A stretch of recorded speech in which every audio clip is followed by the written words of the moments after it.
All right, welcome to the last live reading. If you are listening to this over VOD or whatever it's called, again, we'll have timestamps in the description. I'm probably going to start around like 10 minutes or so. There will be a Q&A at the end, which I should probably put up there, actually. I'm going to, hang on a minute. I'm going to just, whoop, and then, how do I edit this? Q&A at the end. There we go. That'll let everybody know that we will be doing some questions and answering. You know what? Q&A plus entheogen, like plus entheogen news at the end. There we go. That'll get people all excited. Yeah. All right, there we go. Whoops, I almost muted my mic right there. All right, welcome in everybody. I see we got Vanna, Ben, Adam, Blacksmith, Zero Master. I hope everyone's excited. We are starting on the chapter Coins and Coincidences, whereas in the previous chapter, it ended with Ophelia returning Simon to his home, where he encountered his long deceased father, just kind of chilling. And his father told him, like, hey, we're running out of power. You should give me power. And he decided, like, nah, that's not what's going to happen. I'm going to freak the hell out, throw your picture down the staircase, and start screaming like a madman. You know, pretty common Daydreams things. So we have a lot to get through today, and I'm hoping that I can get through all of it. I'm going to really, really try. As I said before, we will have a Q&A at the end. So you guys will be able to ask me anything you want about this. I know that a lot of you already do that because I have a very small, tight-knit community, so you guys kind of just ask me stuff, but this Q&A stuff will be recorded and like put on here. In addition, once all 3 videos are up, I kind of want to download them and try to splice out these parts, you know, where I'm just kind of speaking to you. That way I can make an unofficial audiobook sort of meme where you'll be able to just listen to the whole story without the pauses in between chapters or anything. I don't really know how that would work out, but I'm gonna try it. Daydreams. Hey Edgar, welcome in. I'm glad that we have people joining. I have zeroed out in my mind we're gonna have the lowest amount of like joiners here because I imagine some people just haven't caught up yet. But that's fine. The point of this is that it's recorded and that it will be shared, you know? You can now tell all of your friends that they have zero excuse not to read Daydreams because it's read to them like a bedtime story. So, yeah. I feel like I should just start. All right, let's just do this. Let's just jump right in. Let's jump right into the news. Coins and coincidences. I awoke abruptly, drenched in cold sweat. That night I didn't dream, which was the first time in a while that I didn't have to relive my father's funeral. Naturally, I hoped that having spoken to him, I was now freed from that looping nightmare. I grabbed my phone and flipped it open. Nothing. Not a single text. How could this be? Ophelia herself said... Actually, hang on. Sorry, I need to interrupt. And I'm going to reread that. Sorry about that. I forgot to mention, I am reading from an updated manuscript at this point. I have been messing with it and fixing some things about the story, or not about the story, but about like the formatting in affinity. So if my copy looks different from your copy, that is why. Formatting issues have been corrected. Some words have been adjusted to fall more in line with the times. Sorry, I'll go back. For real this time. Coins and coincidences. I woke abruptly, drenched in cold sweat. That night, I didn't dream, which was the first time in a while that I didn't have to relive my father's funeral. Naturally, I hoped that having spoken to him, I was now freed from that looping nightmare. I grabbed my phone and flipped it open. Nothing. Not a single text. How could this be? Ophelia herself said that she tried contacting me, and I know for a fact that Sunny had at some point. Then I noticed a tiny symbol at the top of my screen. I pressed the call button, and a message popped up with a red exclamation mark. No SIM card detected. Oh yeah, I forgot about that. When I was arrested, my phone was taken and parts of it were kept as potential evidence. I don't believe they found anything on it, but I must have forgotten to get the network and SIM cards back from the police since I didn't know what they were used for. Good news is that the phone plan we use is pretty strong, so I can just buy a SIM card and use it. My plan was to message Robert and figure out when and where I could meet up with him, since I didn't want to just show up at his door. Truthfully, I still didn't want to leave the manor at all, but the idea of figuring out what this power actually is and then destroying it was too tempting. After setting my phone near the sink, I sat in the middle of my shower and began to soak my body under the warmth of the droplets once again. I was so caught up in my hysteria last night that I never bothered to ask myself a very important question. Did I actually see my father? My natural response was to say that I did, since he made physical contact with me. But my reflection doesn't mirror me anymore, so I couldn't be entirely sure. Maybe he was like the masked man, who only manifested himself when he felt like it. So I'll remember what he said to me. You've been marked with the brand, young Simon. His words echoed in my mind. You can restore the family to its rightful place. But as I said before, challenges you'll face. Now my father wants me to find a way to stop our power from running out? I don't even have powers to begin with. Do I have to remind my own dead father that we aren't magic? Our power is money and influence, nothing more. If I seek out the source and destroy it, only good things will come, since clearly its existence is causing malice. I clenched my fists in rage, merely thinking about his smug face. Then I realized I'd be leaving the manor on my own accord and began to get cold feet. I tried to reassure myself of what Sunny said. It's all in my mind. Nobody's actually out to get me but myself, and these feelings are nothing more than guilt and paranoia. I need to do this for myself so that Sunny wouldn't get hurt climbing through windows again. This would be the start of my healing. I will take control again and begin to repair my life, starting with a simple visit to the market. I grabbed an old hoodie to help conceal my identity and ease my mind. After all, if no one knows who I am, then there's no reason for me to be concerned, right? As I left the manor, I flipped my hoodie up. The closest market was a half-hour walk, including the winding path that led to the manor. Something I noticed yesterday with Sunny, but failed to mention, was that the streets were less crowded. Don't get me wrong, they were still packed with people, but there was about a 2-foot space between people. Granted, the skies were cloudy and there was a chance of rain, but something felt wrong. It felt almost as if there were just straight up less people in Fade. Have the overpopulation issues the city finally faced, have the overpopulation issues the city faces finally started to be quelled? Even the supermarket wasn't as busy. Sure, the waiting area was packed and the aisles were spotted with people, but it really felt like there weren't as many. I usually have to ask people to move out of the way, yet this time there was enough space to maneuver.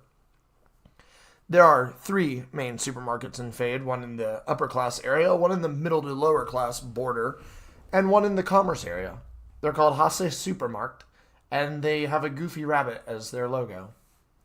Naturally, I went to the upper class one, since it's closer to where I live. It was definitely the nicest of all 3 houses, and the least busy as well. The walls were a nice white color with a dark blue horizontal line on them, while the tiles were white with dark blue speckles. I can't really describe something that sets Hase apart from other supermarkets beyond that. Have you ever been to a supermarket? Of course you have. I've never ventured too far away from France or Germany, but I can't imagine they're much different in other parts of the world. As I walked to the back of the store where the electronics are located, I passed by the bodily care section. I was almost past it when something caught my attention and I stopped. There it was. A men's grooming kit in all of its glory. Running my hand across my short, scraggly beard, I found my eyes being drawn to the pair of scissors behind the plastic packaging. Could I trust myself with a blade again? Regardless, I knew I was sick of this disgusting beard. Sonny would continue to bother me about my hair until I got it cut, so why not just do it myself at this point? I tucked the kit under my arm and headed to the back of the store. Truthfully, I don't know much about electronics. So when I arrived at the back of the store and approached the phone parts section, I couldn't make heads or tails of what I was looking for. Boxes with seemingly random letters and numbers as titles stared at me intently as I blankly stared back. What the hell is a stick of RAM and why is it bigger than the phone itself? Wait, that goes in a computer. I'm in the computer section. I have a new laptop that I use for schoolwork, not a fancy desktop computer. All my gaming is done on consoles, so at least I know how to set one of those up. Pacing the electronics section, I found myself growing increasingly frustrated. There were plenty of staff who would doubtlessly be willing to help me find what I need, but that would require me to interact with them. My paranoia had not subsided enough to warrant speaking to another human being, so I merely paced around and checked products to see what I could find. After about 20 minutes of searching, I decided to give up and head to checkout. I grabbed my ticket from the ticket spool and sat in the waiting area for my number to be called. Number 69. Nice. I've always considered myself to be a rather mature individual, aside from when I'm goofing off with Sonny, but I just pulled ticket number 69 at the supermarket. Please understand that for that to happen, they would have had to put in a new spool since I was in the store, since it is always packed there. A person was maybe 3 steps behind me and could have absolutely cut in front of me to be one number ahead, giving me ticket number 70. I tried to control my childish giggling as I made a mental note not to discard the ticket.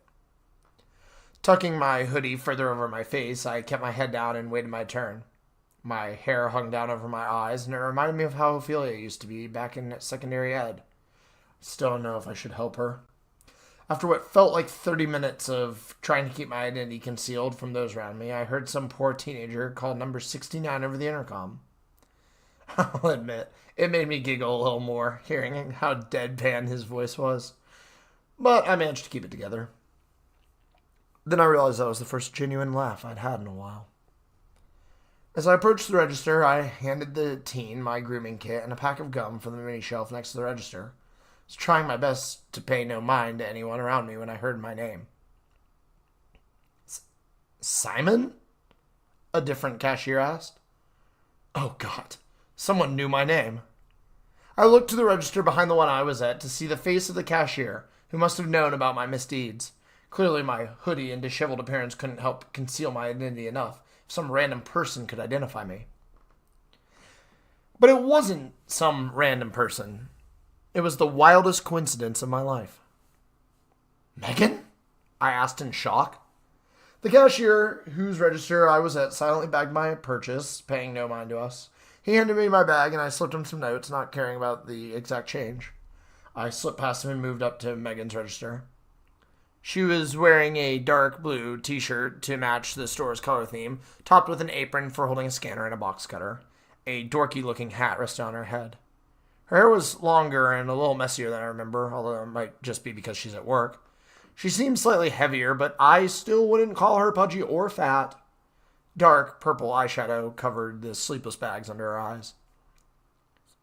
You're alive? She asked softly. Unfortunately, I responded bluntly. Did you think... Before I could continue, she flipped a switch that turned the light off at her register and shouted into a walkie-talkie. Something came up, she blurted. I'm going on break. I popped a stick of gum into my mouth and chewed it nervously. Follow me, she commanded as she made her way to the back of the store. I have so much I need to tell you. I followed along as told, pleasantly surprised by the excitement in her voice. She always had such a blunt and dry tone that hearing her now made me feel like I was misremembering how she really was. Of course, I wasn't. She was just excited to see me after about 2 years. Back behind the store, she led me out to an alleyway and gave me a big hug. I thought you hated hugs, I asked her. I thought you killed yourself, she responded. Sonny told us you did. When was the last time you spoke to Sonny? God, it's been a year at least. None of us really talk to her anymore. She took out a box of Marlboro cigarettes and pulled one with her teeth. After stuffing the box back in her apron, she used a lighter to light the cigarette and blew a puff of smoke away from me. So last time I saw you was on the television. She mumbled as she blew a cloud of smoke from her mouth. 7 months later. 7 months from what? I asked. Do you really not remember? The last time we interacted was at Ophelia's house. That was the last any of us saw of you. Was that really the last time? Yeah, then you know. I know. I looked at my feet and shifted nervously. I've been there too, Simon, she added. You have?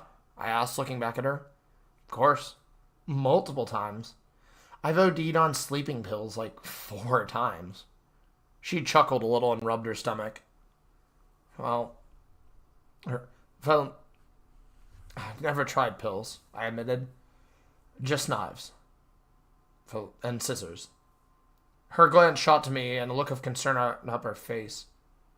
Scissors? She asked sternly. Yeah, scissors, I confirmed.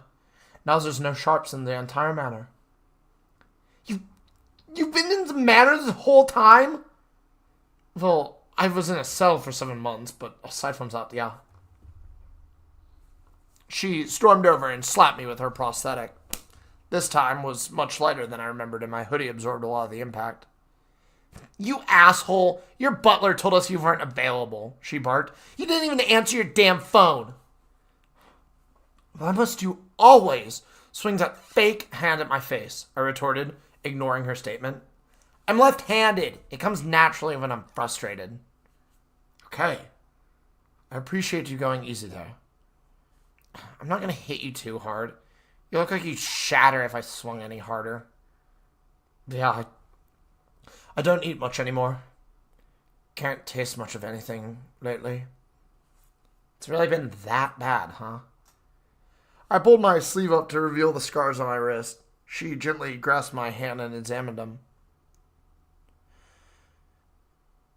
Be honest with me, she spoke up. Did you buy that kit because it has a blade in it? How else will I cut my hair? I responded. I'm sick of it being this long. Is that all you came here for? You sell knives individually, you know. 9. Actually, I came here to get a part for my phone. I don't work in the electronics section, so couldn't help you. Then I remembered why I needed the SIM card in the first place.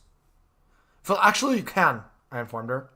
See, the whole reason I needed it was to get in contact with Robert. A look of disapproval shot up her face. Why do you want to speak to Robbie? She asked. What's so important that you waited this long to tell him? I know this sounds crazy, but my father appeared before me last night, I explained. He told me that I needed to use Robert to find the source of my family's power and influence. My plan is to follow along but destroy it instead, thus ridding myself of my family's curse. She stared at me for an uncomfortably long amount of time. It was as if I spoke complete gibberish to her and she was mentally deciphering it. Finally, she turned her back and started to walk inside. Nope, fuck that, she responded bluntly. You haven't changed at all. I grabbed the back of her apron and pulled on it, causing her to stop and hear me out. Fate, I exclaimed. Look, I know it sounds bad, but I think I really need Robert's help. She turned to face me and folded her arms. So, your dead father tells you to do something, and your immediate response isn't to check yourself into a psych ward, she asked sarcastically. Fuck, Simon, do you even know what it is you're looking for? 9. But Robert and I found the cellar, I reassured her. So naturally, we'll find something more. Robbie told me you knew about the cellar beforehand, but you were too chicken shit to go in it alone. Well, he's not wrong. But why would my father request him by name? Because it didn't happen and you're crazy, she retorted. Plus, I don't think Robbie needs the sort of stress right now. I perked up a little bit. Wait, did something happen? I asked. Yeah, something happened, she exclaimed. You were arrested. Ever since then, Robbie's been stressed. I didn't think he would know. You didn't think your own cousin would know you were arrested? Are you retarded? Are you a retarded person? I don't think I am. Then stop acting retarded. She blew a puff of smoke directly in my face. I coughed a bit as the fog burned my throat and nostrils. Look, Robbie has a lot on his plate, okay? She admitted. We both do. He's running a fashion boutique in the commerce zone, and I'm working here. We're trying to get as much money as we can before this baby comes. Wait, what? I gasped. Baby? What the hell are you talking about now? I'm 3 months pregnant, dingus. She took a moment to rub her stomach to accentuate what she was saying. I'll be entirely honest here, she didn't look pregnant in the slightest. In fact, you're pregnant? I blurted. Why the hell are you smoking? Because this shit's addictive. I've been smoking since I was 10. She threw the cigarette on the ground abruptly and sighed. I'm gonna make a terrible mother. Ugh. I can't even take care of my own body, let alone a baby's. Hey, you'll be better than your parents. It's gotta be worth something, right? That's not even a low bar, she chuckled. It's not even a bar to pass. I shifted a little and looked at the cigarette beneath her feet. A tiny bit of smoke still billowed from the embers of the ashy tip. Were you trying for a baby? I asked. Or did it just kind of happen? It just happened, she shrugged. One moment he's balls deep in me, and the next we're wondering how the hell his condom broke. Good thing is he stopped wearing them altogether, and oh my god, it's like heaven. I wasn't ready for that response.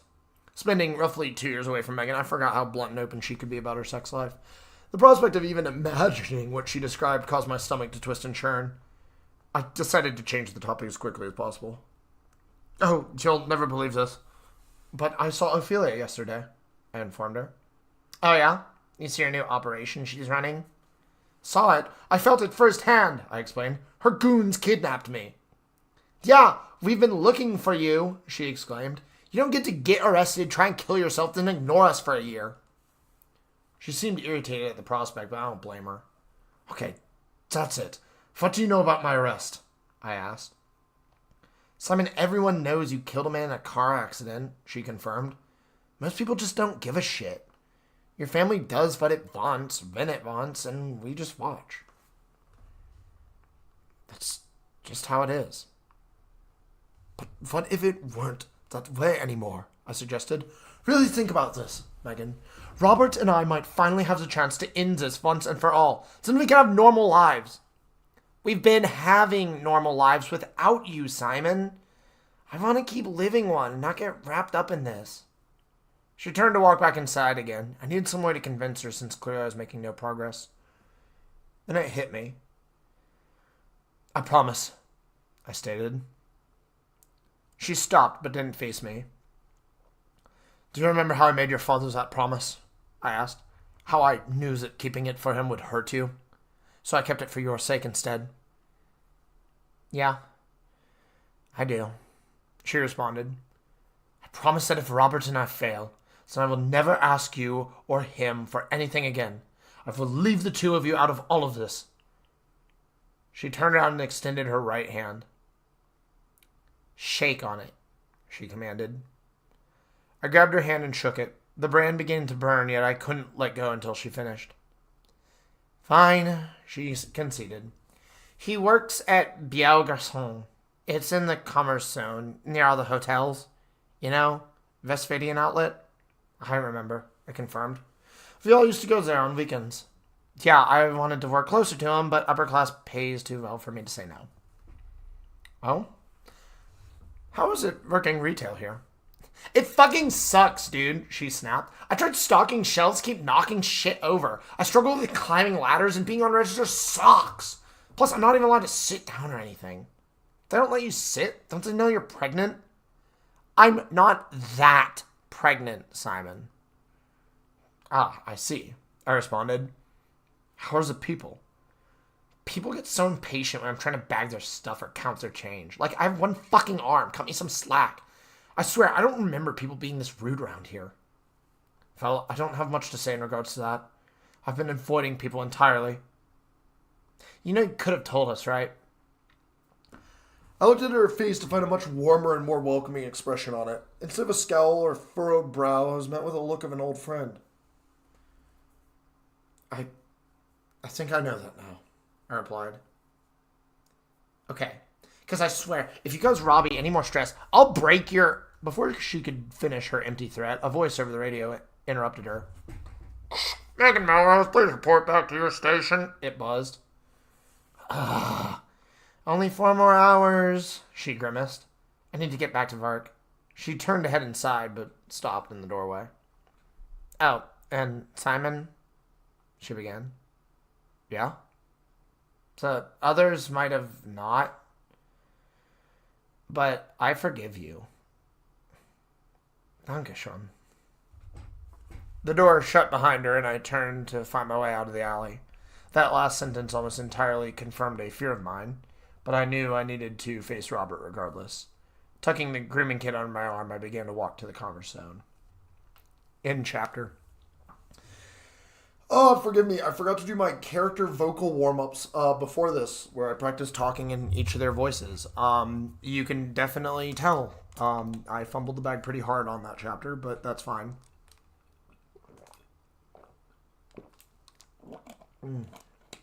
So, forgive me about that. But yeah, no, Megan's pretty cool, isn't she? Bro fumbled. I know, I'm sorry. But this isn't the, you know what, this is the silly live reading, not the official marketable audiobook, so. No, you had a good voice. No, I messed up the like, this in German, because, like, they don't say it like this, they say it like this. Like, it's like, different. It's almost like tis, but not as hard. It's, I said this a few times. I need to go back to watching my German and French linguistics videos and shit. All right, anyway, back to it. Blood Tide Reunion. I believe I've mentioned that Fade felt emptier than it used to be. If I have, I apologize. See, ever since my head injury, I've been told I repeat information that I've already provided. If I haven't, then I would like to remind you that the Commerce Zone is the single busiest part of Fade. It is constantly bustling with travelers and tourists who come from across the world to see what to trade goods and to see what France and Germany have to offer. My concerns about the rest of Fade's population dwindling were almost set aside when I saw how many people were out and about. However, it was still noticeably less to anyone who has lived here their entire life.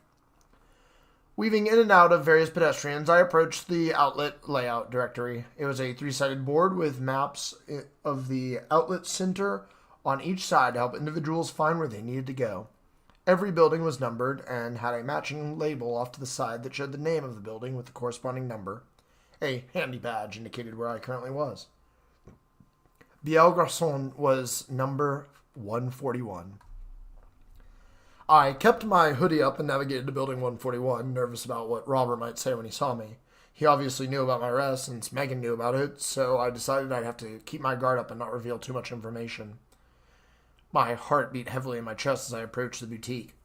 Behind these doors stood my cousin and the only blood-related family I have left in this world, yet for some reason I feared facing him more than others. As I opened the double doors, my heart froze entirely. The first thing my eyes locked onto was Robert Rayburn. He was assisting a man who appeared to be buying a suit. "Oh my, that looks great on you," he said to the man. "Of course, we would have to take your exact measurements on how it fitted, should you choose to purchase it." While the man thought over his decision, Robert's eyes began to wander towards the front of the boutique, doubtlessly checking to see if any new customers had arrived. When I came into his line of sight, his eyes widened and his whole face went pale. He left the customer's side to approach me, with the same caution as someone who just saw a ghost. "Cousin?" he asked as he approached. I didn't respond, instead I didn't respond, instead opting to offer a half smile and a slight shrug. What are you doing here? He continued as he stood in front of me. Where have you been? It's a long story, but I need your help, I responded. You can say that again. You look like shit. Your beard is untamed and your hair is like an animal's. I haven't had a chance to shave in a while, so I picked this up at the supermarket. Thought you could help me with it. I brandished the grooming kit and he grabbed it from me to inspect it. Well, it's the basics, but I can work with it, he mumbled. Here, let me finish with this customer and I'll be right with you. Just take a seat in the back of the room, yeah? I headed to the back of the boutique, but couldn't find where the back room door was.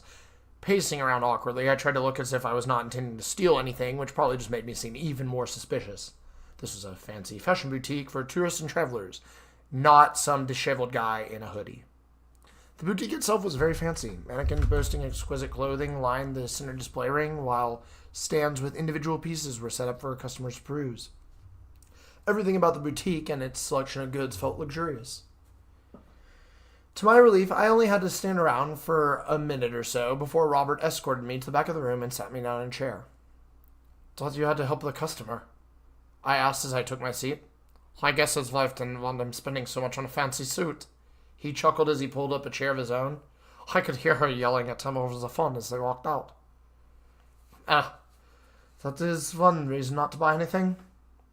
Let me see that grooming kit. I say we crack it open and take it for a spin. He seemed enthusiastic about cutting my hair, but I didn't blame him. Robert's always been one for styling hair and coming up with new fashions, so I was trying to imagine what I looked like when he finished. Hey, cuz, pull the hoodie down, he commanded. I can't cut your hair if you're covering it. I did as I was told, unveiling my messy hair for him to see.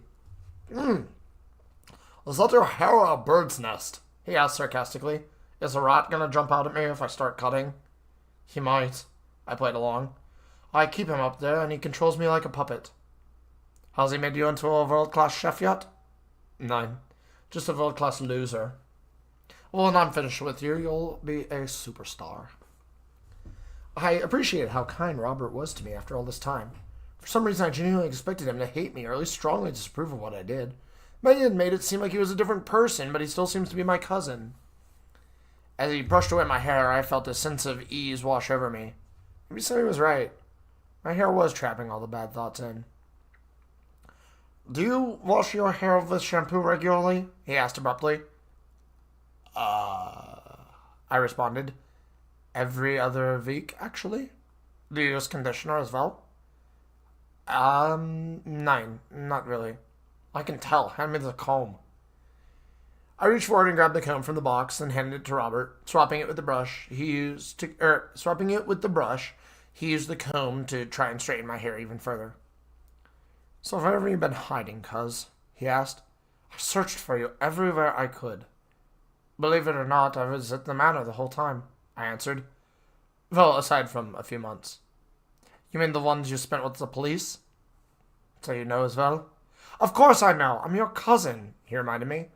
I'm just glad you're okay. He tugged a little harder with the comb when he said that last part, giving me the impression it wasn't entirely true. So everyone really does know who I am and what I did, I mumbled to myself. Well, I'm sure there are some people who don't, Robert responded as if I were speaking aloud. But for the most part, yeah. However, that's not what we're wondering. He reached forward and grabbed the scissors from the box, snipping them in the air before bringing them behind me. What is it that you'd like to know? I asked cautiously. How you got away with it, he answered as he cut my hair. I froze up a little bit. There's no way he didn't already know. This was a test of some sort to see if I'd tell the truth. Robert's my cousin, yet I decided not to trust him on this one. I think you already know, I responded sheepishly. If Ophelia knew, then there's no reason you wouldn't. Ophelia knows much more than any of us, he responded. Her grubby fingers keep finding their way into places they don't belong. Yeah, I'm worried it'll cause trouble for the rest of us. I agree, cousin. If she... Robert stopped cutting my hair and froze for a moment. Wait, have you spoken to Ophelia recently? He asked abruptly. I clenched my teeth and motioned for him to lean in close. Are there cameras in this room? I whispered. Yeah, but they don't record audio, he responded. Are you sure? Yeah, I'm sure. I let my guard down slightly and spoke in my normal volume. I have, I admitted. I know about her operation. It's scary to think that's someone we grew up with. Once again, I agree. He surprisingly agreed. She's going to get herself hurt if she's not careful. Does Robert know about her plans to assault the police headquarters? I had to play my cards carefully or change the topic, since I couldn't risk revealing something he didn't already know. If I wasn't careful with knowledge of her plans, things could get messy. I decided to change the topic as fast as possible. So there's the reason I came looking for you, by the way, I told him. Oh? And was it not for a simple haircut to catch up? He responded jovially. 9. Actually, I need your help with something very important. Well, what is it? I explained to him that my father appeared before me and told me to seek out the source of my family's power. Truthfully, it probably sounded a little crazy to someone who wasn't there, but I spent some time rewording it to make it make more sense on the way here. So my plan is to find this so-called source and destroy it once and for all, I explained. Since that will hopefully end this vile curse, I can start rebuilding my life. What do you say? Robert stopped cutting my hair for a moment and thought it over. Then, after about a minute, he responded very plainly. 9, was his response. Huh? What do you mean 9? I asked in sudden shock. I mean 9. No. Negative. None. But why not? Because I don't want to have anything to do with it. He turned my chair so I could see him and continued cutting my hair from the front. His friendly expression had warped into a more neutral one by this point. You're my cousin, Simon, and I care about you, he explained. But I don't want anything to do with your magic curses and family bullshit. There's no magic involved, I corrected him. You've seen the shit I've been through. That stuff really happens. There's no way that's magic. There's no way that's not magic. It terrified me before, and I don't want to deal with it again. Not even to help your cousin? Robert stopped cutting my hair entirely and looked me in the eyes. Simon, I have a baby coming in about 6 months, he informed me. I want to live a normal life with Megan, away from anything that might stress her or the baby out. That includes, but is not limited to, anything involving our families or your arrest. In fact, I genuinely want nothing to do with you. That last part stung a bit. Despite him being younger than me, I've always looked up to Robert in a way. He was always much more That last part stung a bit. Despite him being younger than me, I've always looked up to Robert in a way. He was always much more mature and responsible than I was, resulting in him feeling more like an older brother than my cousin. Now, when I finish cutting your hair, I want you to leave this boutique, he continued. Crawl back into the manor or wherever and live the best life you can. Away from Megan and myself. That's unreasonable, I stammered. Our paths will surely cross at some point. They might, but I hope it won't be intentional. You're serious about this? Robert reached in his pocket and pulled out a tiny black box. He held it in front of me and slightly opened it, revealing a shiny ring. When this baby comes, I plan to propose to Megan, he told me. And when I do, I'm dropping the name Rayburn forever. That is how serious I'm about this. I want nothing to do with our family, including you. I watched in awe as he closed the box and stuffed it into his pocket. I know you lied to us all, Simon, he finished. He placed the scissors on the table and left the room. I sat there for a moment, mentally registering what the fuck just happened. After a few minutes of shock, I grabbed my things and left. Robert didn't bother acknowledging my existence as I slipped out of the back room and left the store. He didn't even bother giving a generic, "Thank you for shopping here," as if I were a customer. It was as if I didn't exist to him. As if to match my mood, the sky darkened and the rain began to drizzle onto the streets. I hadn't seen my hair yet, but I could tell the rain was messing up whatever style Robert put it in. The feeling of shock never left me from that moment. Years of friendship were destroyed in a single moment because of the actions I'd taken in the past. As I walked home, I wondered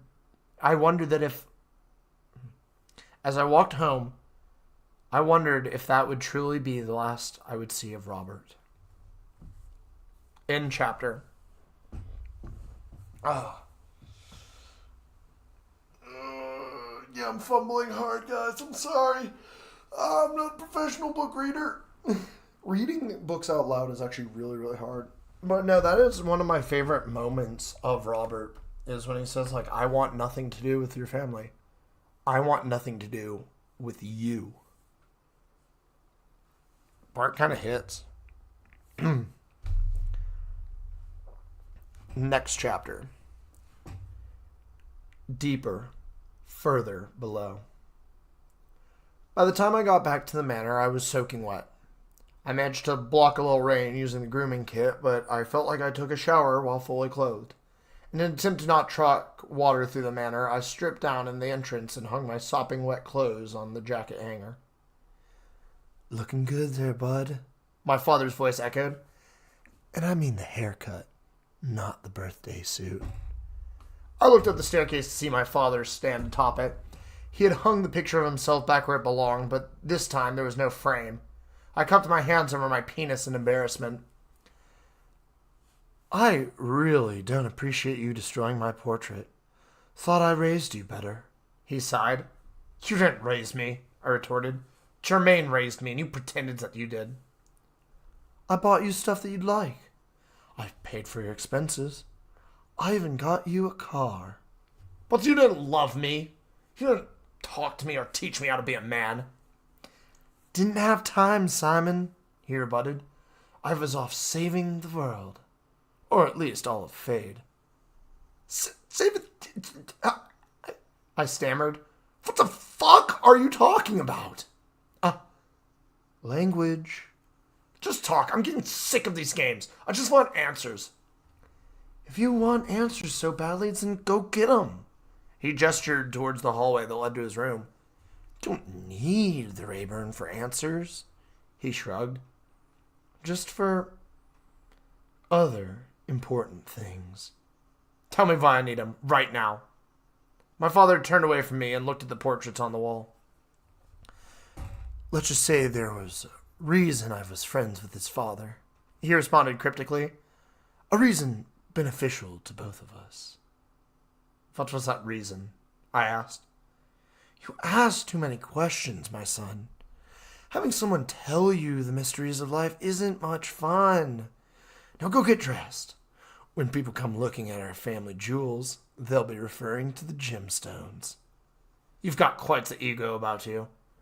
I began to slowly approach the staircase, slightly cautious of my deceased father. "Speaking of family jewels," he sighed.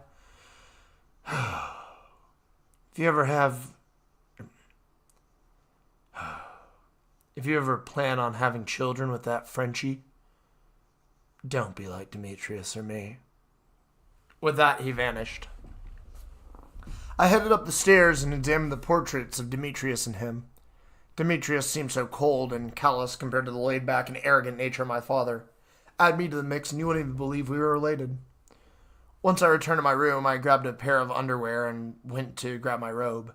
I was still soaking wet and my mind was starting to play tricks on me again, so I didn't bother putting on the clothes. As I walked into the bathroom to get my robe, I stopped and looked in the mirror. There my reflection stood, with this huge smile, full of fang-like teeth. Its eyes were as black as the night sky and blood dripped from them. However, despite his new ghastly appearance, his hair was trimmed quite nicely. "So are we a demon now?" I joked as I put my robe on. "Were we ever not?" it responded. I practically crashed onto the floor since I wasn't expecting a response. My heart went crazy in my chest, but once I realized the reflection was still trapped in the mirror, I eased up a bit. "Christ in heaven, you speak?" I asked in astonishment. "I'm you," he responded. "Of course I speak. Why do you look like that?" "I look the way you think I look." Am I really a demon to you? You're a reflection, and a pretty lazy one at that. The reflection closed its mouth and wiped the blood from its face. Once it finished, it looked exactly like me. I think. Its eyes looked glazed over with heavy bags under them. A dull expression masked the years of struggling on his face. Is that better? It asked with my voice. I didn't mean to scare you. You damn near gave me a heart attack, I responded. And yeah, it is. I'm sorry I haven't been a good reflection. It's hard when I have so much on my mind. I sat upright and crossed my legs like a pretzel. Tell me about it, I sighed. I just learned my cousin wants nothing to do with me, and someone I considered a friend might lead an actual terrorist attack. That's quite the predicament, I replied. Yet here you are, talking to your own reflection. Believe me, this is the least crazy thing I've had happen in the past few years. I can't argue there. Say, I actually have a question for you. I stood up and finished putting my robe on. Do you remember getting arrested? It asked. Because I can't seem to for the life of me. Yeah, they arrested us, me, at the hospital, I confirmed. I remember it with relative clarity. 9, not that time. I mean the second one. Then they didn't allow for bail. Second time? At this point, I had no idea what the reflection was talking about. I know I ended up in jail again, but I couldn't seem to remember either. It was like an entire part of my memory was gone. Well, naturally, we'd have to have ended up back there. Yeah? It asked. It's been so long since I can't seem to remember how. I don't remember, I mumbled. It feels like parts of that week are just gone. Neither do I. That's what's been bugging me this whole time. If only I could remember. If only I could remember. If only I could. My reflection began mumbling to itself and became so absorbed in thought that it returned to staring into the distance.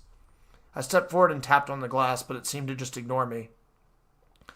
After tying the drawstring of my robe, I turned off the light and headed back down the hallway to my father's room.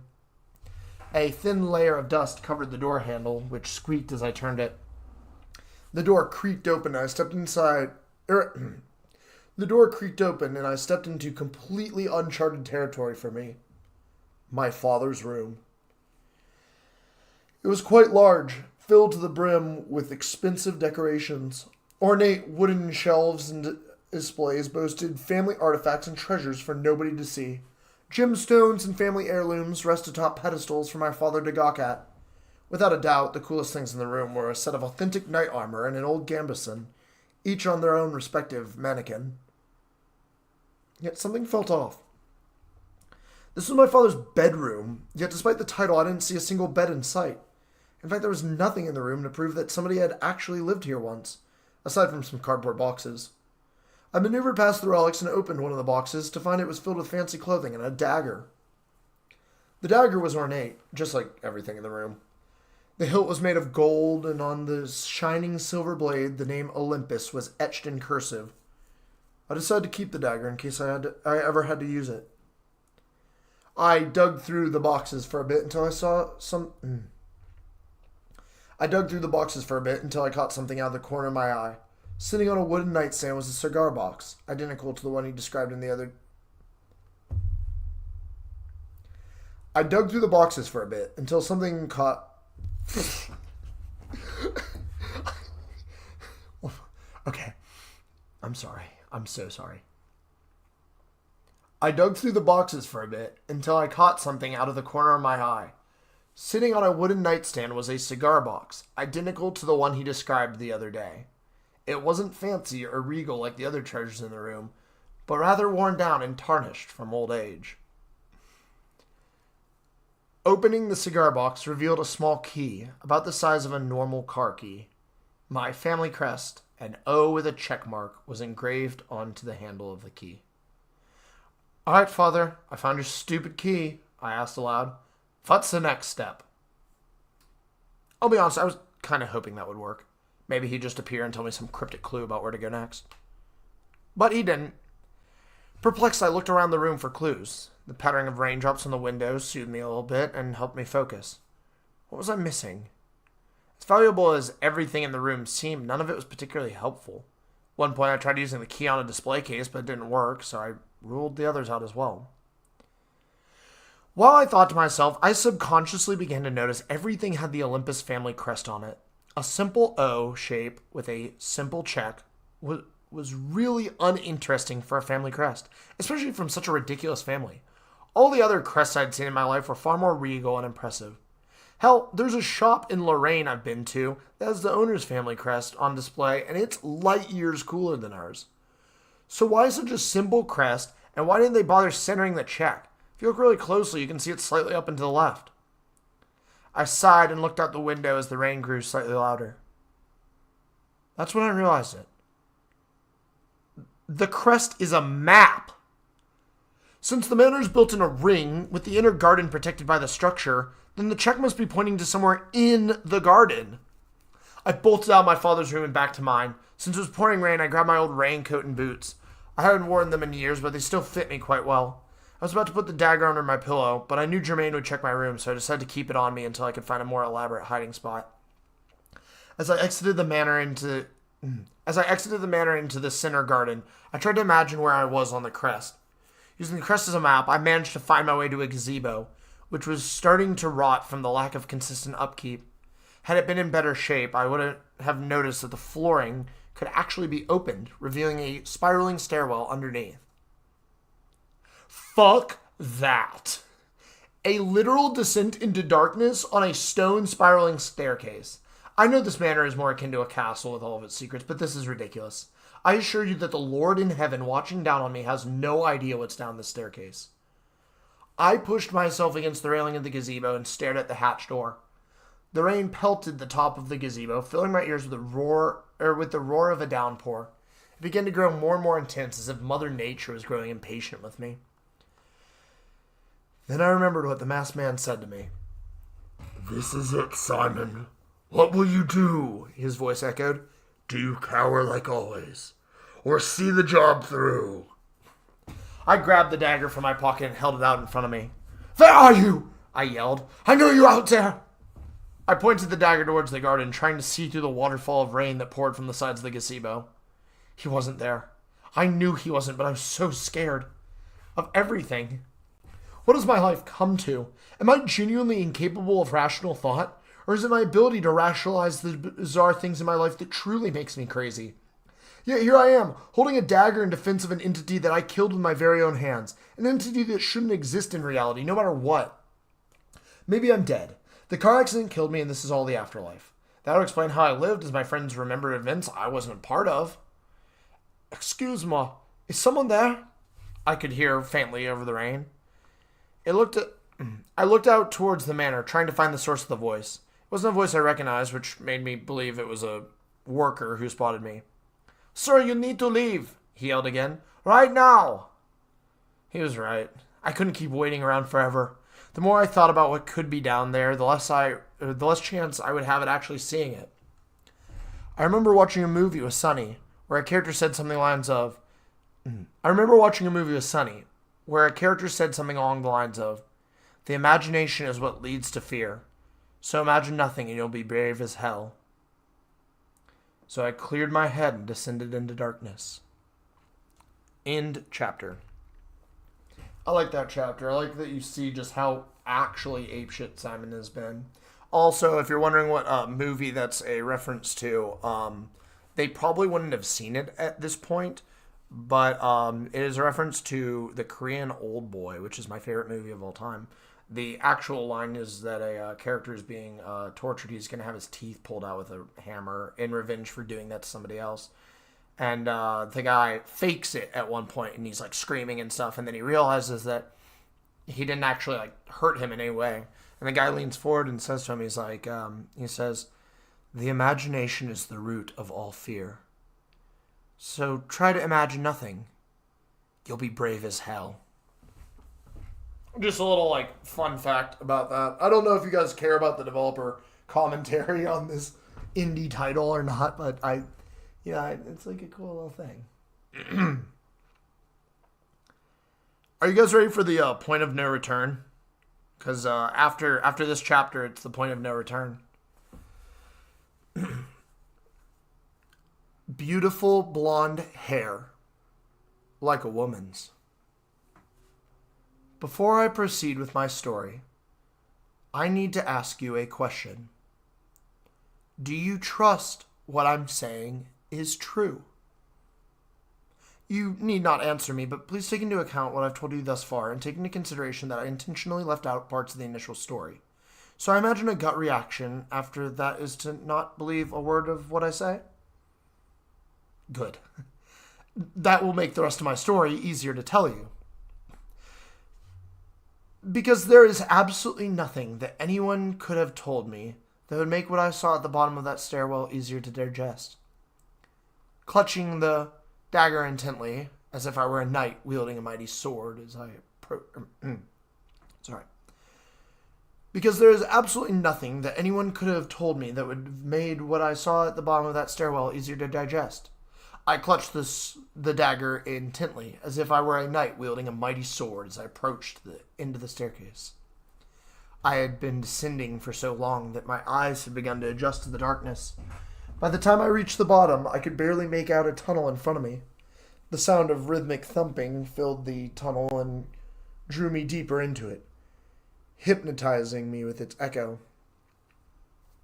As I stepped into the tunnel, I could see a light up ahead, as if there was an exit before me. I followed the source of the light, clutching the dagger and trying to remain brave. The light came from under a door, implying that whatever room it led to had some form of light within it. I tried turning the handle, but it was locked. Naturally, I wasn't too surprised, considering I had the key in my pocket. With a simple twist of the key, the handle turned and allowed me inside. The door was heavy and hard to open. I don't think I was physically strong enough to push the door, which was strange considering how rotten the wood seemed to be. In the middle of me pushing on it, I heard the sound of footsteps approaching from behind me. I spun around and pointed the dagger out in defense, stabbing at the darkness before me. After a few tense seconds, my father emerged from the shadows in only the most casual manner possible. He strutted with the same laziness as someone who just got out of bed and was walking to the kitchen. Suddenly, he stopped and looked at me. "Why do you have my dagger?" he snapped in confusion. "Why don't you stay dead?" I rebutted, trying to stand my ground. "Put that thing away before you hurt yourself." For some god-forsaken reason, I did as I was told, slipping the dagger into its sheath and putting it in my coat pocket. "You know what's behind this door, right, buddy?" he asked as he stretched his neck. "Should I?" I asked tentatively. "I've never been down here before." "Yeah, you should, but I can't blame you if you don't remember. You were just an infant when I told you the stories." His gaze adjusted from me to the door, and his brow furrowed a little. "I'll be serious for a moment, my son," he stated. "Do you remember the story I told you about the man who scaled Mount Olympus?" I thought for a second. "I do not," I replied. "My memory doesn't serve me well anymore." "Well, to summarize, a man climbs Mount Olympus, only to find that the gods had long since abandoned it," he explained. "At first, he's disappointed. But he ends up realizing that while the gods had abandoned the mountain, they hadn't abandoned him." I don't remember any of this from Greek mythology, and I sure as hell don't remember you telling me it. "It's not from mythology, I made it up." I looked at him with slight disgust. "Then why bother telling me?" I asked. "It's cold and that thumping sound is giving me a headache." "Let me finish," he commanded. "See, the gods hadn't abandoned the man. Instead, they lived on with him in his heart." How touching. "It can be. But our God is very different from the Greek ones." He placed his hand on the door handle and looked at me. "Tell me, son," he spoke. "Are you ready to meet God?" Before I could answer, he pushed the door open with seemingly no effort. "This is the heart of Fade," he stated calmly. I stepped into the room, and as my eyes readjusted to the light, I found myself standing before the most disgusting thing I'd ever seen. An almost eldritch mess of veins and arteries were sprawled across the stone brick floor and walls, entering them through broken slots and cracks.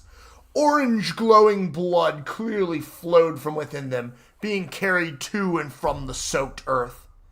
Pale flesh appeared to grow from the veins and latch onto the brick walls like spiderweb. The entire room looked like a dissection of a living organism, with melted, sloppy piles of skin and sinew everywhere. Within the center of the ivy-like veins and fleshy mass was a heart, which was roughly as big as I am tall. It pumped blood through the veins, emitting a loud thumping sound with every beat. The room itself was illuminated by a dim light, which seemed to resonate from the center of the heart. My body went numb and my heart stopped beating, only to sink deeper into my chest. I shivered in the purest, most animalistic fear that I'd ever felt. Something sheerly instinctive threw off hundreds of danger signals, as if mankind had evolved specifically to fear this. Genuine horror befell me as the brand on my hand illuminated in reaction to the living fleshy mass.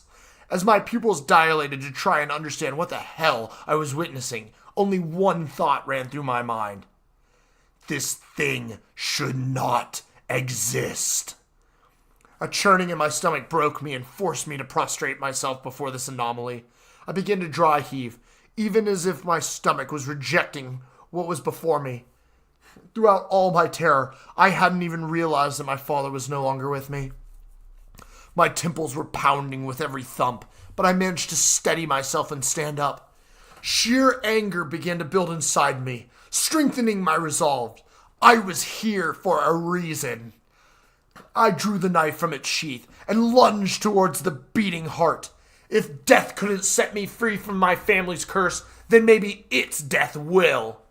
As I plunged the mighty blade into the squishy wall of the heart, the room roared to life with otherworldly screams. All the blood in my body felt like lava, burning me from the inside out. The pain caused my body to give out, causing me to collapse. After a brief moment of victory, I was no longer conscious. I laid there in nothingness for a bit. Had I succeeded? Had I stopped the curse? Did the heart somehow stop me? For now, I just enjoyed the peace of nothingness until it was interrupted by a familiar voice. "Wake up!" the voice yelled. I didn't respond. "Wake up right now! Come on!" Again, no response. "Robbie, get up!" Robbie? I snapped awake to find Megan pushing me around in my bed. The TV was on at full volume, and I was surprised I didn't hear it before. I must have fallen asleep after cuddling with Megan once we got home. What's the rush?" I asked in a groggy tone. "Someone's been arrested," Megan shouted in concern. I shook my head and realized I wasn't in my own body. This must be another of these visions I had, where I relived someone else's life. Knowing I had no choice in the matter, I gave in and watched as a passenger. "He what?" I yelled as I jumped out of bed. Megan pointed at the TV with her normal hand, and I practically crawled over the bed frame to get to it. I didn't care that I was naked since the window of the apartment was closed. "Taken into custody after stabbing a resident of the household," the newsman reported. "He appeared incapable of rational speech and needed to be restrained. We'll now go live to Capucine du Bois for an interview with the victim." The screen changed to a camera showing Sunny sitting in the back of an ambulance. She was holding a rag under her left breast to stop the blood. Tears were rolling down her face. "Please don't arrest Simon," she cried. "He needs help. He's been cursed and he didn't mean to stab me, please." She no attempt to sound sane. "See, there's this curse on his family and it's been causing weird stuff to happen," she continued. "I don't think he got proper medication for his head injury. Take him to the doctor, not prison." A doctor stepped into the ambulance and asked her a question. It wasn't audible over the noise in the background, but I could faintly hear her response, since her voice is naturally loud. "It's for my ADD. Whoops, wrong medical diagnosis. Sorry, chat. "It's for my ADHD, she informed the doctor. "The one isn't even deep, it just makes me bleed a lot." Then Sonny turned to face the camera again, and the live feed cut back to the newsroom. This is the second time that Simon Olympus has found himself behind bars, the reporter added. We'll have more details as they come out, but for now, let's take a look at what these people have to say. The screen cut to some random woman for a testimonial. I didn't care what she had to say, so I pushed the power button and turned off the TV. I can't believe this, I stammered. My cousin would never stab someone, let alone Sonny of all people. We know that Sonny's not lying, Megan agreed. We saw that shit first hand. I turned to look at her. I need to get dressed, I informed her. I need to go to the news station and tell them anything I can. Or you could not get dressed and I could stare at that naked, sexy body all day. She smirked. Megan, I'm serious. My cousin is being wrongfully arrested for things he didn't do. They tried arresting him for a car accident that wasn't his fault. And now this? Okay, I get it. Should I come with you? You can if you want, but I need to use the washroom first. Text Ophelia and see what she knows.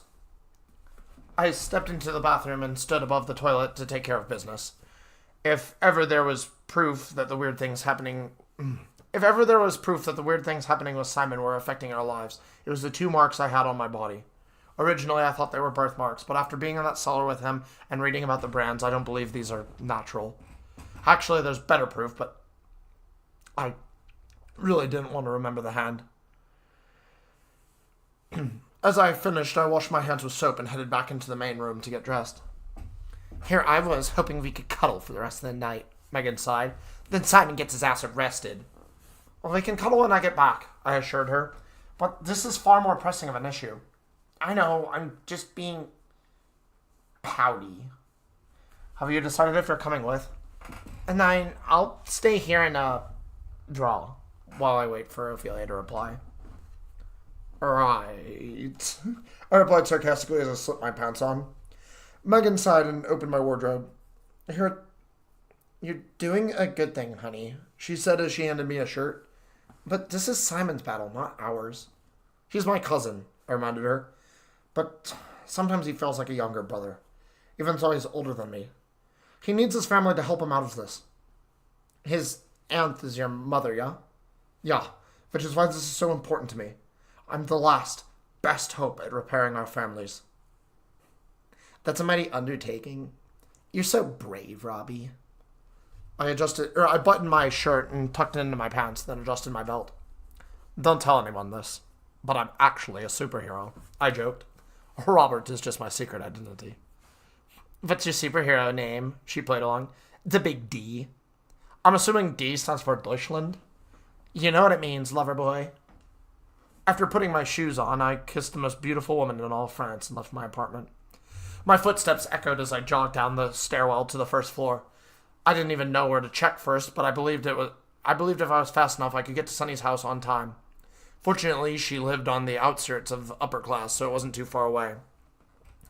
I wasn't supposed to run or ride a bike in nicely hemmed pants or moccasins, but this was quite the emergency. After unlatching the lock from my bike, I hopped on and began to pedal towards Sunny's. This whole thing had to be some sort of misunderstanding. Simon would never physically harm someone, especially not Sonny.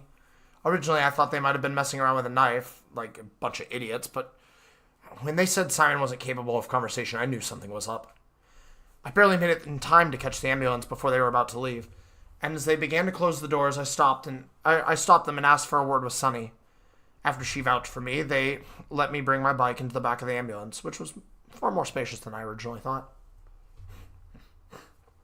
You seem awfully cheery for someone who got stabbed, I told her as the ambulance began to move. Oh, but duh, she beamed. I've never been stabbed before, so it's kind of exciting. No, things can be pretty exciting, yeah. But I need to ask, did Simon actually stab you? Oh, he did. She stared at me with a smile, as if she was expecting a follow-up question. On purpose? I continued. Oui, she confirmed. We were fighting over something, and I hit him. So he grabbed the knife, and I didn't back off, so he swung it at me. Truthfully, I think it's more of a slash than a stab, but I'm not a knife expert. Wait, Simon tried to stab you? I wouldn't say that. It was definitely in self-defense. He was the one who called the police. I leaned closer to her. Sonny, I know you care about my cousin a lot, but you need to tell me the truth, I explained. Was Simon the aggressor in this situation? None. I'm telling the truth, she replied, seeming a little irritated. I was just so mad at him. I lost control. How did you hit him? I aimed for the wound on his head. I shook my head in concern. But now I have a super cool scar under my tit, she gleamed. They'll let Simon out like they did last time and everything will be fine.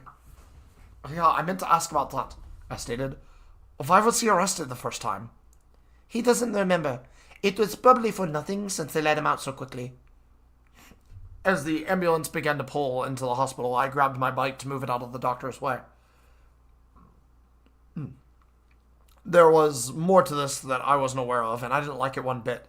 If I wanted to figure out what was happening to my cousin, I knew I'd have to do some investigating. I hopped out of the ambulance and moved to the side. As the doctors helped Sunny out, she shot me a big smile and a thumbs up.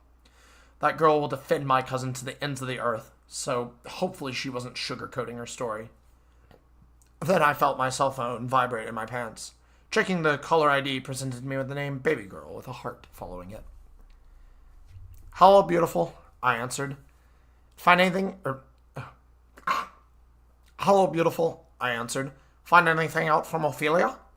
Yeah, actually I did, Megan responded. She found a newspaper titled Simon Olympus, Misunderstood or Murderer. Murderer? What the fuck? Only thing that dude can murder is a sandwich. He's too vimpy to... Can Ophelia bring us the newspaper? I interrupted. Yeah, I'll text her. Great, I'll be back there soon. That was the start of my investigation into what was happening with Simon. The newspaper was only the first thing to come to my attention. It took 7 months for the public to learn that Simon had been arrested for drunk driving and causing a car accident. I was shocked to learn that that was why he was arrested the first time. Apparently, they let him off the hook since the man hadn't died yet, and there are no charges officially pressed. Then, once he stabbed Sonny, the police opened an investigation. The news had a field day slamming Simon and bringing up the dirt on the Olympus family. They all theorized about my cousin and his intentions.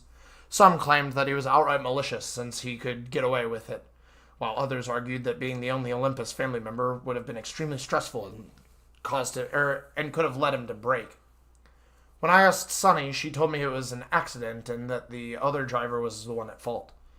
Only a few months later, it was revealed that Simon was found guilty. News of this flooded the television for all of one day before mysteriously vanishing. What was setting up to be the biggest news story of the year suddenly vanished without a trace. I never even received an update on my dear cousin, and I was afraid I never would. In the months following, rumors began to spread amongst the people of Fade. The most prominent one was that the Olympus family was planning to cut funding to the police until Simon was released. I didn't want to believe that my cousin would be complicit in such a scummy tactic, but it appeared to be true. Less and less police officers patrolled the streets. I stopped seeing police cars around the city, and there was less of an authoritative presence wherever I went. He never reached out to us or let us visit him. I tried to stop at the manor numerous times, but his butler would just shoo me away as if I were a stray dog. On my 10th attempt, I stopped myself from knocking on that door. I decided that right then I would wash my hands of the situation. If Simon truly felt this was the only way out of this mess, then so be it. If shunning his own cousin was the path he wishes to walk, then I cannot stop him. Years of working to repair my family tree would be cut short at the Olympus branch, and I would be no worse off for it. It's time for Robert Rayburn to become his own person, I began telling myself. Unfortunately, the wounds that Simon had inflicted on this city would never fully heal. I realized all this a little too late, about a year later. I was in an outdoor diner with Megan and Ophelia for brunch. Ophelia was sitting across from me while Megan was sitting next to me in the same booth. Congratulations on the new job, Robert, Ophelia exclaimed. Oh, you're going to be so great in the fashion industry. Well, let's not get too ahead of ourselves, I chuckled. I'm not selling my designs yet, just working at a boutique. Well, still, that's a way into the industry, isn't it? I'm sure someone will need custom designs, and you'll be their man. Don't get my hopes up. I'll get excited. Say, think you could get this put on a shirt or something for me? She unfolded a piece of paper and handed it to me. A symbol of an adorable cartoon cow face was sketched onto it in pencil, which had smudged slightly from the page rubbing against itself.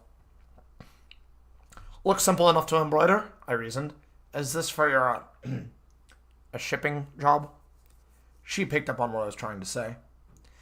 Well, sorta, she responded. I drew the design myself and thought it'd be cute to wear in the warehouse. I'll do it.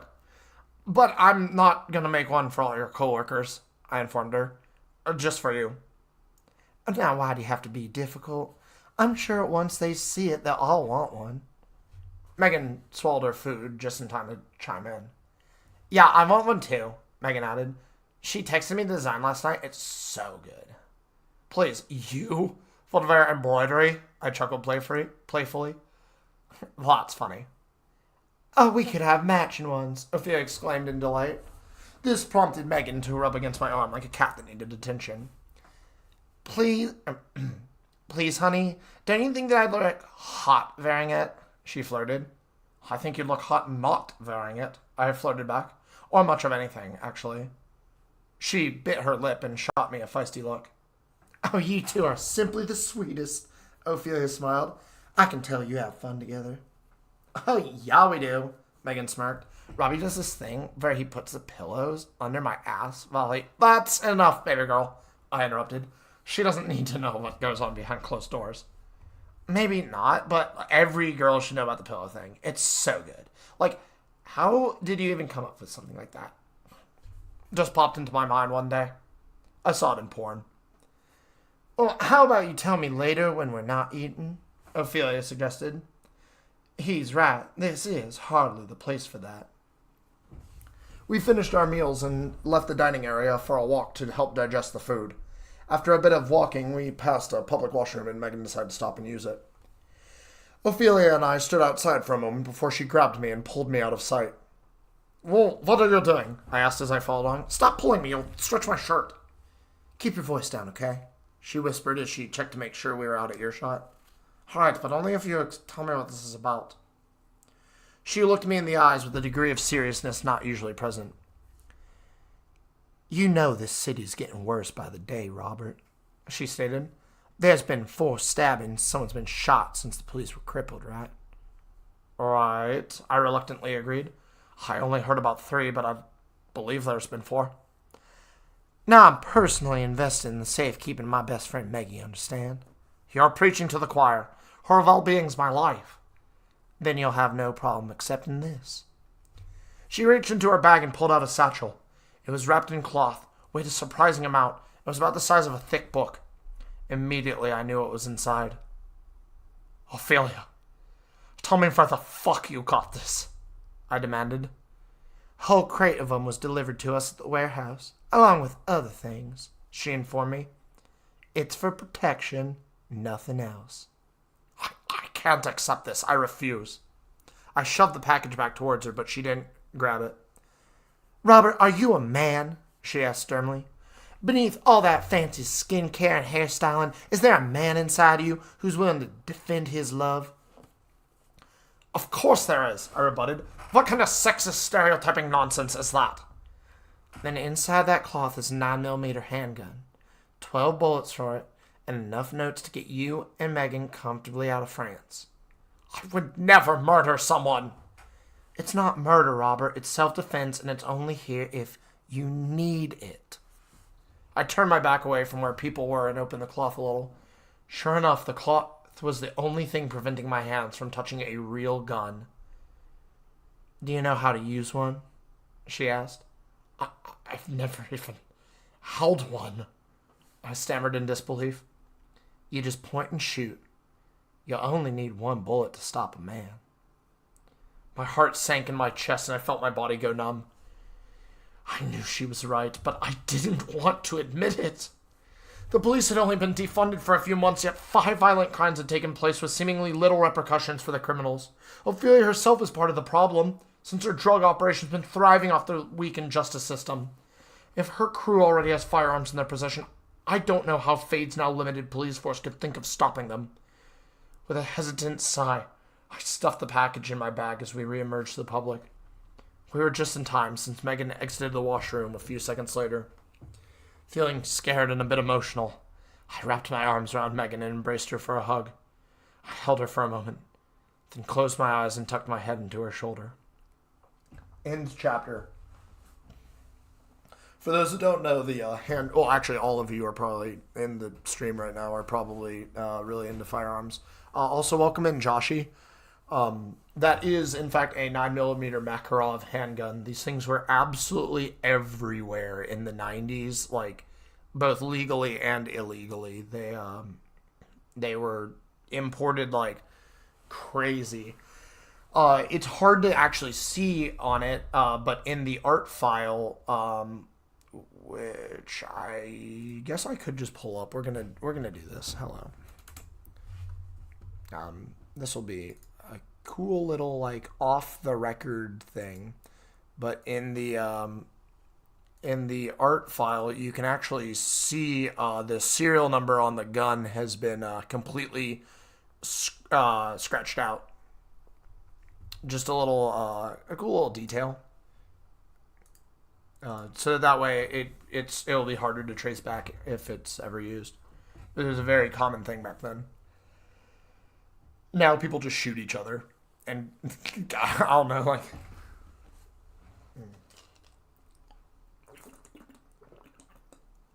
I hope everybody's enjoying the story right now. That was the point of no return, by the way. So if you heard any of that, now you gotta stay until the end. Next chapter. Revelations. When I opened my eyes, I was no longer in Robert's body. Instead, I was back in my own body, laying on my back in a pool of warm liquid. I could feel my hand still clutching the dagger, but not much else. I stared at the ceiling for a moment before realizing the liquid was actually blood. Sitting upright, I tried to locate where the blood was coming from, but couldn't find an open wound on my body. I looked around briefly to find that I was back in my father's room, surrounded by his treasures once more. Thinking that I cut myself on the dagger, I checked it, but there was actually no blood anywhere on the blade. Suddenly, I felt a warm, wet cloth gently slap me on my back, making a slopping sound as it landed. Shocked, I twisted around and instinctively pointed the dagger out to defend myself with. I shouldn't have been surprised to learn that my father was the one who put the heated towel on me. "You really need to stop pointing that thing at me," he lectured. "Didn't you tell me that being here drains you or something?"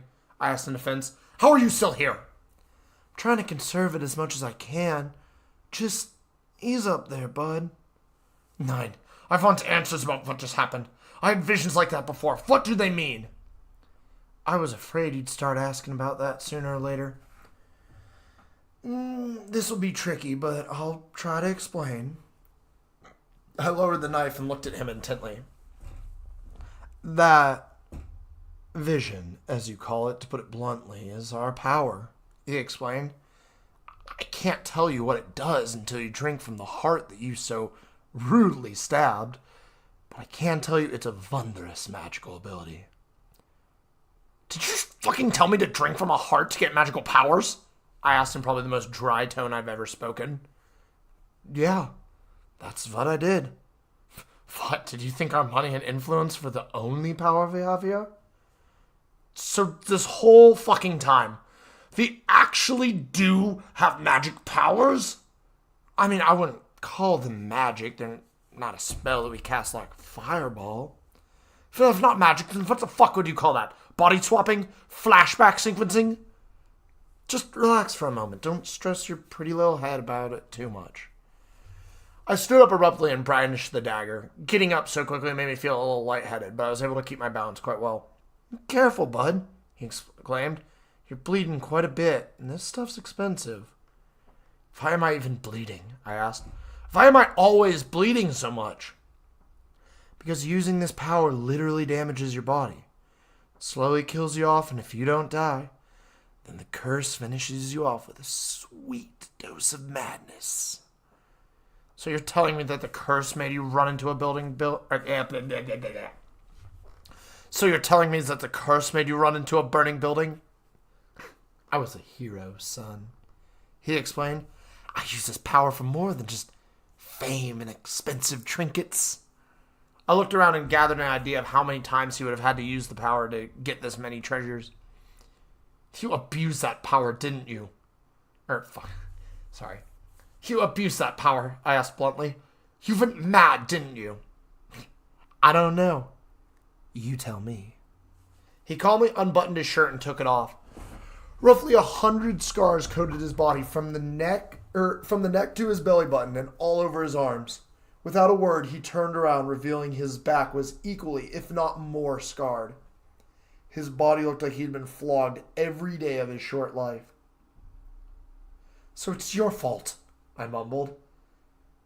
You're the reason our family has so much notoriety. More or less, he shrugged. My father was a terrible man who did great things with this power. I'm just a man with great power, trying not to be terrible. You think explaining these things to me has absolved you of what you did? Do you even know what you caused? For the first time since I'd seen him again, a look of genuine remorse ran across his face. My whole life, I yelled. My whole life, I was alone because of you. I know, he agreed. I'm really sorry, Simon. I don't care. I was hated by people for your actions, and you have the audacity to tell me you're trying not to be terrible. I did what people wanted me to. I'm inadvertently channeling like my Ophelia or Tom Kinch here, sorry.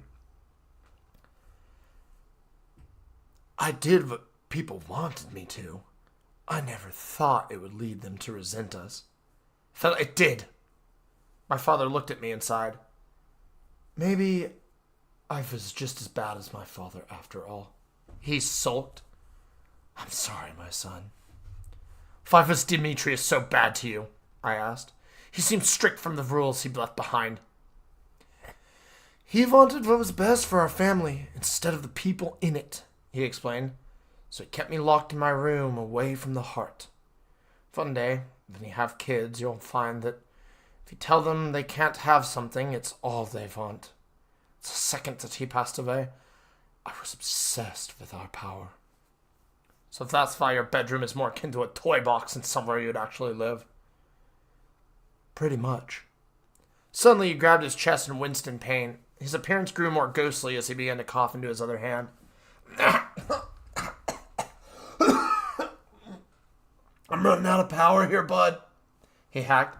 I'll be back with more energy later. I didn't even get to respond before he vanished. Unfortunately, I still had questions to ask, since he seemed quite knowledgeable about these powers. Looking at the brand on my hand, I began to wonder, was this an actual magic ability? Is magic real, and this is just a form of it? Is our family power just the ability to have flashbacks from other people's perspective? How did my family abuse this to become powerful? Without thinking, I extended my palm away from me as if to aim a spell like a wizard would. Alakazam! I yelled and closed my eyes. When I opened them up, nothing had changed. I wasn't in somebody else's body or seeing life from their eyes. Presto! I tried again. Shazam! Again. Shazubi! And again. Olympus power activate! But nothing happened. No magic word or command came to mind after that, so I sat there feeling like an idiot for a moment. Then I calmly picked my dagger up, adjusted the towel on my back so it wouldn't fall off, and left the room. I was surprised to learn that my new back wound would heal within the hour, which gave me the impression that these were not actual wounds, but rather tally marks, reminders to show how much we've used the power. For some reason, knowing that I had these powers in my blood only made me resent my family more. I should just call it quits right now, grab my dagger, head back into the tunnel, and cut every single artery I see into tiny ribbons. But I'll admit, the sheer idea of having to face that flesh amalgam again chilled me to my bone. After putting on some clothes, I headed to the kitchen and grabbed a glass of water. Slowly sipping on it, I rested and collected my thoughts. The only thing keeping me attached to reality is my ability to rationalize and think through this, yet even that seems to fail me every so often. Then I noticed the clock above the sink. It was the next day, meaning my little Robert Bayes escapade had kept me knocked out overnight. If my sense of schedule hadn't failed me yet, then that meant Sunny would be around soon to come pester me again. I wonder what she'll make of my newfound discovery. There was a time when she would come to visit with me and we'd play games or go shopping, filled with youth and energy. Of all the things we would do, my favorite was definitely catching frogs in the pond. I miss my life. I hung my head as my eyes grew misty from thinking about how simple things were before. Before my head was split in two and my hand had a scar branded onto it. Before I became a murderer and was locked away. Before I knew what my family had hidden beneath this manor. Right on time, I heard the new doorbell ring. A sonorous ding echoed through the manor as I approached the giant double doors in the front. As I pulled them open, Sonny stood before me, holding a package. Bonjour, Germaine. I brought you... Oh, hi, Sims. She corrected herself as she realized who she was talking to. What's in the box? I asked, pointing at the package. It was sitting in front of the front gate, so I thought I'd grab it for you. Very well. Bring it in. We stepped inside the manor, and Sunny took her shoes off, placing them by the door. She still wears the same ugly blue Crocs that she always has, yet somehow they hadn't worn down yet. Here you go, she exclaimed as she handed me the package. I didn't go snooping, so I don't know what's in it. I took the package from her, yet couldn't help but notice her grinning at me. How are you today, Sonny? I asked. You got a haircut, she exclaimed, ignoring my question. You actually went out and got one. Yeah. That's so good. You got fresh air. You're feeling awake and answering the door. You must be feeling better. I need to tell you some stuff. The excited look on her face began to dwindle a bit as I began to explain what happened with Robert. She tried reassuring me that he would come around eventually, but he seemed pretty sure about his decision to me. From there, I tried my best to explain what I saw and what my father revealed to me yesterday, but she just sat there with a blank stare on her face, so I clearly needed to do a better job. So there's a giant heart under the manor, she asked cautiously. And it's still pumping blood? And it made you hallucinate? Yeah, I know it sounds crazy, but it's actually down there, I reassured her. I've seen it with my own eyes. She stared at me for a moment. Okay, we're going to play a game, she responded. It's called Sonny Says. It's like Simon Says, but everything Simon is saying has been crazy, so we're not going to listen to him anymore. I'm telling you the truth. There's a living, beating heart under the manor. Simon, you know I'll believe anything you say, but you haven't had your marbles together for a long time. I wouldn't tell you this if I wasn't sure of it. You told me that your mirror watches you. It does! I spoke to it! Did it tell you to say hi to me? Nine, it... Then I realized what I was saying. Do I sound like a madman to you? I asked. A little bit, Sonny shrugged. It may seem a little selfish of me, but you're the only friend I still have, Simon. I told you I believe anything you say, but it's getting hard. I lightly grabbed her on the wrist and pulled on it. Come with me. I'll show you the heart. You'll see that... Suddenly, I was cut off by a loud beeping from the package. Startled, I threw it at the staircase and grabbed Sunny to protect her. Is that a fucking bomb? I yelled as I grabbed her. Bomb? She screamed as she held me. Had someone actually mailed me a bomb? Did people really want me dead that badly? We sat there cowering like idiots before I realized what that beep actually was. After beeping for a few seconds, it stopped, and I realized it wasn't a ticking time bomb, but rather a ringtone. Maybe I am a madman, I sighed in relief. It's a ringtone. There's a phone in the package. I confirmed this by walking over and opening up the box. Sure enough, a prepaid flip phone rested inside. Sunny began to giggle uncontrollably as I stood there dumbfounded by my own stupidity. A phone, I stated bluntly as I held it for her to see. Not a bomb. Sims, you're definitely crazy, she exclaimed. You had me so scared I almost peed. People want me dead. I'm right to be worried. Nobody wants you dead, you goob. Now let's with the phone. I don't particularly know, I responded as I flipped it open, but someone's been stalking me. How can you be so sure?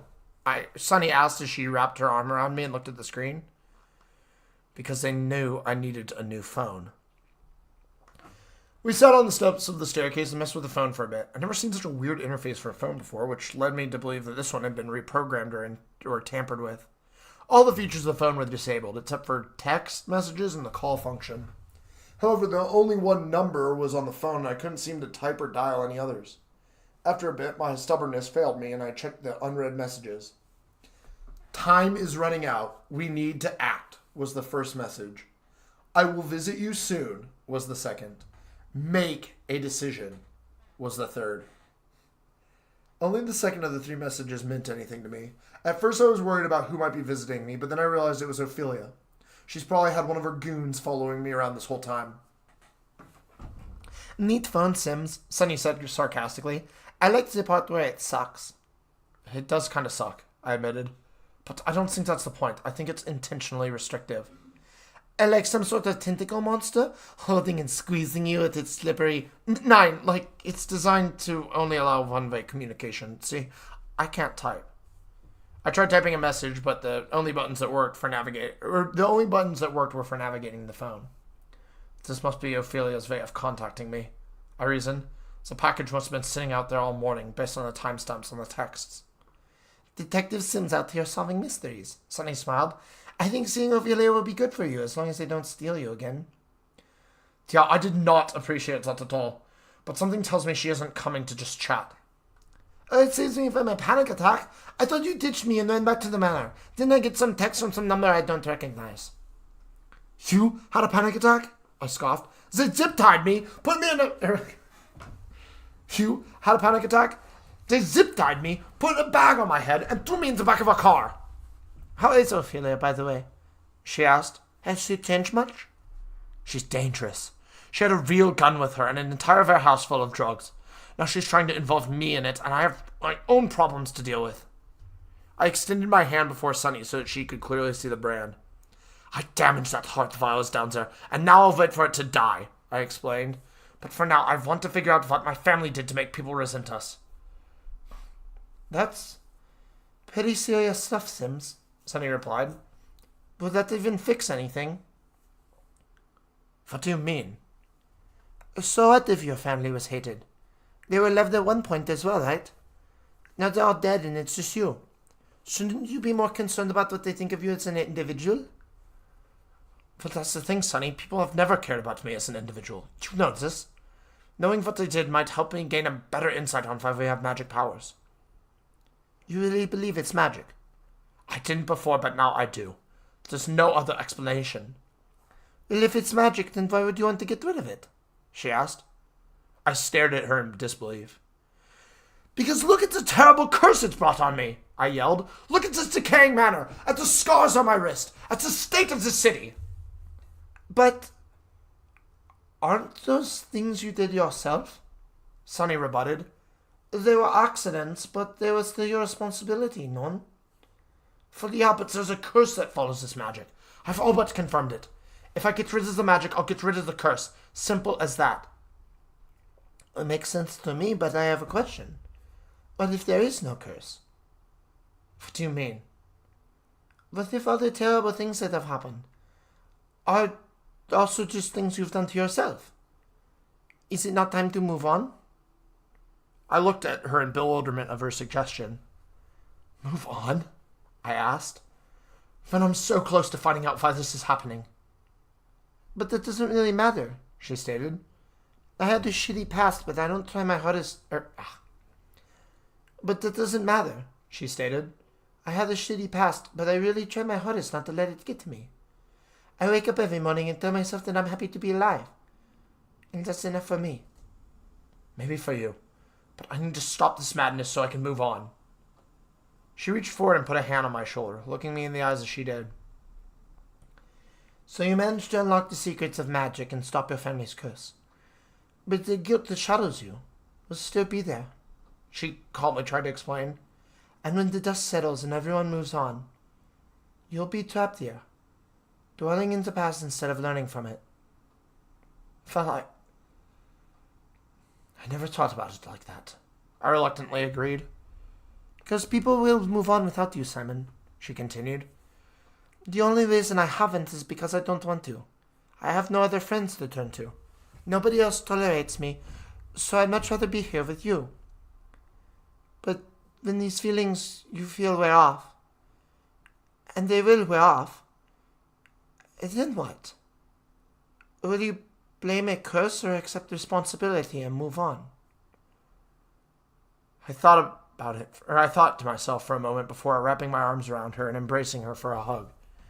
Although my father is back and my cousin is still out there, without Sunny, I truly would have nobody left in this world. Chapter end.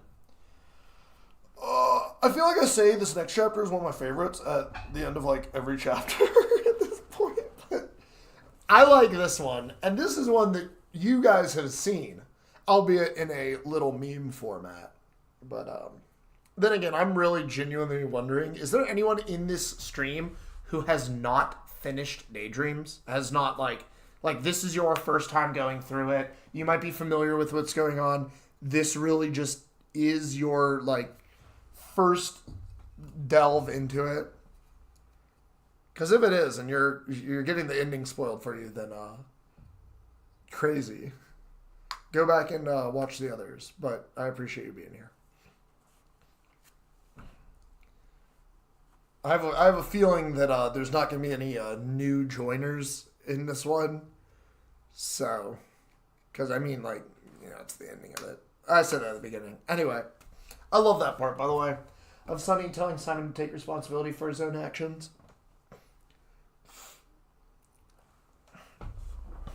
Oh my god. My throat is like clogged this whole time. Give me a minute. It's only when I need to like do readings or anything. It's never like when I'm just chilling. Alright. But the next chapter. The scent of the starry night sky. As I released Sunny from the hug, I heard a knock on the manor door, followed by the doorbell. Ophelia? Sunny asked. Ophelia, I confirmed. I didn't have a chance to approach the door before it opened on its own. Standing before us in the doorway was Ophelia and two of her men. She entered and they shut the door behind her, as if she were royalty. I do hope I'm not interrupting, she stated as she approached us. Oh, how happy it is to make me... I do hope I'm not interrupting, she stated as she approached us. Oh, how happy it makes me to see the two of you still together. What do you want, Ophelia? I asked. What's with the phone? Calm down, Siggy. I'll explain everything in a moment. But first, let's share some pleasantries. I haven't seen Sunny in such a long time. It has been a while, Sunny agreed. But that's not my fault. I was so worried about Simon that I never... Oh, it's perfectly okay, Ophelia interrupted. We all have our reasons for doing things. Her eyes turned to me as she said that. Siggy, you look so handsome with your hair all trimmed, she exclaimed. Are you finally starting to get out and about more? You could say that, I replied stoically. And Sunny, aren't you just the cutest little energetic thing? And Sunny, you are still just the cutest little energetic thing, aren't you? Well, I do try my best to shed some of my positivity on Sims, Sunny agreed, but he can be quite stubborn. A lot of Germans are. Looks to me like you're doing a wonderful job. I knew she was up to something, but I couldn't tell what. Were these compliments sincere, or was she trying to get us to let her guard?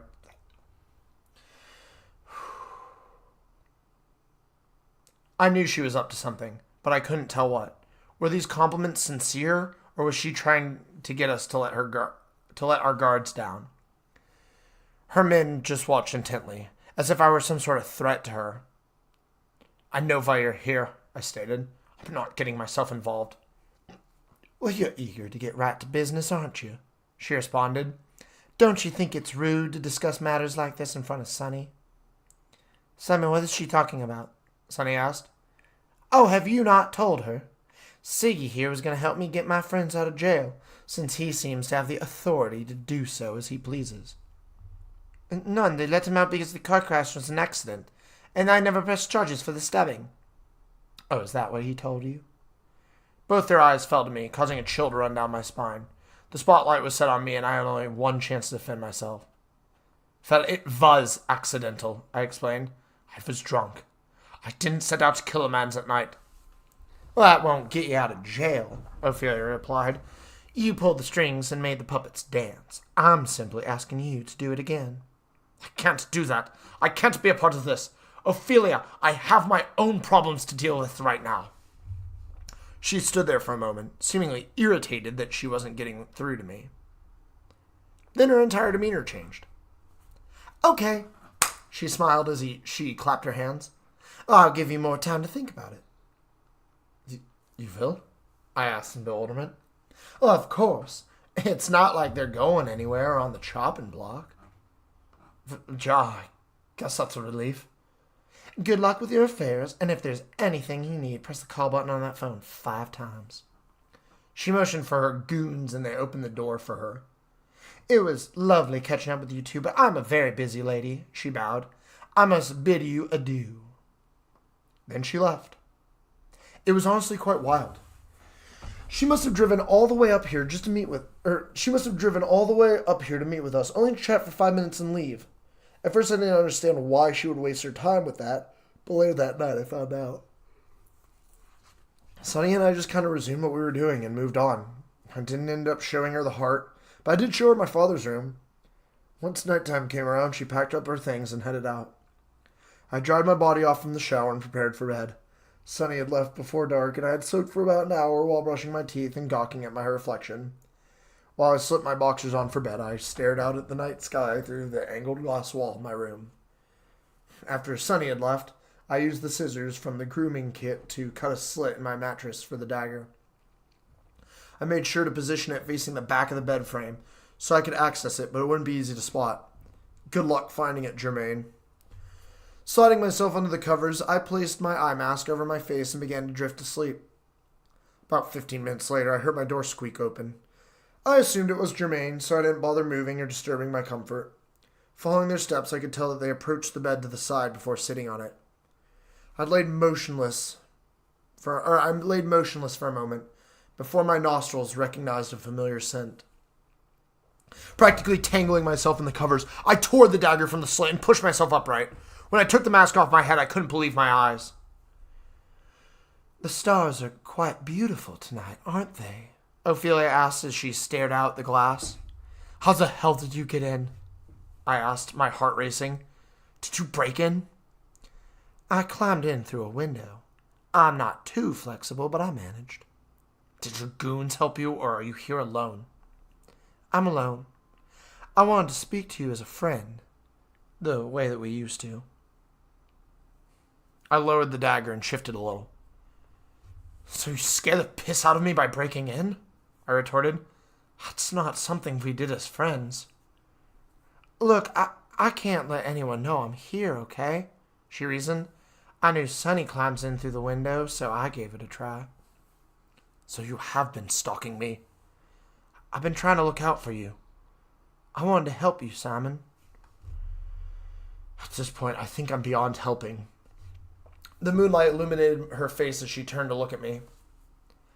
I don't think you are, she protested. I just think you haven't been given the right help. Oh, and you're going to help me? I scoffed. You and your drug gang are going to fix my problems? No, I can't fix your problems for you. But I can help you fix them yourself. The only thing you want from me is to be your puppet. Well, that is true, she nodded, but it's not the only thing I want.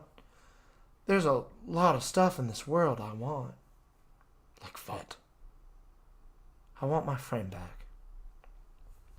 She smiled at me with an old yet familiar smile. I hadn't seen a genuine smile from her in a long time, and it made me feel warm inside. The man you called your friend is locked away, I informed her. He's in prison for killing a man. That's where you're wrong, she retorted. The man I'm calling my friend is lying in bed before me, 'cause he had the cunning to get himself out of prison. Is that what you call cunning? Cutting funds to the people who are supposed to protect this city? The people who locked you up over an accident, you did nothing wrong. I killed him. He was in a coma for weeks, but he still died because of me. Now that's just what they want you to think, she shrugged. He probably died of something else and they pinned it on you because they're sick of your family controlling them. Nine, that doesn't make any sense, I stammered. Why would they? Ophelia leaned a little closer to me. Because they hate you, Simon, she stated. Your family has complete control over the city forever. The French government won't even step foot in Fade, like we're some sort of separate place.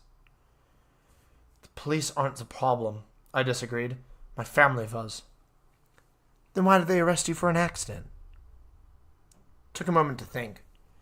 Sure, it was an accident that led to a death, but Ophelia had a point. What if Quincy died from some other cause while in a coma? What if the police had just used him as a scapegoat to arrest me? If they hate me so much, why would they be willing to expunge my criminal record for money? I asked. Because you left them with no choice, she answered. You have more money than they do. She placed her hand on my bare chest and gently touched the scar on my left pectoral.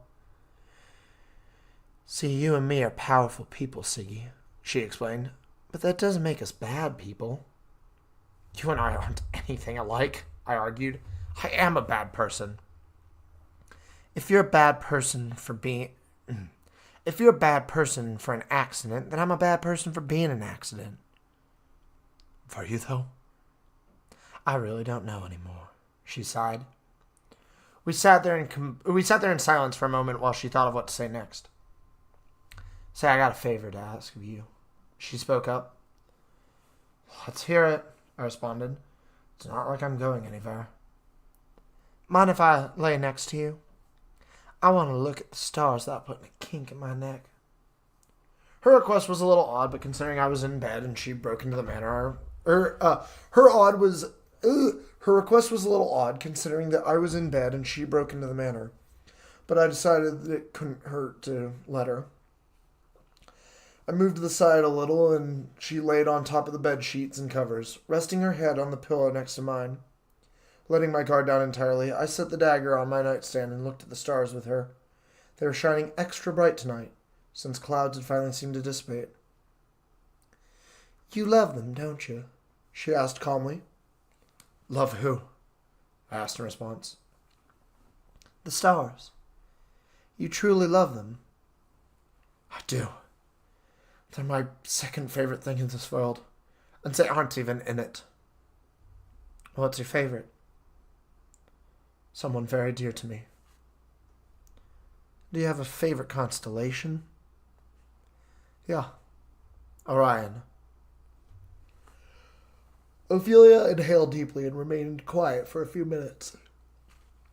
Remember when I told you that the stars could tell your future? She asked. Yeah, I do. I still remember what you told me about mine, I answered. Great things, huh? Mm-hmm. I still believe you will do great things, Simon. I didn't respond. After a few moments, she rolled onto her side to face me. You already did something great for me, she informed me. And something bad for everyone else, I argued. That's not what I'm talking about. I'm talking about confidence. I turned my head to face her. The moonlight shimmered on her golden hair and seemed to illuminate the pale splotches of skin on her face. You told me I was pretty, she reminded me. Back when I showed you my full face. In secondary... Ugh. You told me I was pretty, she reminded me, when I showed you my full face. Back in secondary school. Do you remember that? I gasped. First time a boy called me pretty. How could I forget? Well, you are pretty. Beautiful, even. She just stared at me for a moment, so I went back to looking at the stars. I didn't think too much of my compliment that I gave her, mostly because it wasn't exactly something many people would disagree with. Suddenly, I felt her press up against my side and kiss my cheek. I nearly jolted upright in shock, but managed to keep myself from doing so. What was that for? I asked in shock. For calling me beautiful, she responded as she ran her hand across my chest. You know, I always thought you were handsome. Sonny told me a long time ago. Truthfully, I didn't believe her. Well, you are. Especially with that new haircut. I looked towards her again, only to find her lips were almost touching mine. Her breath gently tickled my lips as her eyes grew half-lidded. Only one thought ran through my mind. Don't do something you'll regret. Trying to avoid eye contact, I looked off to the corner of my eye. Kiss me, Simon, she whispered. Just a little. I don't think that's a good idea, I whispered back as my heart rate began to increase. We're just friends. Friends can kiss, especially if they haven't seen each other in so long. I saw you earlier today. You saw Ophelia. My eyes immediately locked with hers. Beautiful hazel eyes glistened in the moonlight, mere inches away from mine. I'm asking as your friend, Courtney. Before I knew it, our lips were touching. She was so gentle and compassionate with how she kissed that it felt like something from a movie. I closed my eyes and put my hand on her cheek as I found myself entranced by her. As we kissed each other slowly, I felt her hand grab my wrist and move it towards her chest. She pushed it up under her top and bra until I was touching her bare breast. Then she grabbed the back of my head and started running her fingers through my hair. I couldn't think for some reason. It was as if everything was cloudy and my thoughts were all jumbled up in my head. Trying to breathe, I pulled away for a second, but ended up being pulled back for more. She rubbed her body against me from above the bed sheets, and I could tell she was getting into it. Then she let go of my head and slipped her hand in my underwear. Stop! I shouted as I pushed her away from her. Stop! Sorry. Stop! I shouted as I pushed away from her. I don't want this! What? She gasped. Don't want what? I don't want to have sex with you. Oh, all I did was touch her. And I don't want you to. I grabbed the dagger from the counter. You didn't come here to chat or anything, I surmised. You're trying to seduce me, so that I'll agree with you. I'm sorry, everybody. I'm really messing up. You didn't come here to chat or anything, I surmised.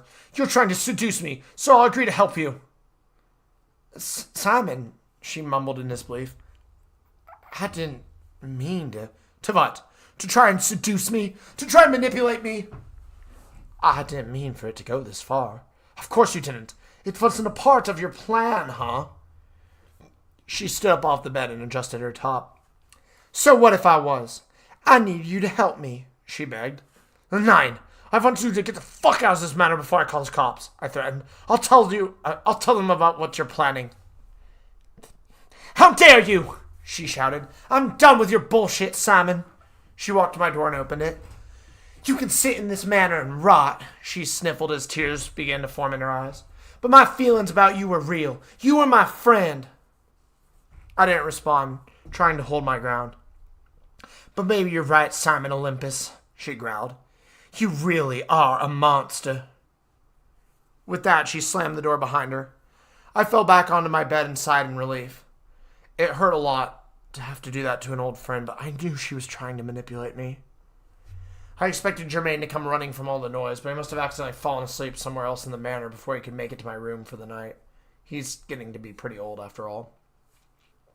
Once my blood had settled and my thoughts had cleared, I felt an overwhelming drowsiness wash over me. I fell back into my bed and cried myself to sleep at the loss of my friendship. Chapter end. I am very sorry, everybody. I am very much messing up a lot of lines right now. I really, really hope that it's not ruining the experience for anyone. If you would just give me a moment to kind of stretch out and stuff.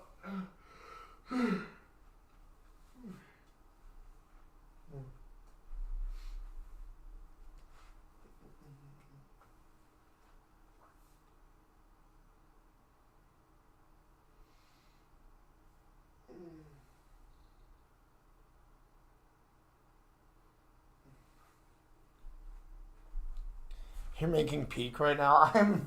I am not making peak. I am fumbling the bag. But you know what? I'm having fun doing it. Alright? Just give me a minute. I'm just stretching out and stuff.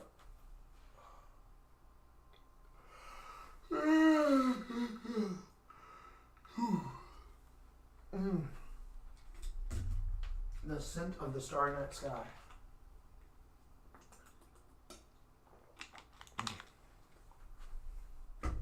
there's going to be a lot of people I'm going to be sending these videos to. So if you're one of them and you get this sent to you and you make it to here, what's up? How's it going? Thank you for actually sticking with it. Genuinely, anybody that's still here, thank you so much. I like I said before, I know that there's going to be less because each person's going to have to catch up with the story and stuff like that. Some people might have not yet. But if you are catching up to the story and you've made it to this part, you're absolutely amazing. Genuinely, thank you. All right. Here's my favorite chapter. Actually, my second favorite chapter.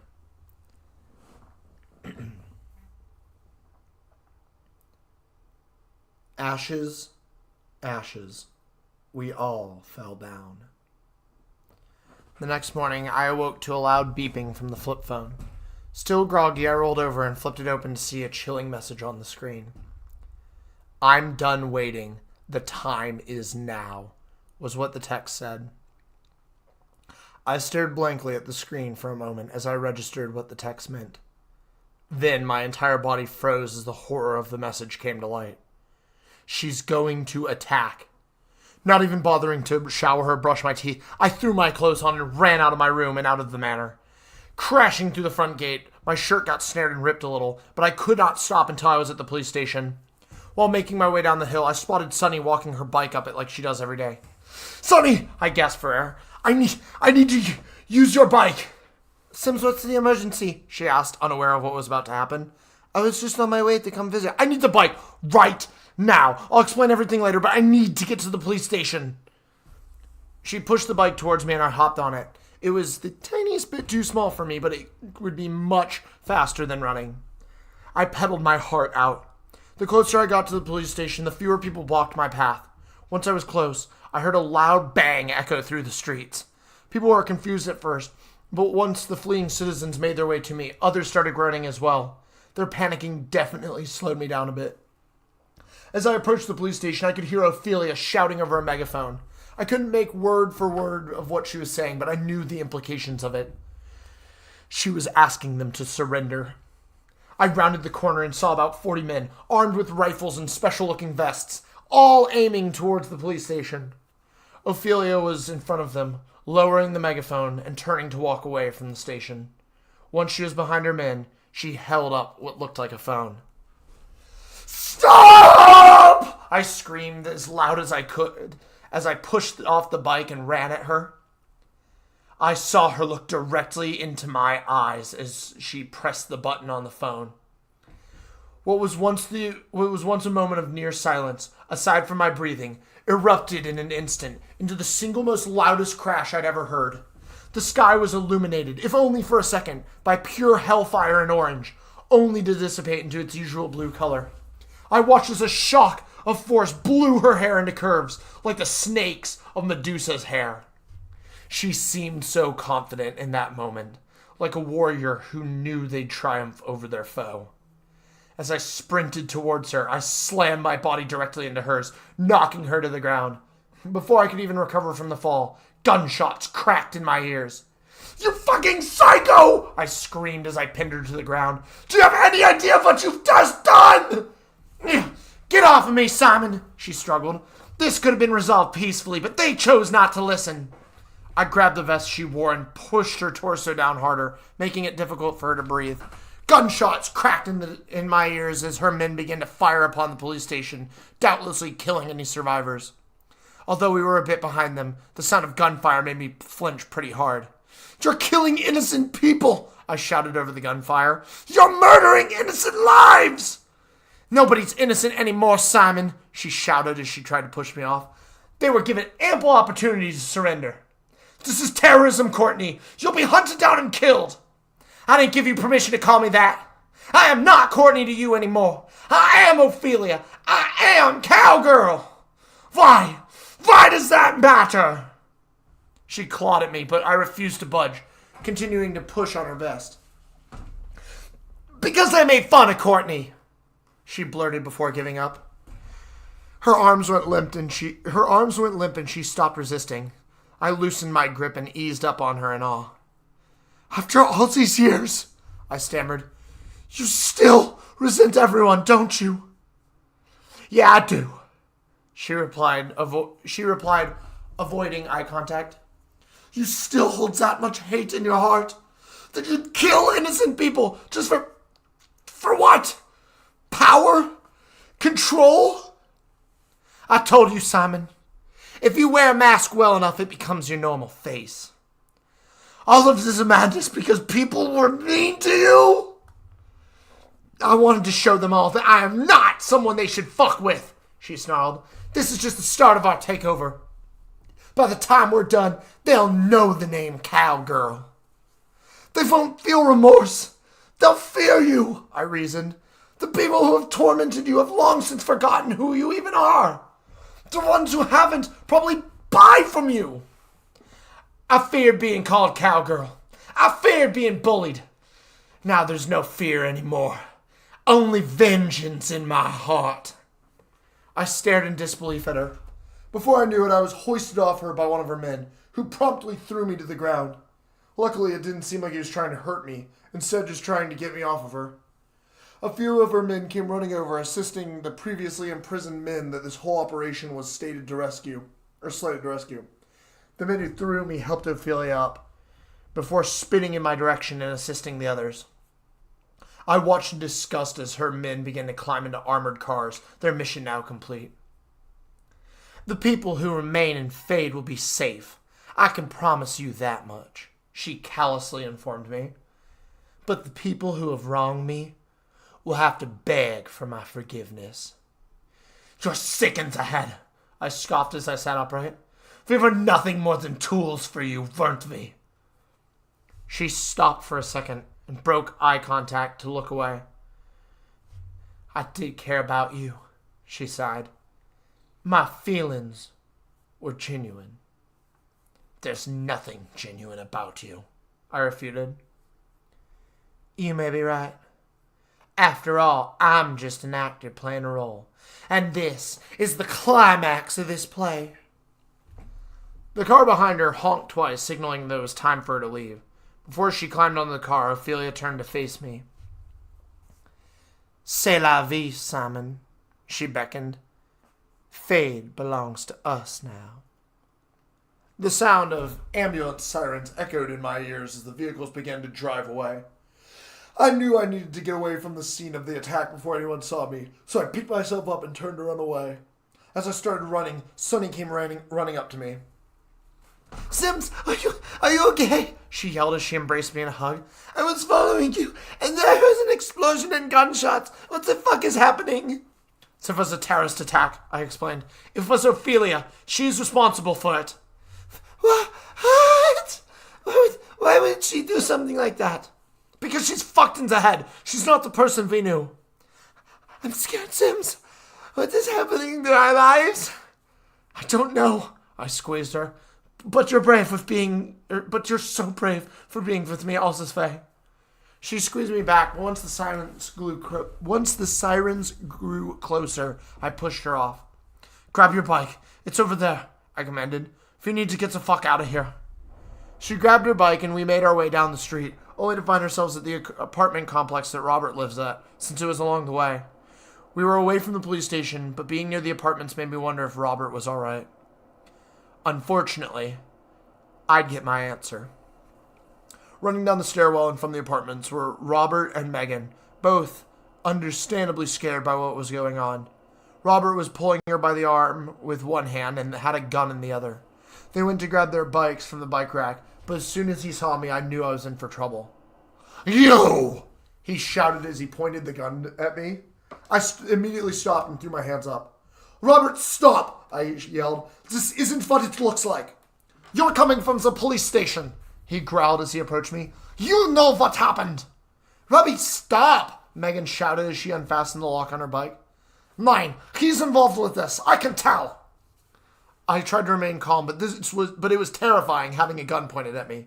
Robert's hand was trembling and I could tell he was freaking out, which made the whole situation much scarier. I'm involved, but I'm not the bad guy, I tried to explain. It's Ophelia. Her goons did this. You're involved in her shitty operation, he snarled. Explain yourself now! She tried to get me to help her break her goons out of jail. I refused, and she went ahead and did it. How would you have gotten them out? The same way you weaseled your way out? Gonna defund them again? That's what she wanted, I swear. By this point, the gun was so close to me that I could probably reach out and grab it. I want to believe you, cuz, he said to me. But I just can't. Why not? I pleaded. My explanation is clear. Because you've lied to us before. I don't trust you, murderer. I grabbed the gun and pushed it to the side. Luckily, Robert didn't accidentally pull the trigger or anything, instead of opting to swing his other fist at me and hit me square in the shoulder. Grappling with him in an attempt to disarm him, I pushed him to the ground. He rolled on top of me in an attempt to pin me, but failed. I could tell he was being careful with the gun, but I needed to get it out of his hands. We rolled on the ground, wrestling over the firearm like kids fighting over a toy. Sonny and Megan were shouting at us, doubtlessly trying to get us to stop, but I couldn't give up. You hypocrite, I grunted. I knew you got this from her. It's to protect myself from freaks like you, he grimaced. I thought I told you I didn't want to see you again. Well, sucks, because I'm telling the truth about trying to stop her. Bullshit. You were fleeing the scene. I saw you running. Robert, he's telling the truth, Sonny yelled. Why would you believe him? He lied to you as well, Sonny, but you're so blind you'd rather believe every rotten word out of his lips. I don't care if he lied or not. He's my friend, and I don't believe he did it to hurt anyone. I managed to wrap my arm behind him and pull his hair back, forcing him to strain his neck. You say that, but he just helped cause an explosion, Robert yelled. I told you I was trying to stop it, I blurted. Your English must be shit if you can't understand me. I understand you all too well. You lied to all of us and told us that you were arrested for a car accident. Then you hid away in your manor, living the dream. I was arrested. The details aren't important. The details are important. He moved his knee up against my chest as we wrestled to try and wedge me away from him. You were supposed to help me in this hatred between our families, I reminded him. Our fathers were friends. I don't care about that anymore, he rebutted. I want nothing to do with either of our families. I will start a new family of my own. Nothing to do with... You're an Olympus, for fuck's sake. Just as much as I am a Rayburn, which will soon be not at all once I have it changed. Your real name is Robert Olympus Rayburn. You told me yourself. I tried to push the gun out of his hand, but his grip was too strong. Why does it matter what does it matter what your name is, Robert? Sonny asked. Is it really worth fighting Simon over? Yeah, because I cannot be associated with him and his actions, Robert responded. He's too dangerous to be around. Robert pushed me with his knee and grabbed my hand to try and peel it off the gun. In response, I grabbed the gun with both hands and tightened my grip. So? You're fighting over a gun, she shouted. Do you really want to shoot your own cousin? Of course not, Robert answered. But I don't trust him not to do the same. You really think I'd shoot you? I interjected. You lunatic, I would never. You already killed a man, then lied about it to your own cousin. It was an accident. Lying to me sure as hell wasn't. Defunding the police wasn't. You allowed all of this to happen. I couldn't tell you what I did. I had to bury it so that nobody would know. He slammed his knee into my chest harder, and I rolled over him in an attempt to twist his arms. What did you think would happen, Simon? He yelled. Did you just think your actions wouldn't have consequences? I know I abused our family's wealth and influence, I screamed. Why would... I know I abused our family's wealth and influence, I screamed. Would you not have done the same if you were in my shoes? Suddenly, the unthinkable happened. The gun went off in our hands, causing me to let go as the moving part scraped my palm. My ears were ringing from the loud bang, and I let go of Robert, only to find his face frozen with fear.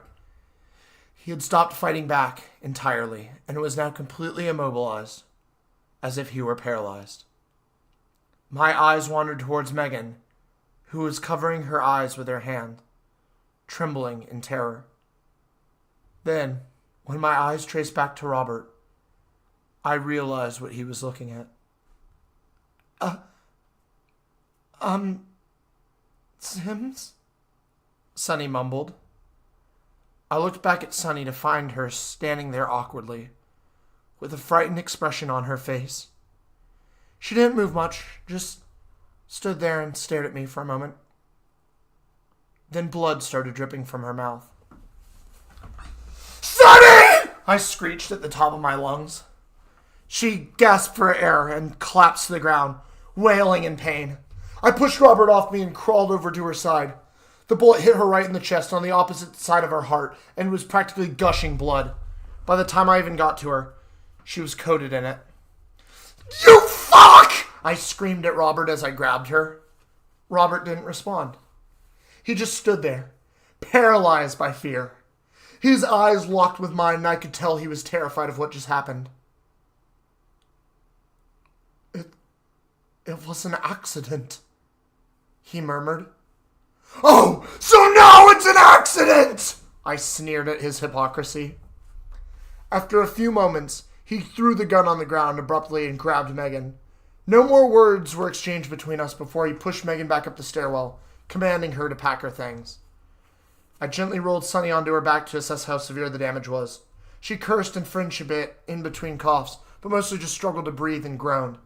Blood had already pooled around her and had begun soaking into the cement, even though she had only collapsed a few seconds prior. "Sunny, please, just hold on," I begged. "You're going to be fine." I have very little knowledge of first aid, but I did know that I had to staunch her bleeding. Using the dagger, I tore the ripped part of my shirt even further to create a strip long enough to wrap around her chest.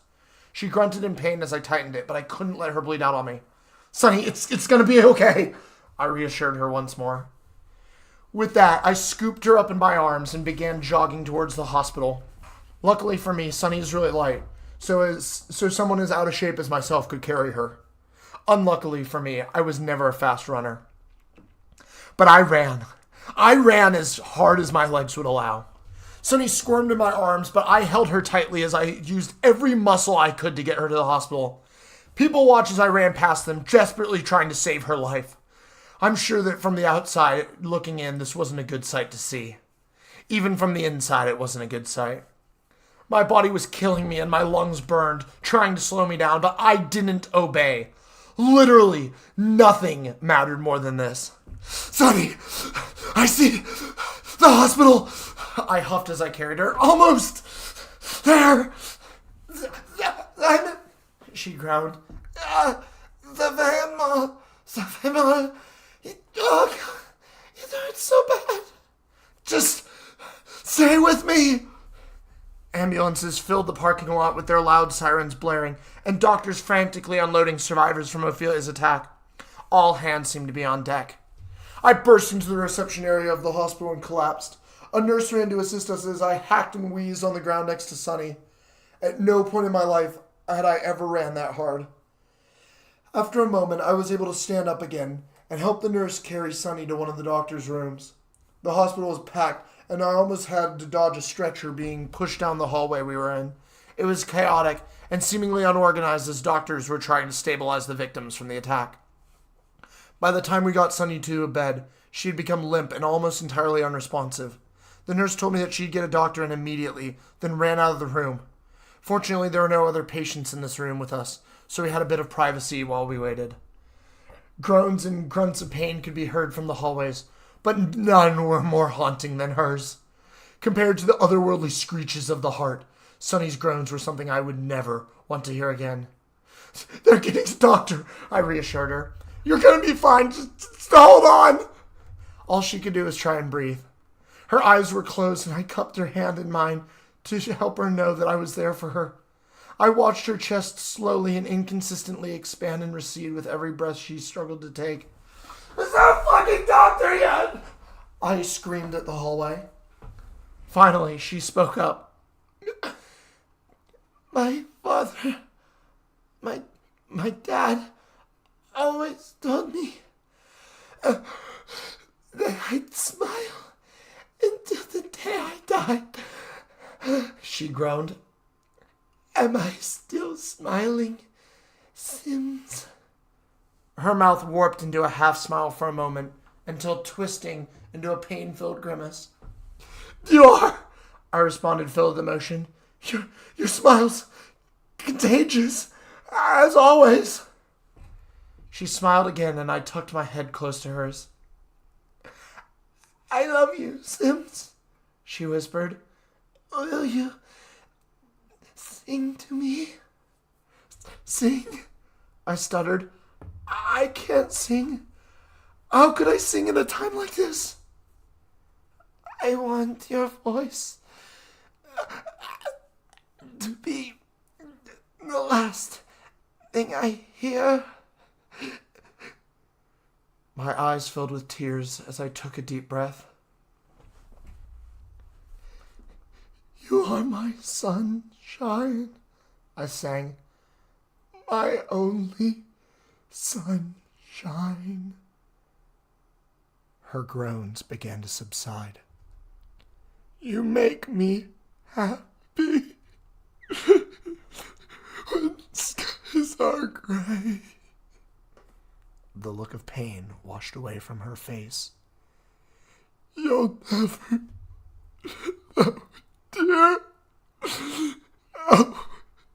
how much I love you. Her chest stopped smiling. Her chest stopped moving. Please don't die. She stopped gripping my hand. My sunshine away.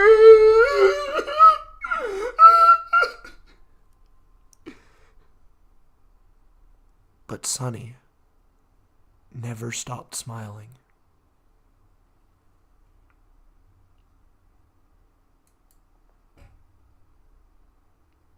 End chapter.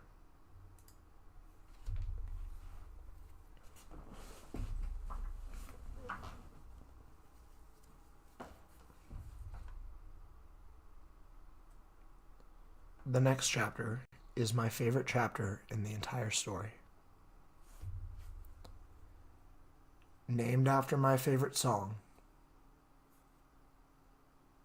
Time in a Bottle. The sun stopped shining that day. Darkness enveloped the world and blackened the skies into an inky abyss. There was no more laughter or joy. Happiness was non-existent, as sorrow and woe filled every fiber of this miserable existence. The light guiding my heart had just been extinguished. As I walked down the seemingly infinite corridor, I took note of the plaques on the doors that I passed. Each plaque had a number on it, corresponding to a year of my life. When I looked through the door, I would see the part of that year that I remember most fondly. Every single memory involved Sunny. Almost as soon as I met her, she had been the light that shined through the darkness of my life, a beacon of hope and positivity that radiated a true appreciation for life itself. If anyone deserved to live a long and fruitful life, it was her. And yet she's dead. I looked into my chest and saw that my heart had turned black. No matter how much I continued to talk to her, she would never again respond. I learned very painfully right then that the ultimate sadness was not any form of depression or suffering, but losing the person you care about the most. Sadness turned to delusion. Delusion turned to anger. Anger turned to resentment. Resentment turned to hatred. Robert Olympus Rayburn! I shrieked to the heavens. I'll fucking kill you! I thrashed in unbridled rage, unable to control my emotions. I'll cut your body into little pieces! I howled, and they will never be found! The shadows on the walls cowered in fear from my screams, trying their best to avoid my tirade. Because I will have eaten them! I screamed. And that will be the end of you! By the time the doctors had arrived, Sunny was dead. I simply sat in the corner struggling with my emotions and watched as they tried to revive her. My nails dug into my skin as I gripped my face, screaming into my palms. My clothes were tattered and soaked in their blood. In her blood. I hadn't showered and my breath was foul. It was as if I was more akin to a feral animal than a human in my current state. Eventually, the doctors gave up and left to continue assisting other patients. They deemed blood loss to be the cause of death, instead of the actual bullet itself. A doctor said something to me about contacting her family, but I was in zero state to speak to another human being at the time. Instead, I merely climbed into the bed with my beloved friend and wrapped my arms around her. I held my once energetic friend close to my body and guarded her like a wolf. Her lifeless corpse was still warm to the touch, giving the illusion that she was merely sleeping in my arms. I had lost my vision entirely, since my eyes were too filled with tears for me to see. No words could leave my mouth, aside from wails of agony and sorrow for my best friend. This was the hardest I'd ever cried. Hours passed as I laid with her. Memories of catching frogs with her at the marsh would loop through my head endlessly, forcing me to cry even more. Her bright smile was burned into my brain, playfully taunting me with knowledge that I'd never see it again. Even telling the story now, my document is lagging, sorry. Even telling me this story now, I feel myself getting choked up and my chest constricting. A doctor would return to the room to check in on me every so often, but I could no longer speak to them, since I had cried and screamed so hard that my vocal cords no longer responded. I remember them putting their hand on my back in an attempt to soothe the pain once or twice, but nothing could stop my heart from aching. My senses had completely dissipated, leaving nothing but emptiness within me. I must have laid with her for upwards of 10 hours without moving an inch. By this point, the warmth of her body had vanished, leaving a cold husk of what she once was. There was truly nothing left for me in this world.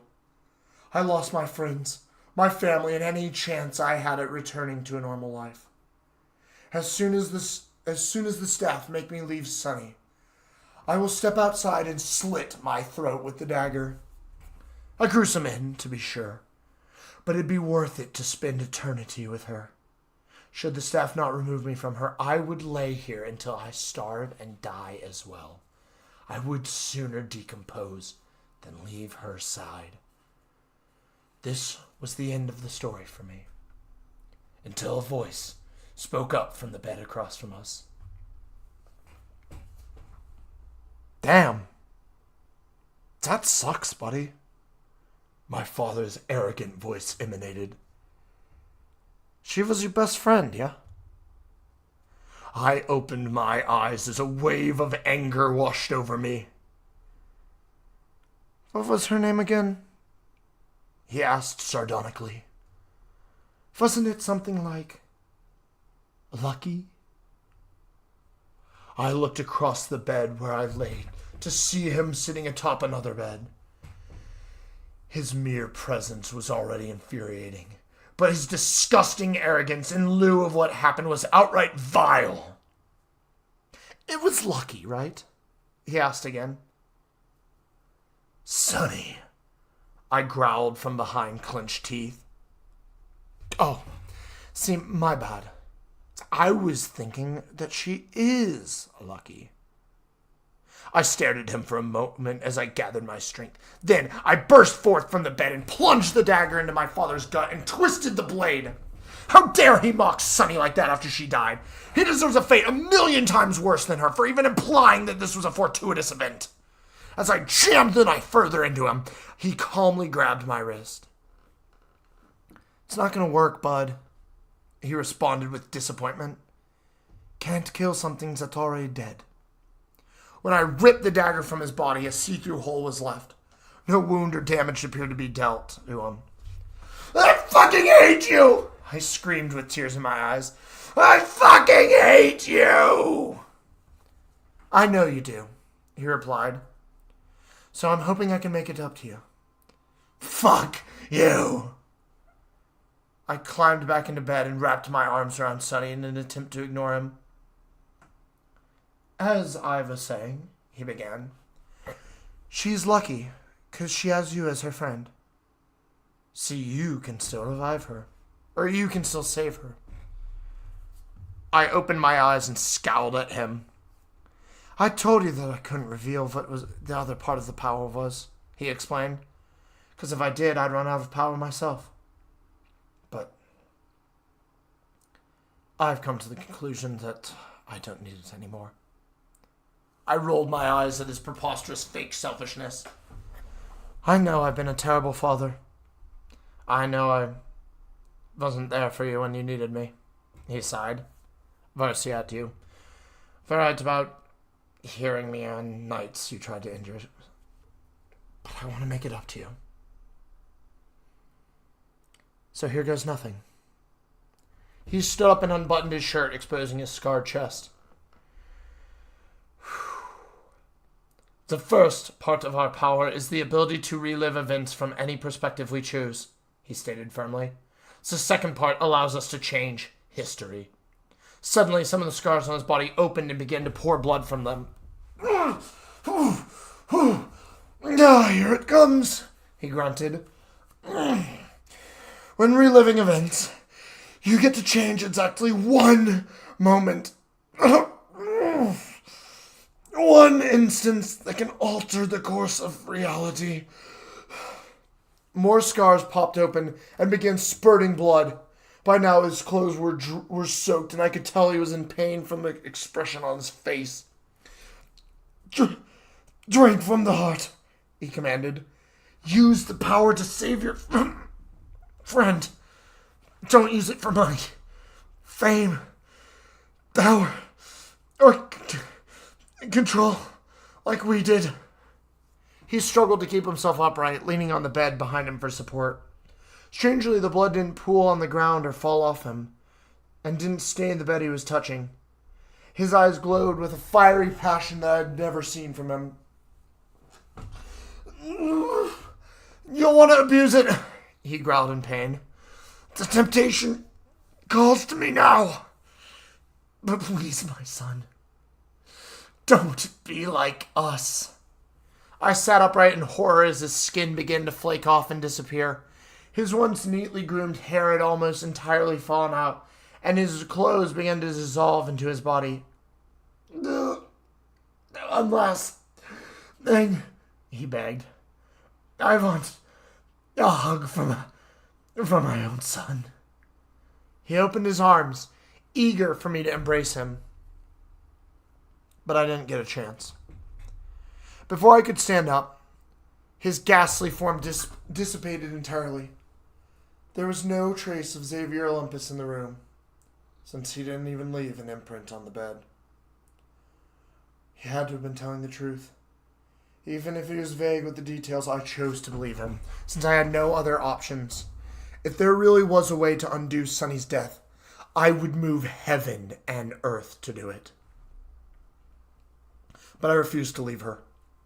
So I scooped up her corpse, walked back down the hallway, and left through the front door. The nurse at the front tried to stop me, but I ignored her and picked up the pace that I was moving at. Every single eyeball in town was fixated on me as I walked her corpse through the crowd. Some people shouted at me, and a few others tried to stop me, but I kept moving. At one point, someone grabbed me in an attempt to figure out what I was doing with a corpse, but as soon as I pulled the knife on them, they backed off. People knew I was dangerous after that. A deranged sort of determination guided me through the crowd until I was back in the open countryside on the path to the manor. I hiked her body all the way up the hill to the manor and stepped inside. As I stepped through the door, Saint Germain stopped me. Master Simon, he yelled in horror as he dropped the box he was carrying. I need the heart, I growled. What happened to Miss Rabelaisian? What happened to you? The heart, Jermaine! I need it! Your father gave me explicit instructions to keep you away from that heart. I already know you've been snooping in his room. Therefore, I must... She's dead! I screeched. And you will be too if you stand in my way. He took a moment to adjust his glasses. Very well. His voice wavered. I cannot stop you. I know better than to oppose the Olympus power. He bowed before me and stepped to the side. Godspeed, Master Simon, he stated. I wish only the best for you. I continued through the manor and out into the inner garden, then to the gazebo and down the spiraling stairwell. Darkness enveloped me, and it was hard to keep my footing with Sunny in my arms, but I was too determined to slow down. Using my shoulder, I bashed the door open and collapsed to my knees before the heart. I gently placed Sunny in front of me and gazed upon the horrific center of the amalgam. The beating had slowed down quite a bit since the last time I was down here, giving me the impression that time was running out. Please, I sighed as I bowed before it. Give me the power to save my friend. I will restore your power. I will do your bidding. I'll do anything. The heart didn't respond and just kept rhythmically pumping blood. I sort of expected a booming voice or otherworldly sounds, but nothing of the sort happened. Timidly, I approached the heart and placed my hand on it. The surface was damp and meaty, which made sense considering it was a literal heart. I noticed that a thick flap of tissue covered the front of the heart and tried to peel it back. As I did, a small cavity filled with orange blood was exposed. A wave of resentment and hatred for my family washed over me and tested my resolve. Would I really succumb to the same methods as them? Part of me didn't want to use the same power that cursed my family, yet when I looked back at Sunny, I remembered I truly had no choice.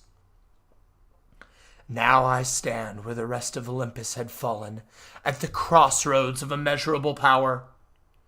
Would I end up on the right side of history? Remembering my father's instructions, I cupped my hands and dipped them in the blood, then brought them to my mouth and sipped.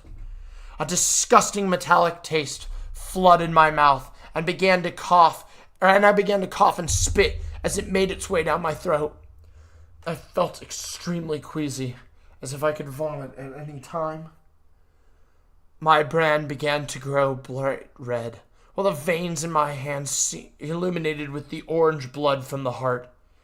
Seeing my veins through my skin freaked me out a bit, but I couldn't move my body to react. The brand itself began to burn, and my veins began to sting. The brand itself began to burn, and the veins began to sting, as if they were filled with lava. I screeched in pain, but couldn't escape the agony. But the most dramatic alteration was in my head. Knowledge I never learned filled my brain, as if I drank some sort of liquid tutorial on how the power is to be used.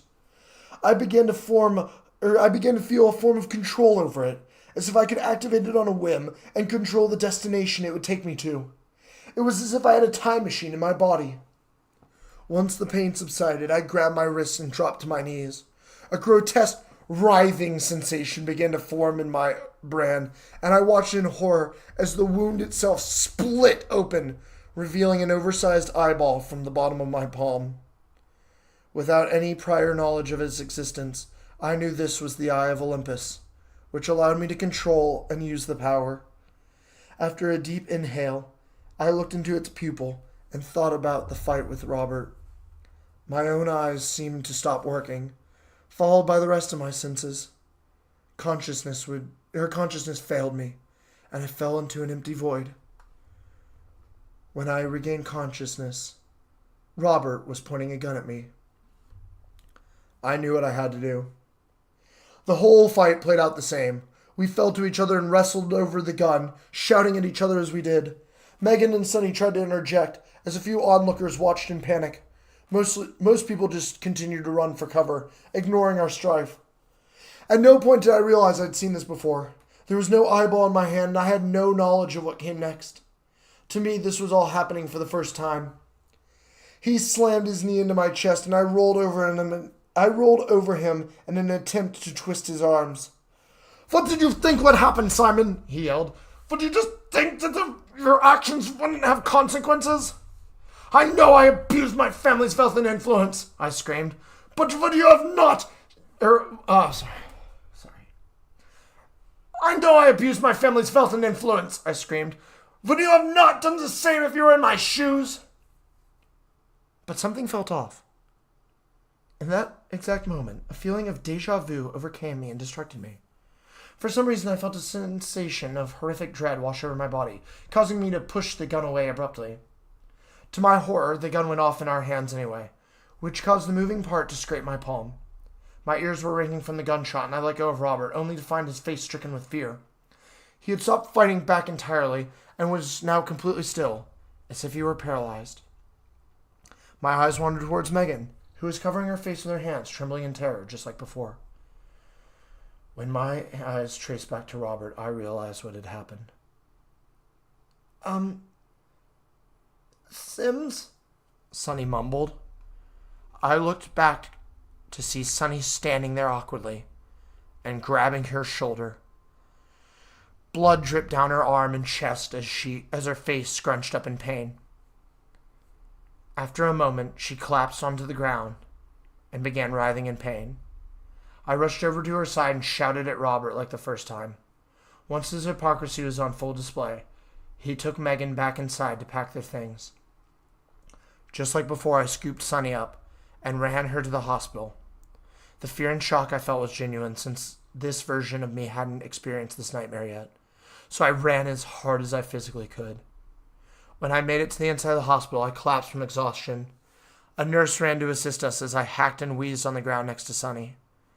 At no point in this version of my life had I ever ran that hard. Then, I passed out. Chapter N. I'm gonna need a break for a second. I am actually physically drenched in sweat right now from that.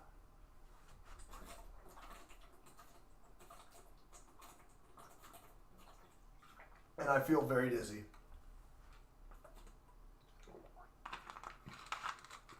Congratulations, everyone. That was the climax of Daydreams. I'm gonna grab something to eat. One moment. Woo! I'm lightheaded. Oh.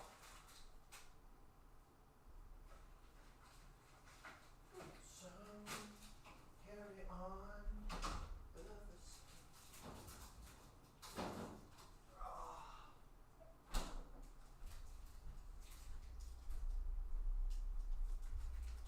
Oh my god, who would have thought that reading could, exhaust you so much? Oh. I hope everybody's been enjoying Daydreams. I'm slowing down, I'm making more mistakes, but that's fine. I'm actually having a lot of fun doing this. I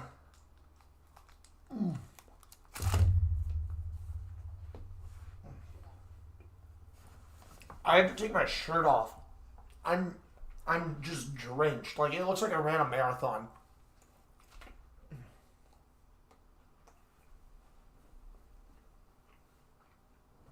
I hope my mic didn't, peak out when I was yelling as the characters. I feel like it might have. But I am gonna take all this and splice it together. So. Well, the problem is I have my, I can hear you pee. I wasn't peeing, though. I was grabbing a snack. Problem is I had to turn off my fan, because listen, you can hear it.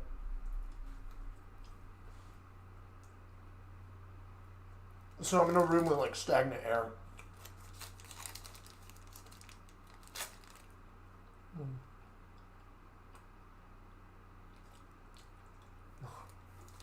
No.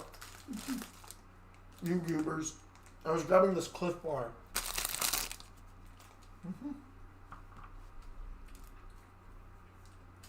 I don't think I don't think I've peed like on this stream yet. You guys trying to gaslight me just like on Twitch back when I would stream on there.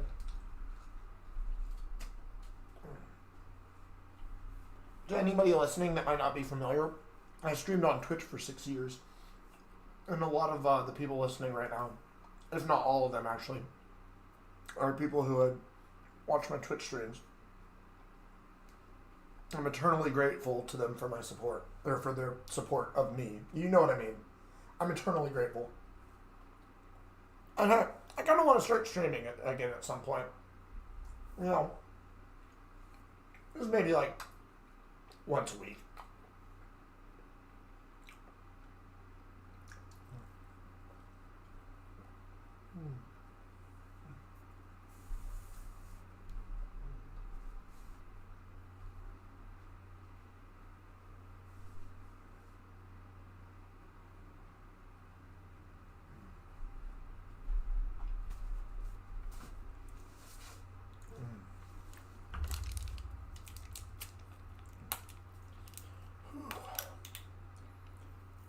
Is everybody enjoying the reading? Everyone having a fun time?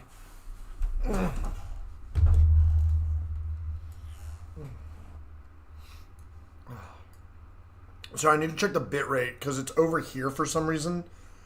Oh no, it's on Streamlabs as well. But like, see here, it has like a connection, like excellent connection, right? So,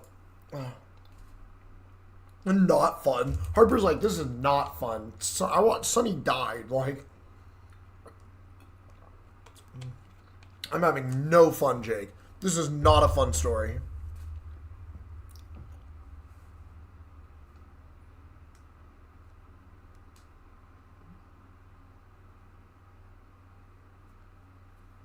All right.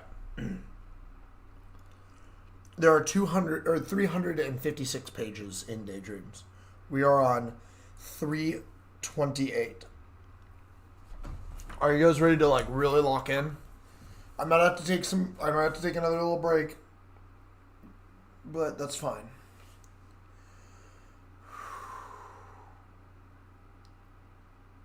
Oh, let me turn off my fan.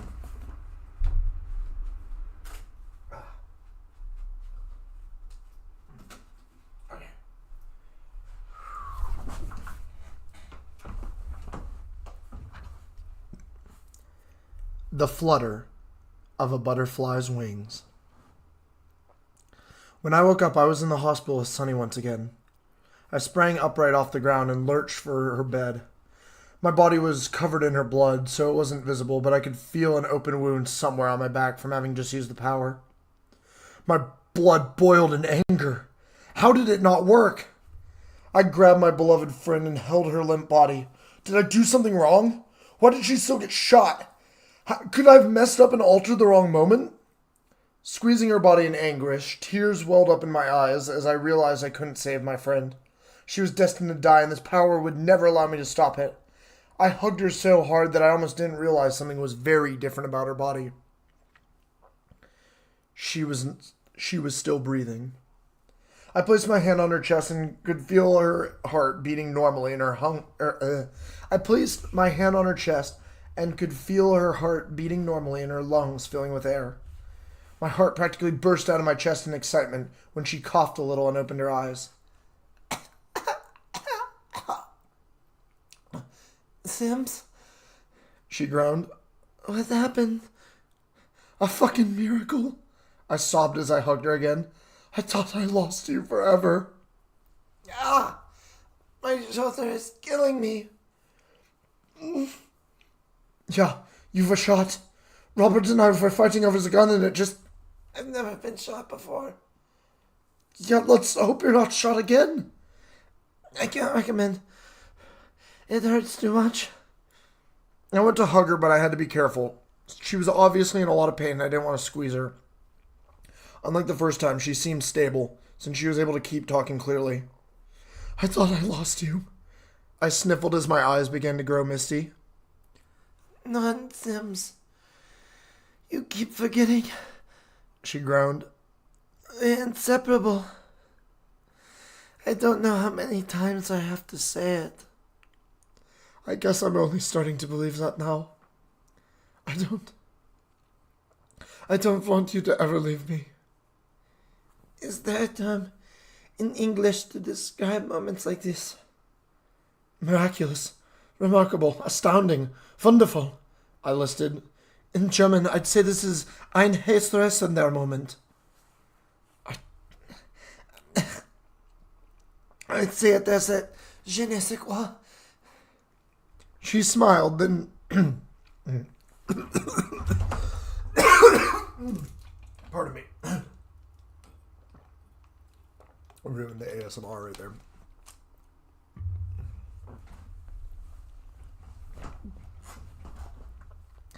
She smiled, then groaned in pain and grabbed her shoulder. Just then, 2 doctors came in the room with a surgical tray and a medical cart. "Excuse me, sir," one of them spoke in French. "Please move away for us." "Deutsch?" I asked as I stepped away from the table. I wanted to make sure I was able to communicate as clearly as possible, since I had important information about something to present to them. "I speak it," the other doctor answered in German. "Is this better for you?" "Yeah, much better. Will she be all right?" "Only because of how quickly you got her here. Another 10 minutes she would have bled out.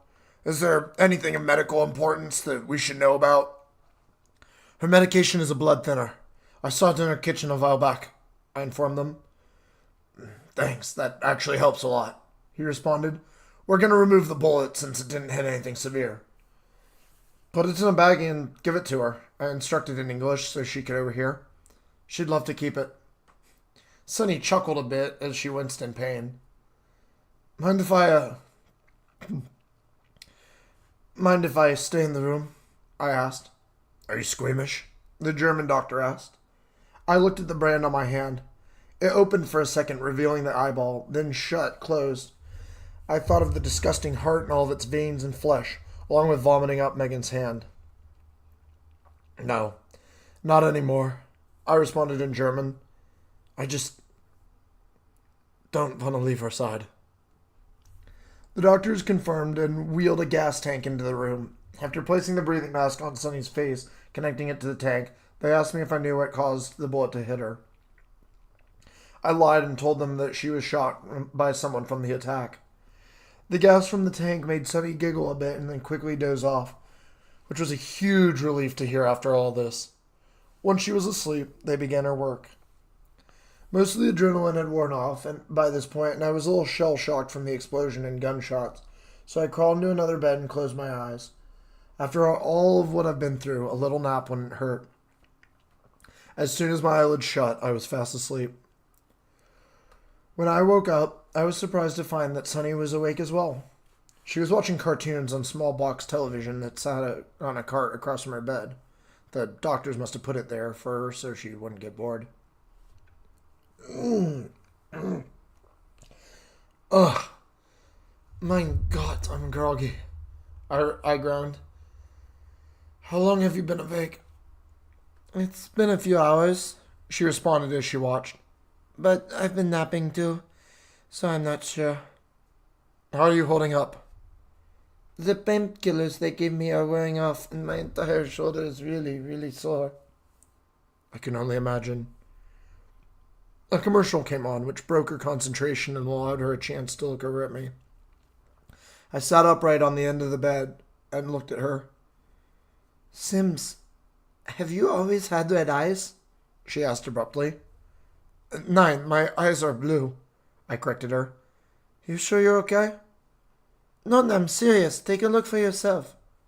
She pointed over to a small mirror on the wall above the sink. Walking over to it, I couldn't help but notice that my eyes were now bright red. They didn't glow like my father's did, but they were roughly the same color. "Sunny, I think I know why they're that color." I turned to face her and held up my branded hand. "I think I finally have the power that makes things right," I informed her. "I can't exactly explain it, but I think I can fix all this." "If there's anything left to fix," she sighed. "Everything's so messed up. I don't even know where you'd start." "But I do. I could start with the night of the festival, when this all started. Oui, but that's long since past. You can't just... I drink from the heart, I interrupted. I have the Olympus power. She stared at me for a moment and rubbed her shoulder. Sims, I don't know what that means, she stated, or how that even matters. It allows me to go back and... Before I could say another word, my whole chest tightened. It felt as if I was being crushed from the inside for a brief second. Then I remembered.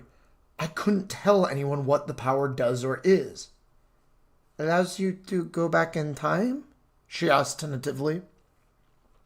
I nodded but kept my mouth shut.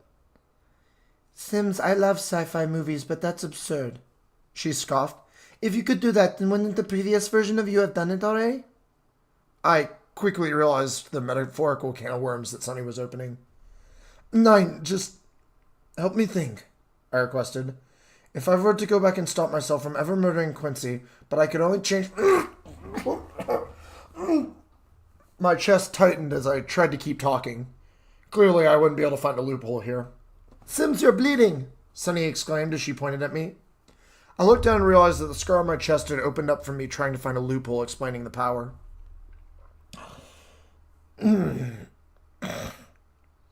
Okay. Let's say that there's a way that I can fix anything, but I can't tell you how I can do it, I informed her. Would you trust me to do it? She looked at me in disbelief. Have you learned nothing, Simon? She responded bluntly. Robert didn't believe a word out of your mouth, and Ophelia's a terrorist now.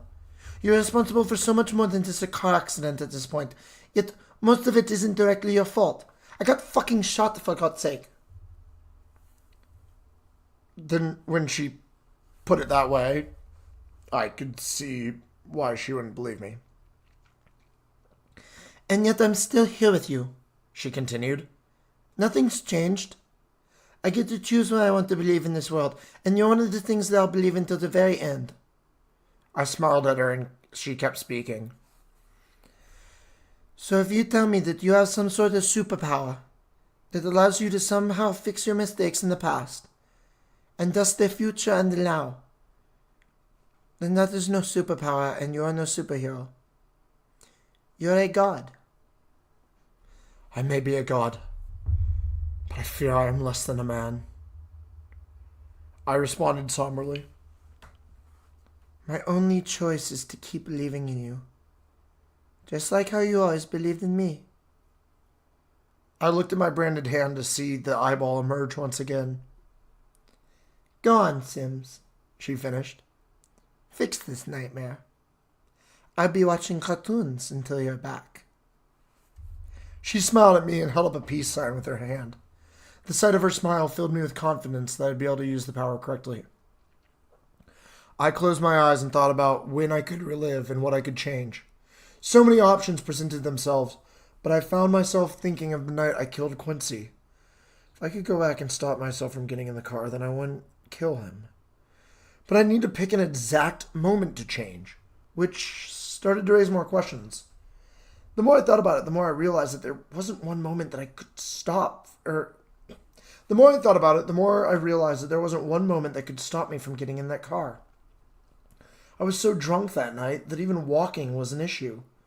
Originally, I was going to head to Sonny's house and leave a note, but I ended up just taking my car and causing the accident. Normally, I would have just stayed at Sonny's, but I didn't trust myself to sleep with her while drunk. Wait a minute, I thought to myself. That was the cause. The car accident didn't cause all of this. I mentally traced back to the beginning of my story as the realization began to creep into my head. Ophelia's attack and Robert not wanting anything to do with me stemmed from me using my family's wealth to get out of jail. I was in jail for stabbing Sonny while I was suffering psychosis from the head injury I sustained when I got into the car accident. The only reason I got into the car accident was because I couldn't trust myself to sleep with Sonny while drunk. This lack of trust was caused by the constant guilt that I felt.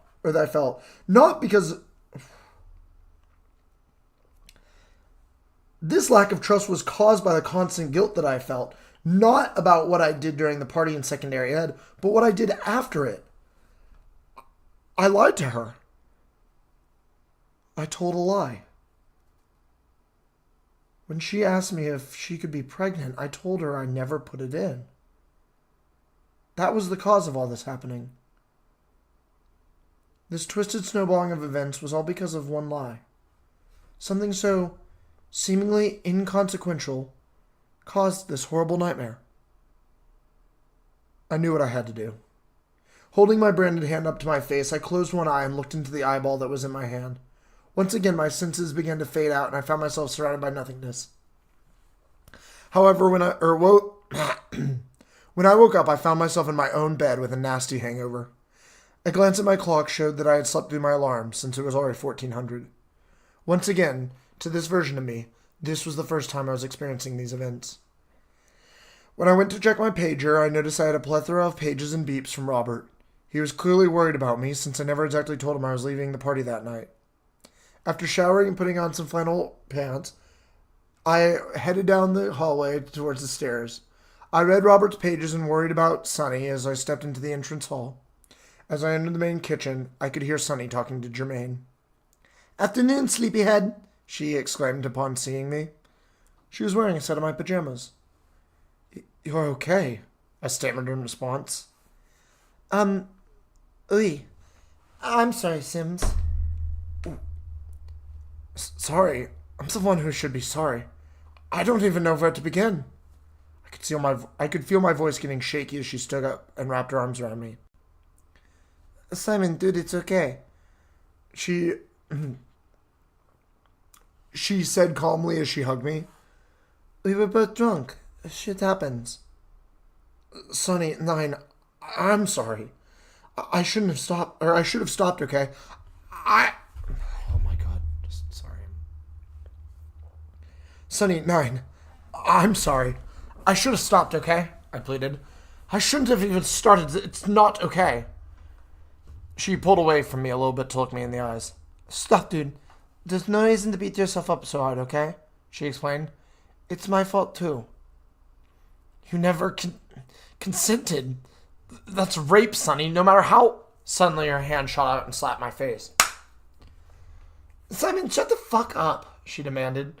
"You didn't rape me. We got drunk and touched each other's junk, okay? I consented as much as you did." I wiped my face and nodded. "If I may," Saint Germain interjected. "Miss Rabelaisian here already explained to me what happened." "Oh, great," I sniffled. He doled out my punishments as he scooped the soup he had prepared into my bowl. Once finished, he left us alone to eat and sober up. I took my soup inside as I noticed Sonny staring a hole in my head. "Yeah," I muttered after a few moments. I need to know if, before I go any further," she mumbled. "Could I be pregnant?" This was the moment. This is what caused everything to spiral out of control. This is what made me second-guess myself for the rest of my life. Lying to her would make me a monster. I clenched my fists and looked her right in the eyes, knowing full well I had a choice to make. The truth was that I took advantage of her passing out and had sex with her unconscious body, a fact I can no longer deny. She wouldn't remember, but she'd find out anyway. So why lie about it? The answer was fear. I was so afraid of the consequences for my actions that I never thought about the consequences of my lying. With a heavy heart, I placed my hand on her shoulder. But before I could speak, her entire face froze. In fact, everything froze around the two of us, including time itself. Reality came to a standstill for a moment, yet I was completely conscious. Weirder yet, I was aware of what was happening. I looked at my palm and realized I was no longer the younger version of myself, but instead the version of myself from the hospital before I used the power. Something had broken with how the power functioned, and I immediately worried that I caused some sort of feedback loop or paradox. Looking back at Sunny, my entire body froze in sheer terror as I found myself face to face with something I'd hoped to never see again. A mask. With a loud booming sound, all the kitchen fell away, suspending us in the void. I stood in complete nothingness, staring in terror at a mask of Sunny's face. "You're dead," I muttered. "I killed you myself!" Oh, it's been some time, a familiar voice taunted me. How nice to witness this power of mine. The mask rose above my head, lifted by a tall, shrouded figure. Multiple long, spindly arms emerged from the shroud to assist the entity as it stood. Once upright, it placed the mask over its ghastly face, and blood began to drip from the eyes and mouth of it. How are you alive? I asked in terror. Well, it's really quite simple. Can't you see? It growled. You went back to a time before you killed me. Get out of my way and bring Sonny back. I have to make things right. Only now have you realized something I tried to teach you until the moment I died. What are you saying? I tried to teach everything I could about my magical power and its wondrous good. I think I understand that now, okay? I assured him. I get what the power does and how to use it. But you understood this entire time. It was just locked away in the recesses of your mind. He extended a hand out and touched my head. When he did, images of Ophelia flashed through my mind. The real Courtney never went to the play, he explained. She merely said no and called it a day. She never played the role of Ophelia in Hamlet, so she never took the name and adopted it. Wait, you mean I did that? I gasped. I created Ophelia? Not entirely, but let me explain. The only thing you changed was her choice of nickname. So she still ends up as Cowgirl, huh? The masked man simply didn't respond, instead opting to fill my head with images of Sonny.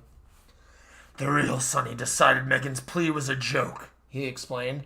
She threw out the test like a toy that had broke. It's a pregnancy test?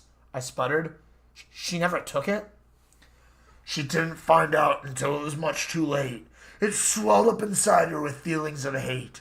She knew she couldn't trust you for the rest of her life, but she decided to anyway, despite all the strife.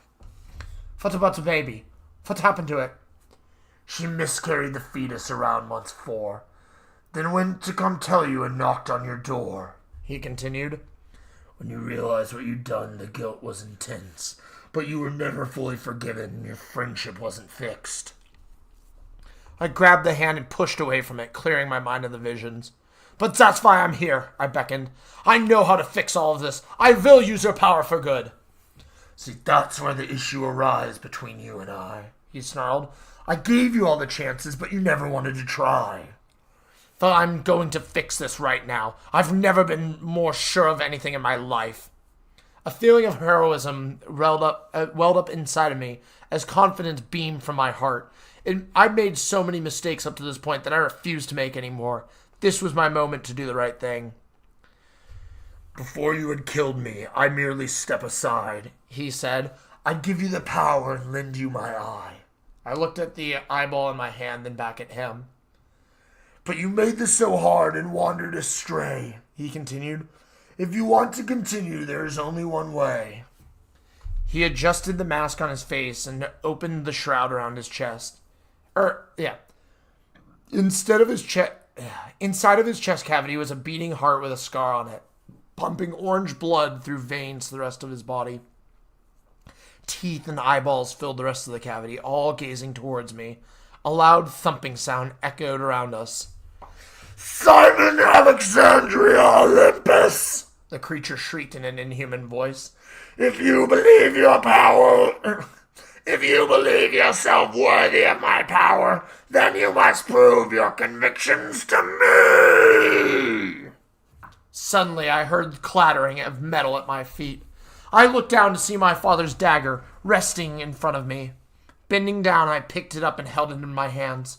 It felt heavier and sturdier than usual, as if it had some special power. All my life, I spoke aloud, I've been told that I was destined for greatness, but never believed them. They lied to me is what I thought. Gripping the handle, I extended the blade towards the masked man. I truly believed that my family was evil, I continued, and they might as well be. But I stand by my choices, including raising this blade to you. I readied myself like a mighty knight shining in armor, standing his ground against a ferocious demon. This whole time I struggled with understanding what was happening to me. I struggled to understand what I did to cause all this and how I could make things right. The real answer is that I couldn't, no matter how hard I tried, since I caused so much damage. But I've been given a second chance. I now know this was entirely my fault, and the guilt that I felt was deserved. So if I have to fight to fix the pain I've caused with my choices, I concluded, then let's fight. Right here, right now! Are you ready? It hissed. As I'll ever be. End chapter.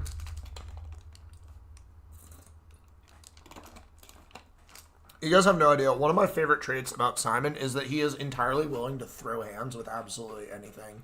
Like, really think about this for a minute here. This isn't the first time he's thrown hands with this thing. Like, you gotta kind of admire that about him.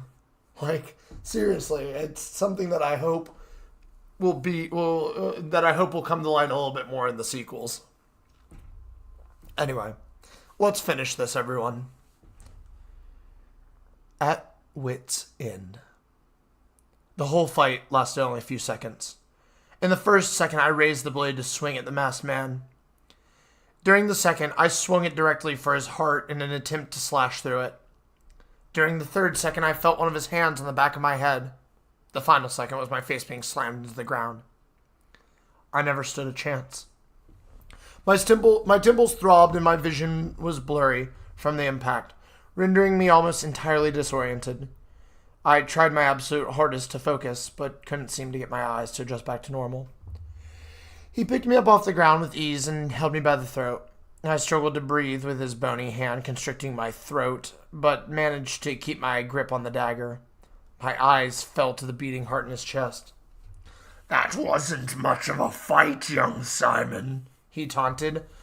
"But no matter your attempts, I've already won." I couldn't fail now. Everything had built up to this. So many people were hurt because of me, and I had to make things right. Sunny told me she's able to choose what she believes. Well, I choose to believe that there is no curse that runs in our family, and that all the problems I faced were my own doing. I was the one who brought these issues upon myself, and I have to be the one to take responsibility for them. Just because I caused myself to suffer doesn't mean others should suffer as well. With the last of my strength, I tried to stab at the heart one last time. Another of his hands intercepted me, grabbing my wrist and locking me in place. I felt a hand pry the dagger from my grasp as my wrist was forced up to my field of view. "I'm sick of your family, can't you see?" he hissed. "I'd hoped you'd be the one to listen to me. They use this power not to better the world, but for fame, fortune, gambling, and girls. So when you dared to attack me on that fateful night, I knew I could never allow you to make things right." He tightened his grip on my hand, forcing the eyeball to emerge once again. "Now there's something in your hand that belongs to me," he growled. "I'm going to take it back and set your soul free. I'll trade you freedom from my wretched curse, but you give up the power for better or worse."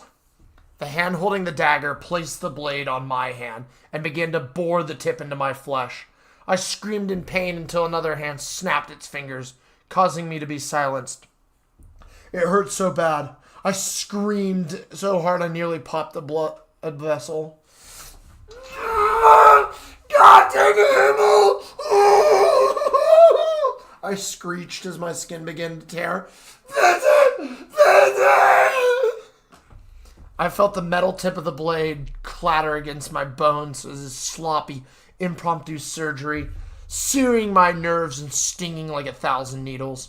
My veins burned and sent shock signals to my heart, which stopped beating entirely and seized up. "But the curse itself won't leave you behind," he continued as he cut deeper. "After all, an eye for an eye leaves the whole world blind. You can say what you want to, but you can't take back a lie." He wrenched the eye socket from my hand, he wrenched the eye from my hand and pushed it into one of the sockets of his mask, where it quickly vanished into the shadows before illuminating. My eyes began to fail me as he threw me to the ground and allowed me to catch my breath. I couldn't see anything but grabbed my palm and screamed in agony until the power wore off. Finally, I was floating in nothingness once again. No more pain, no more senses, no more masked man. I really did try my best to make things right, even if I failed in the end. I just floated there for a while, unsure if I'd ever wake up. There's no need to eat or drink anything since I didn't feel hungry. There's no need to rest since I didn't tire. That was the end of the Olympus power. Sims! I heard call out through the void. Yeah, I called out. Sims, are you awake? Yeah, I think I am. Then stop being stubborn and sit up. I felt myself sit upright in what I assumed was my bed. It was so dark I couldn't see my own hand from my face. Looking around, I tried to locate Sunny from the direction of her voice. His eyes look all gross, she muttered. Do you see that in there? They appear swollen with blood, Jermaine's voice agreed. Last time I saw something like this, it was with his grandfather, Demetrius. It's the masked man, Olympus, I corrected them. It's... He took my eye! He took the eye! Where is it? Where's the dagger? I thrashed around for a second, groping in the darkness before I felt Sunny's hand grab my wrist. Sims, calm down, she commanded. You've been asleep for like a week. Just take it easy. Take it easy? I scoffed. I can't see shit. Turn on a light or something. Help me get the dagger. I need to drink from the heart again.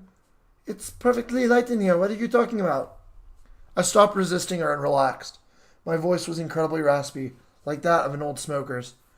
Wait, what time is it? I asked with a hoarse throat. It's only 1400, she responded. It's broad daylight, and I can see the sun through your window wall. Oh my god. I think I'm blind. I rubbed my eyes only to find that they hurt like hell to the touch. After blinking a few times, found my vision was blurry but had mostly returned. Should we get you to a doctor, Master Simon? Germaine asked. 9, I answered. They won't be able to fix this. The curse, I mean, my actions have done this to me. Are you sure? Yeah, and in fact, I need to get as far away from this manor as possible. That's preposterous. You've lived here your entire life. Who will keep the Olympus family alive? Someone else will have to do it. That's not what your father would have wanted. I glared at him through the bloody clouds in my eyes. I don't care what he wanted, I argued. I am the last remaining member of the Olympus family, and that means that until I leave this place, you take orders from me. Sliding out of bed, I stood up and confronted Germaine. I have only 3 requests for you, I commanded. I need 3 million euros. Call the bank and transfer the money, have them transfer... Call the bank and transfer them to my card while I shower and pack my things. What are the other requests, Master Simon? He obeyed. I'll tell you once I get the money. I walked to the bathroom and turned the shower on. Germaine took a bow and left, while Sunny opted to follow me. You're really going to leave Fade? She asked. Yeah. I need to be as far away from the city and this manor as possible, I answered. Surely you understand. I think I do. She shifted awkwardly, grabbing her shoulder as I checked the temperature of the shower. Well, what about me? She asked tentatively. I don't want to leave you, I admitted, but I can't stay here. I mean, could I come? Sonny, I don't even know where I'm going. Then you'll need me to help you figure it out. A smile ran across my face as I wiped more blood from my eyes. Go pack your things, Sonny, I ordered her. Meet me back here when you're done. Oi, I need to leave a note for my dad as well, she gleamed. With that, she ran out of the bathroom and left me with my shower. Before stepping in, I checked my reflection in the mirror. This time I saw a man.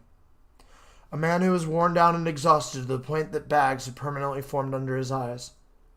His mouth rested angled down, with the default expression being contempt. The once white sclera of his eyes were now filled with blood to match the red of his irises. I saw my own reflection. "You're one ugly bastard," I grumbled. "I guess you finally got what you deserved." After soaking in the shower for long enough, I packed my backpack and suitcase with everything I needed to start a new life. Clothes, toiletries, and some of my personal items were neatly tucked away for travel. I grabbed the dagger from my nightstand and headed to the entrance hall. Before I could proceed with anything else, I left my bags in the hall and went to the inner garden, then down the stairwell at the gazebo and into the tunnels. Clutching the dagger, I knew I had to ensure that nobody would stumble upon the Olympus curse again. But when I arrived, I found that the heart had stopped beating and sat motionless. I tried poking at it with the tip of the dagger, but it only confirmed a singular conclusion. The heart was dead. With a feeling of having a heavy burden lifted off my shoulders, I dropped the dagger in front of the heart and headed back to the stairs. Somehow, I wound up in the kitchen, eating a sandwich, before the next notable thing happened. Germain placed a plastic card on the table and slid it towards me. €3,000,000, Master Simon, he stated. "There's a website on the back for you to check the balance." "Danke, Germain," I responded as I bit my sandwich. "Now, would you mind telling me where you're going?" "Nine. You don't need to know. You only need to carry out my other requests." "And those are?" "There's a suitcase under the gazebo. There's a staircase under the gazebo. Have it filled with cement." "But, Master Simon, the heart..." "The heart is dead." I looked him right in the eyes. "Then once it's filled, you will take the rest of the Olympus fortune and retire," I commanded him. "It's yours now." "What?" he gasped. "I can't possibly. Do you know how much money that is?" "Then donate some to charity. I don't care. But I want to know that whatever you do, you end up retired and spend the rest of your life on this earth in peace." "Is that an order?" "Yeah, it is." My grandchildren will be overjoyed to hear their education is now paid off. Danke für alles, Germain. It was my pleasure, Master Simon. Please, just Simon now. I corrected him. You are no longer in my service. Of course, Simon. Just then the doorbell rang. To show my newfound independence, I stood up and headed to the entrance hall to answer it before Germain could. As I opened the door, I saw Sunny standing before me with a backpack and 2 duffel bags. "All packed and ready to go?" I asked her. "Oui, I left a note for my dad and called him as well," she informed me. "He was sad to hear that I was leaving, but he told me but I could tell that he was also proud of me." "What do you say that convinced him to let you go?" "That I was never able to take care of myself without him. But now there's someone who can't take care of themselves without me. So I got to use what he taught me to keep you from causing any more problems for yourself." That's very profound. I'm sure he appreciated that. I told him I'd keep in touch and call him every week. I grabbed the bags and moved towards the door before handing Sunny a train ticket. Our train departs at 1900, so we have about 3 hours. I informed her. Is there anything else you'd like to do before we leave the city forever? Oui. I can think of one stop we should make before we leave. She gleamed. Leaving our bags in the entrance hall, we headed back behind the manor to the marsh to listen to the frogs singing one last time. Truthfully, the marsh was the only thing I miss about Fade. Sunny ended up a little muddy, so I was telling her I packed one last time. I muddied myself as well. We both returned to the manor, showered off before donning our travel clothes and saying one last goodbye to Germain. Later on, we found ourselves at the train station, waiting patiently for the train personnel to allow us on board. I clenched my ticket tightly, and as the chatter of hundreds of people filled my ears. Sunny held onto her shoulder and groaned a little. "Shoulders acting up?" I asked.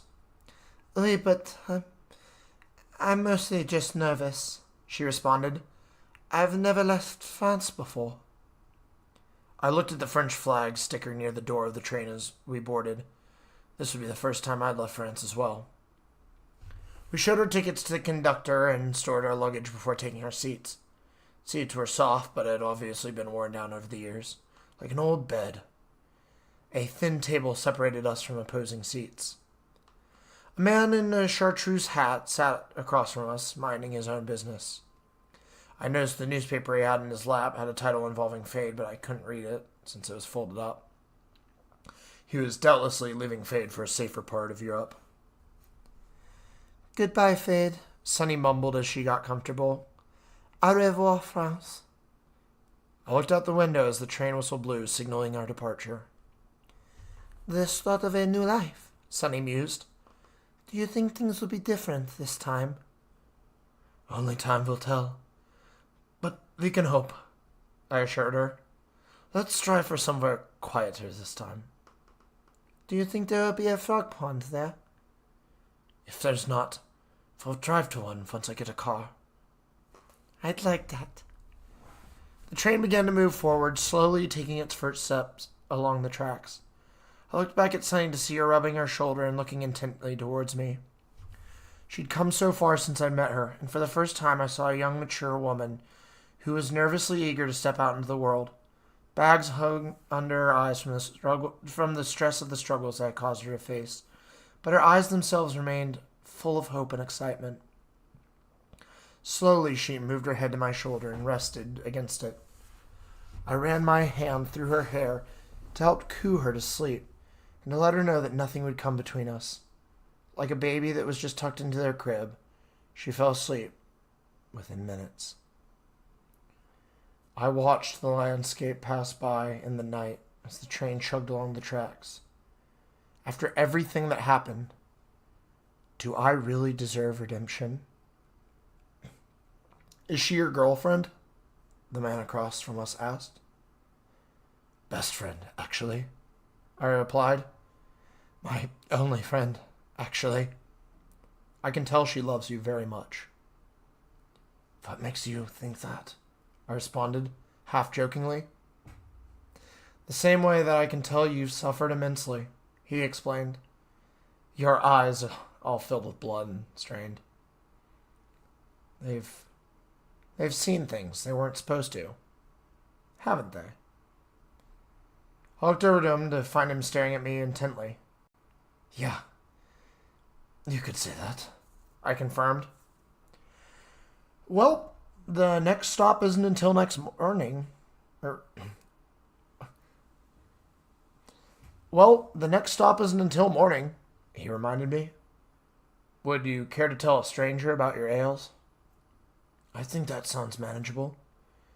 Are you ready for a long story? I'm all ears, my friend. Well, before we start, can I ask you something? Of course. What would you like to know? Have you ever told a lie? That's the end of my story. I understand how it might be hard to believe any of what I told you, considering the fact I lied to you, but I've been told I'm quite articulate for a madman, so you'll have to take even this at face value. What a wild course of events for someone who lied about getting their friend pregnant. There's a moral there about lying, but at this point I think it's long lost on the likes of me. It's been so long that I'm impressed I was even able to tell the story so thoroughly. Guess it's true, you can never take back a lie. By the time that's passed has told me many things about the people once in my life. If I remember correctly, I believe I heard that Germain used the Olympus fortune to help victims of Ophelia's attack, and to help citizens move away from fate if they desired. I'm sure he didn't actually retire, however, and is probably still working some sort of service job to this day. I guess retirement isn't something Englishmen value as much as the rest of us. Speaking of Ophelia's attack, when the dust settled, she emerged victorious at the end of the day. The Fadian police force had no choice but to surrender to her, since they were heavily outnumbered. Now Fade has become a drug town, and the once prosperous trade city is just a large drug export ring. Worst part is that the French government won't do a thing about it. Guess they surrendered on that front as well. Although she controls the city, she is not seen as a benevolent leader, but feared as a tyrannical drug lord. You've probably heard of Cowgirl at some point if you've ever been to France, and that's no coincidence. To think that someone as seemingly sweet as her could turn out to be so evil. She's not the only one with blood on her hands, though. She's not the only one with blood on their hands, though. Robert and Megan never knew that Sonny survived the gunshot. There are plenty of witnesses that saw what happened. I never spoke to either of them again, but Sonny ended up learning about them through a mutual online friend she met at an internet cafe recently. Apparently, they've been lying low as fugitives and living a peaceful life, so that's good. I still don't think I'll ever be able to forgive him, however. Sonny's friend sent her a picture of the two of them in a hospital. Robert was holding their newborn baby, and Megan looked like she just finished running a marathon. From the way Sonny described the image, they seemed like they were holding up all right.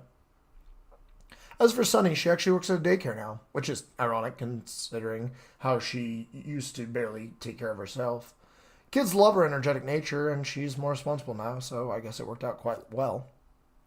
I managed to get a job as a teacher's assistant for a university. So we both work to put food on the table. My new job is mostly just assisting with demonstrations since there's not much else I can do anymore. We share an apartment together, albeit a pretty small one. There's only one bed, and she likes to sprawl out, so I try to stay on my side. That is, when I can actually sleep.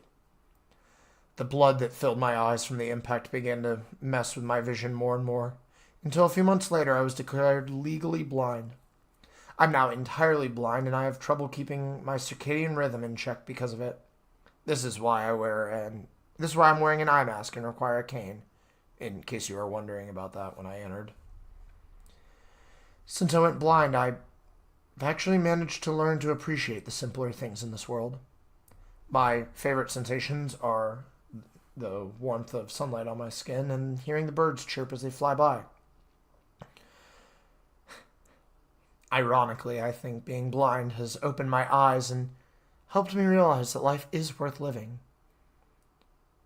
But it was nowhere close to a happy ending. The guilt I feel for my actions eats away at me nonstop. I am still haunted by the horrors that I witnessed, and often suffer bouts of psychosis.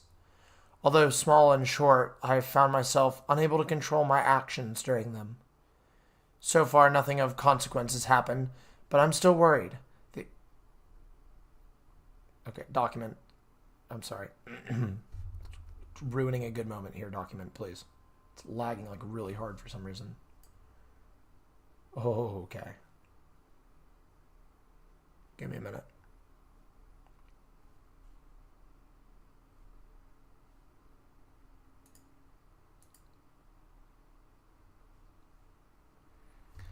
The guilt that I feel for my actions eats away at me nonstop.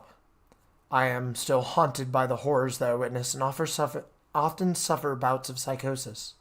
Although small and short, I've found myself unable to control my actions during them. So far, nothing of much consequence has happened, but I'm still worried. The images in my head show me how terrifying things are. The images in my head show me terrifying things when I'm not alert, and at times I truly believe that I've died and this is my eternal torment. The scars ache and itch as a harrowing reminder that while I had incredible power, I failed to right my wrongs.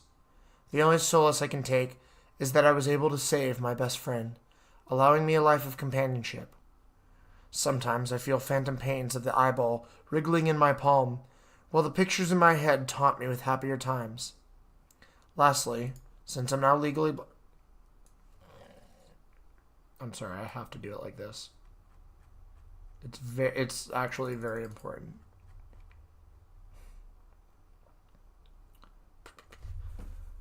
The scars ache and itch as a harrowing reminder that while I had incredible power, I failed to right my wrongs.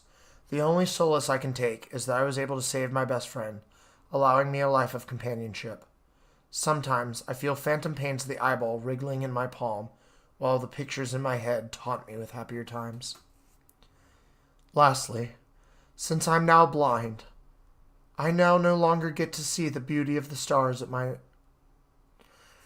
love for astrology still burns within me, but stings deeply now that I know I'll never again be able to gaze upon them.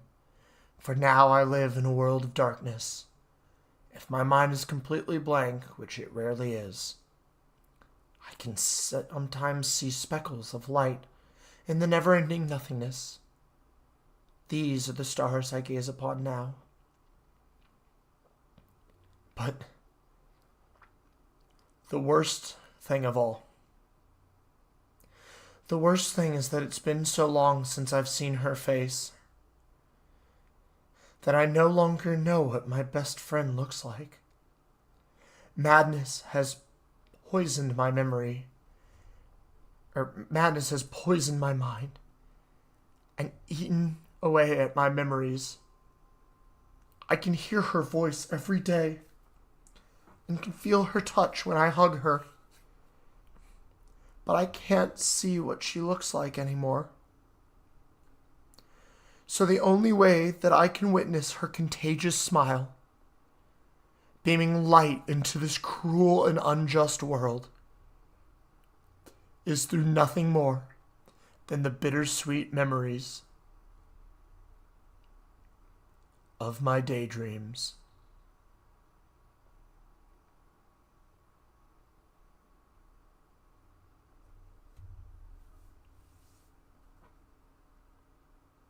The end.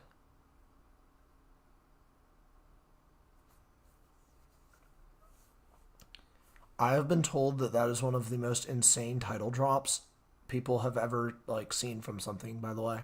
I want you to know. Sorry, I really fumbled the bag on the ending there, but I don't know what's up with the document lagging so bad. I think it's anytime it loads a picture, because I don't know. They're really, really high resolution pictures.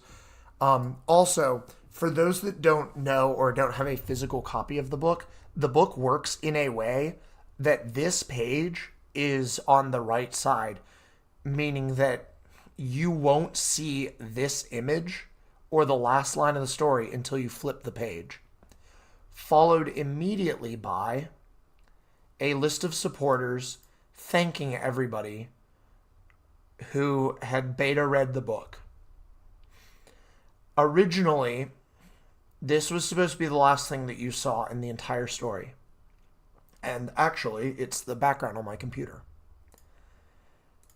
But I thought that it was a little bit more important that you all be the last thing, and a thank you to everybody. This is the last page of the book right here, is me thanking you. I think that's a little bit more important than the ending of the story. So, if you're on this page, please give yourself a huge round of applause. You helped me make my dream come true. I want to do a Q&A. So, I don't know how many people we have for a legitimate Q&A. We got 9 people in here. That's a pretty decent amount for Q&A.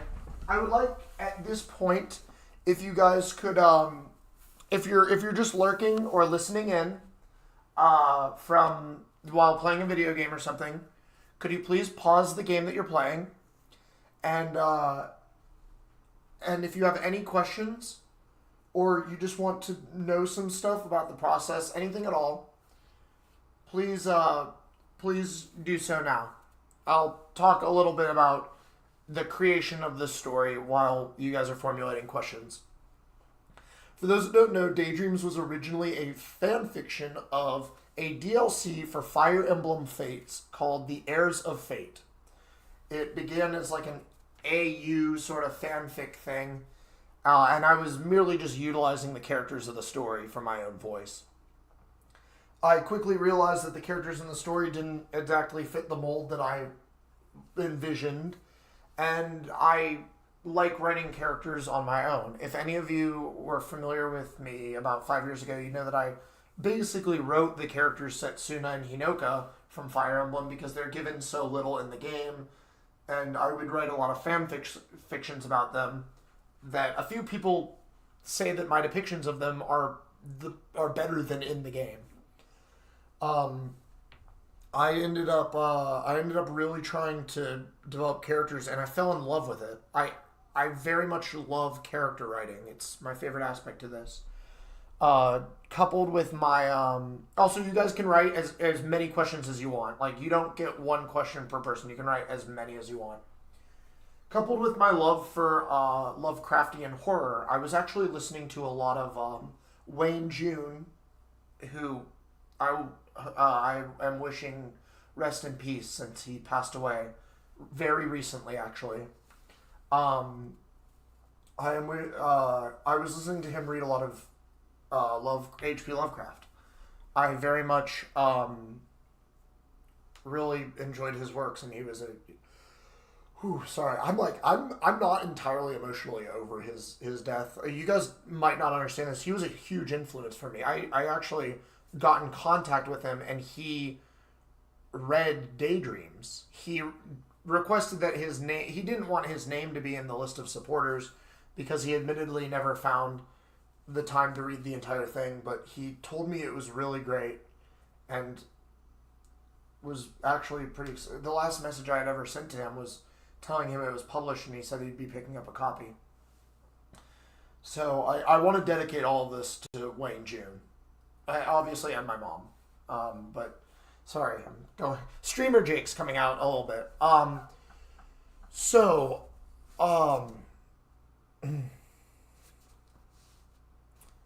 coupled with my love for cosmic horror and Lovecraftian horror, eldritch horror, whatever category you want to file it under, which eldritch and cosmic are two different things, although they do fall into the same category. Don't worry about it. We'll get into the semantics later, but I I I just ended up with this. Originally, my intention with Daydreams was to, as you probably know from the beginning of the story, write a seemingly innocent high school drama story that quickly delved into complete madness. The sort of like psychological horror that you go into it and you're like, this is fine, this is cute, silly little goobers doing silly little things, and by the end of it you're like, what the fuck just happened? Oh my god. And that's what I ended up with. I realized that it is tricky for marketing, but as long as I make sure that everybody knows straight up this is a psychological horror, psychological thriller, Lovecraftian story, like whatever, we'll be fine. It began as a fan fiction for Fire Emblem and then quickly turned into its own thing. The original Daydreams, which I will refer to as OIX, was a very different story, and it sucked. It really sucked. Like, I'm not joking. A lot of people read it, and it was terrible. It was really bad. They all were kind of nice to me about it. You know, they were like, "Oh, you know, this isn't for me, Jake. There's clearly something here, but like I don't know. It's just not connecting with me. The characters don't feel all that. That was the biggest one. Was the characters didn't feel fleshed out. I know that sounds really weird coming off of hearing the story as it is now, but the biggest feedback was from somebody, and they told me that it felt like they should have known the characters beforehand in some way, shape, or form. So I began rewriting it, giving each character as much time as I could, while also keeping them in their line. Simon is the main character. Sunny and Ophelia are like they're what's the term? I guess if Simon's A, Ophelia and Sunny are B, Megan and Robert are C, Jermaine the Masked Man, etc., D. In terms of like importance and story stuff. I know it's weird. A lot of people see the love and care that I give Megan specifically. But no, she is just a side character. Same with Robert. So I'm waiting until we get some more questions before I start answering them. I rewrote it. The story originally ended at "I'm sorry for I have sinned," and I was like, okay, this is fine, haha. And then I realized it's not over yet. Something happens with my writing process where I'm not in control anymore. And this is still true to this day. I don't know what it is, but I didn't write Daydreams. Simon wrote Daydreams. Sunny, Ophelia, Robert, Megan, they wrote Daydreams. I merely recorded the events. I strongly believe this, and as I write the sequel to Daydreams in Theogen, I'm realizing how little control I even have over the story.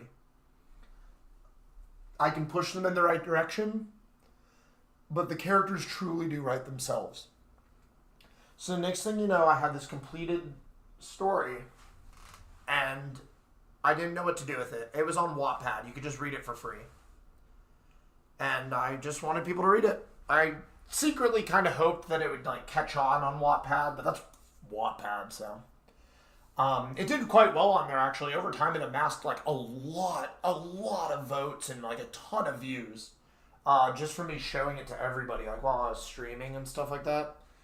But one day I took it to work with me. Well, I mean, not took it, it was on an app, but whatever.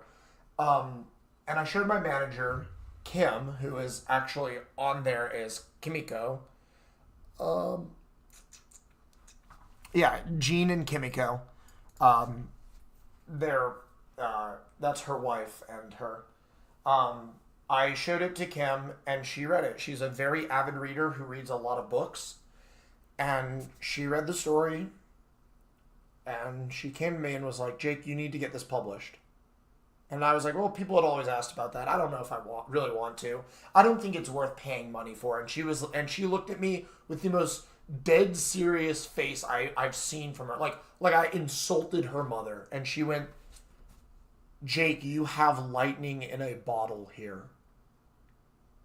And the next thing you know, I'm submitting it to BookLogix.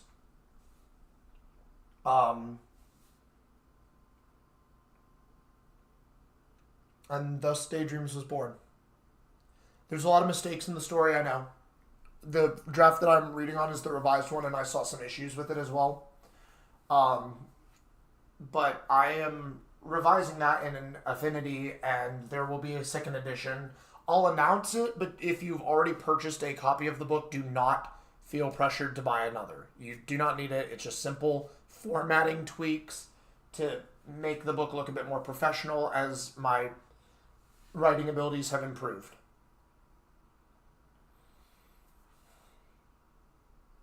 I hold the story very, very dear to myself. It's no secret at all.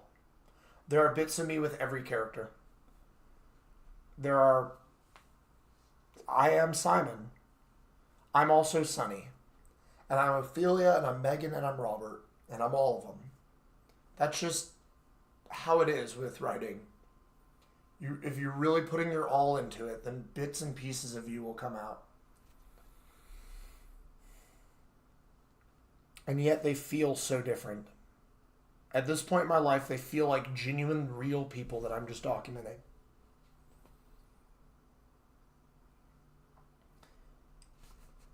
But,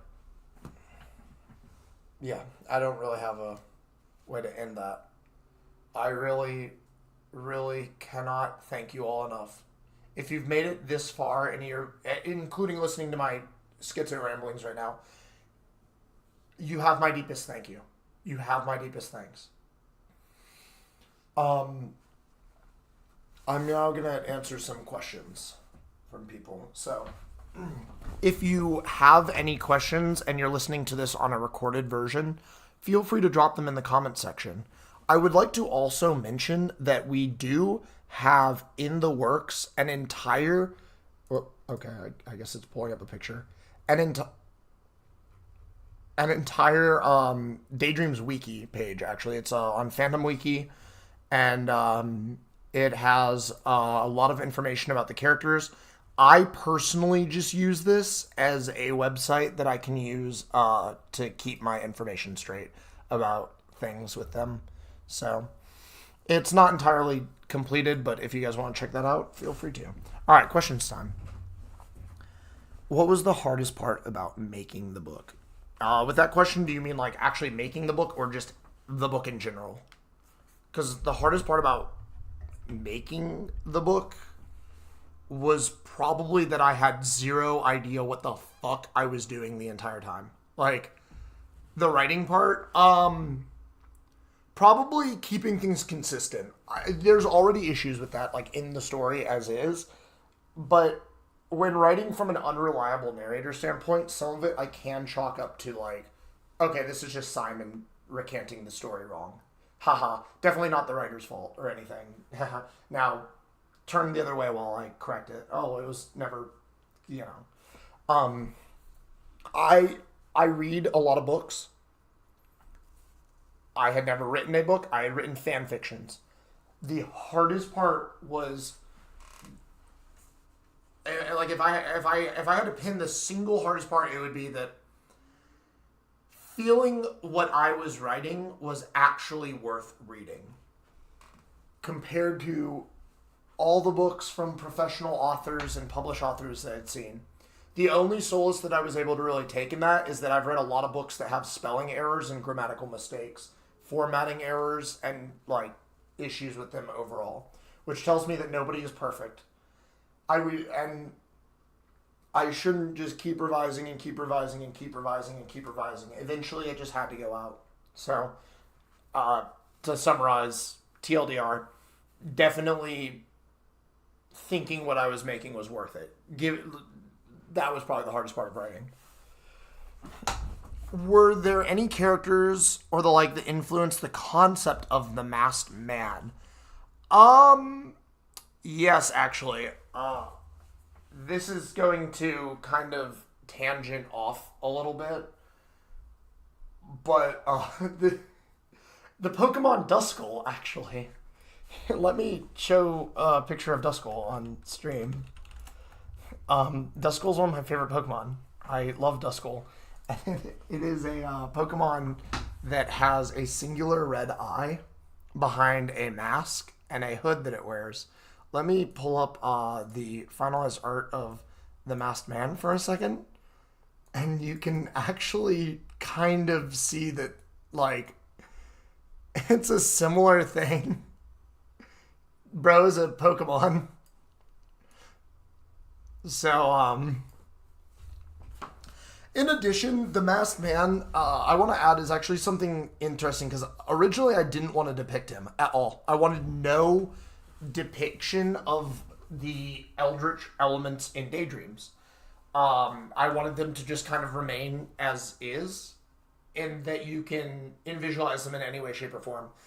For the longest time, I was like that with the Masked Man, but I decided to actually draw a picture of him. I'm still like that with the heart and the manner to an extent, but I feel like as my drawing skills have improved over the years, I feel like I could probably depict the heart at this point. It's a question of whether or not I want to. Sorry, I'm tangenting, but I knew I would talking about this. Duskull was a big influence from it, or for it, and just other generic, like, horror games. There's a horror game called The Crooked Man. If you have ever played this, Crooked Man. Okay, this is a movie. Oh, wait, found him. Actual, like, horror warning for a second, so if you're easily scared, look away from the screen. He has a long, spindly neck and kind of, like, does this with it.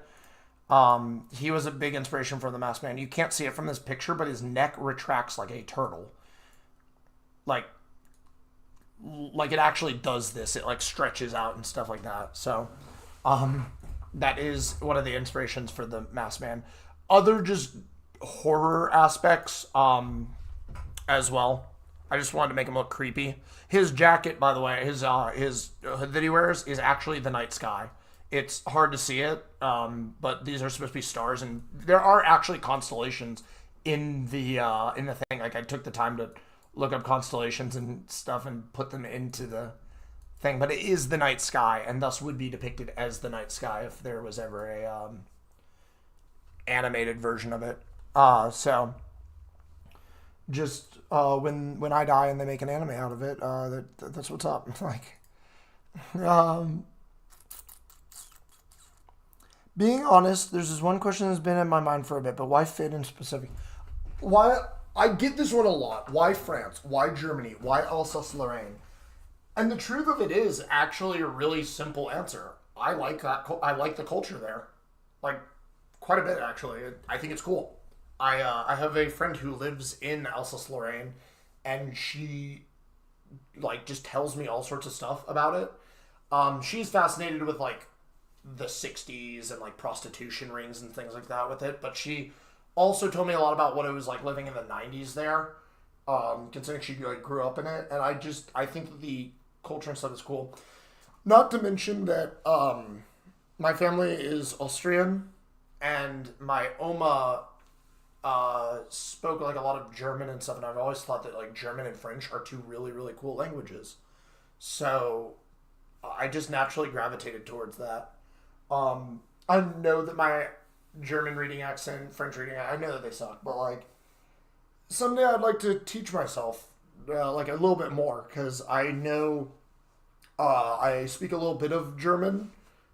I speak like no French, but I actually did a lot of studying like the German and French languages for Daydreams because I don't know, I really didn't need to. I just kind of want to do. So the answer to that one is just that I like the culture. I think it's cool. I think that it's neat. What made you choose a location that has both French and German influence? Is the next question. So we're extending the previous question, but so Fade is located. We're gonna just pull up a map of Europe for this. I know this sounds like I'm really like dodging questions here, but I assure you I'm not. Fade is located. All right, let me zoom out. There we go. There's France. Right here in where Mulhouse is in like real life. It's in this general area. It's bigger than just this airport and stuff like that. But it's pretty much on the border of France, Germany, and Switzerland. And thus is supposed to be like a big commerce point, which again was actually kind of has to do with the airport here. Further expanding upon that, the Olympus Manor would be located probably in the hills somewhere over here. It's a very like mountainous region. If I correct, we can we go Street View? Can we go Street View? Wait. Oh yeah. Oh yeah. Lots of farmland and hills. Wait, did they blur out? Do they blur out airports on the? Or is this actually just trees? I think they intentionally like blur out airports. Whatever. Unless there's actually not an airport there, and I'm just an idiot and have gotten all my information off of like. Oh no, I was in the wrong spot. The airport's right here. Oh my god, this is disorienting. Whatever. It's a commerce city. It's the point is that it's intersecting 3 different countries. That's what it is. Sorry to waste everyone's time with Google Street View and stuff, but right there, Mulhouse, you can see. This is like geographically where Fade is located, which means that the streets and stuff of Fade look like this.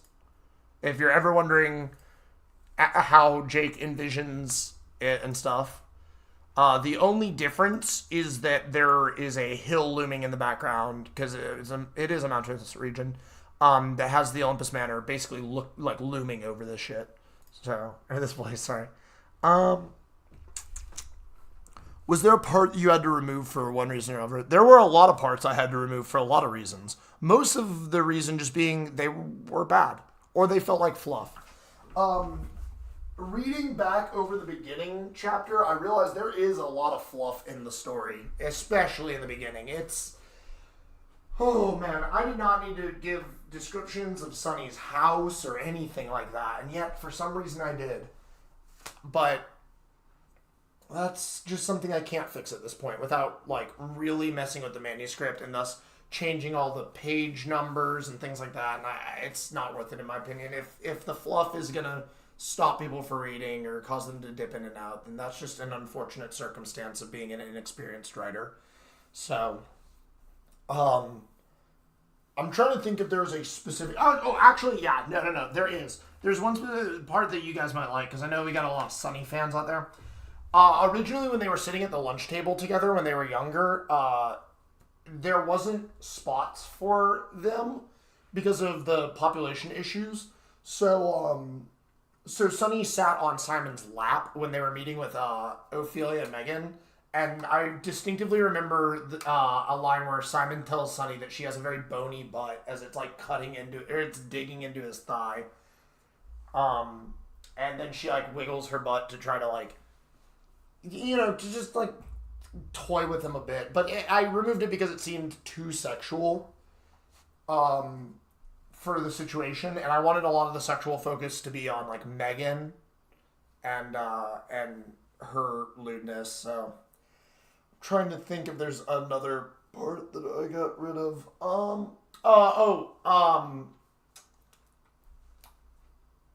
Originally,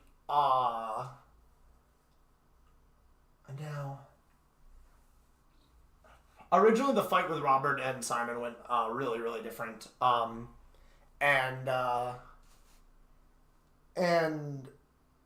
it resulted in the in Megan getting shot in the stomach, not Sunny. But this was like super rough draft, and it didn't make any sense or lead into anything, and it felt like just an unnecessary punishment to Megan for existing, which I already do enough of. But it was supposed to lead into Robert and like a complete like I need to kill this guy from Robert instead. It was quickly scrapped because I needed a reason for Simon to use the Olympus power, and what better way than to kill Sunny? I mean, that's the only thing he cares about in his life. How long is Robert's Richard? Robert has like fully erect, probably a 9-inch penis. It's also uncircumcised. You can never unknow this information at all. In addition, Robert has no body hair, so it's shorn. Hello there, people. Author Jake McCroy here, telling you about his character's penis sizes. What's up? Saint Germain spinoff win. Okay. I'm gonna use this question to kind of talk about something else, but Saint Germain is funny to me because I want him to be like that, like wise old man who's done literally everything, mastered a million martial arts, has traveled across the world, and is just like generally like a badass in everything that he does. So Germain spinoff win. I don't know. I don't know what the future holds. I've wondered if I ever write other books and shit. If I just throw nods to Daydreams in, like I had a little mini draft written for a character I made called Leslie, and there was a part in it where while she was she's like a mechanic sort of deal. While she was working, she had the Daydreams like movie playing in the background or whatever. So I don't know. Jermaine spinoff win, dude. It can happen just as long as it's not some like Planet Sheen thing.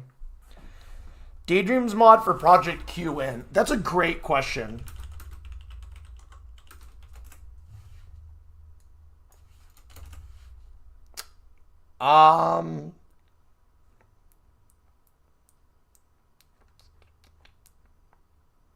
Okay, so I don't know. Well, I'll talk to Sony. Final question: How much CO2 was in the air Saint Germain was breathing when he overslept, or when he slept on the night of like 9/11?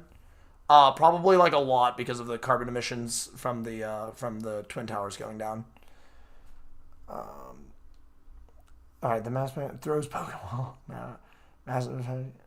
He can spin his mask on the masked man can spin his mask on the axis freely. Maybe. Okay, I'm not reading some of these. I want to know that I want everybody to note that I can't control what they say in my chat. All right, so dude, imagine living in a town called fucking Millhouse. No, it's Can I get the Millhouse picture up? Hang on. Dude, show me the meme. No, show me the meme. Whatever. There's Millhouse right there. German origin story. When he looked to the sky, did he moon? I've heard that's what makes people go mad.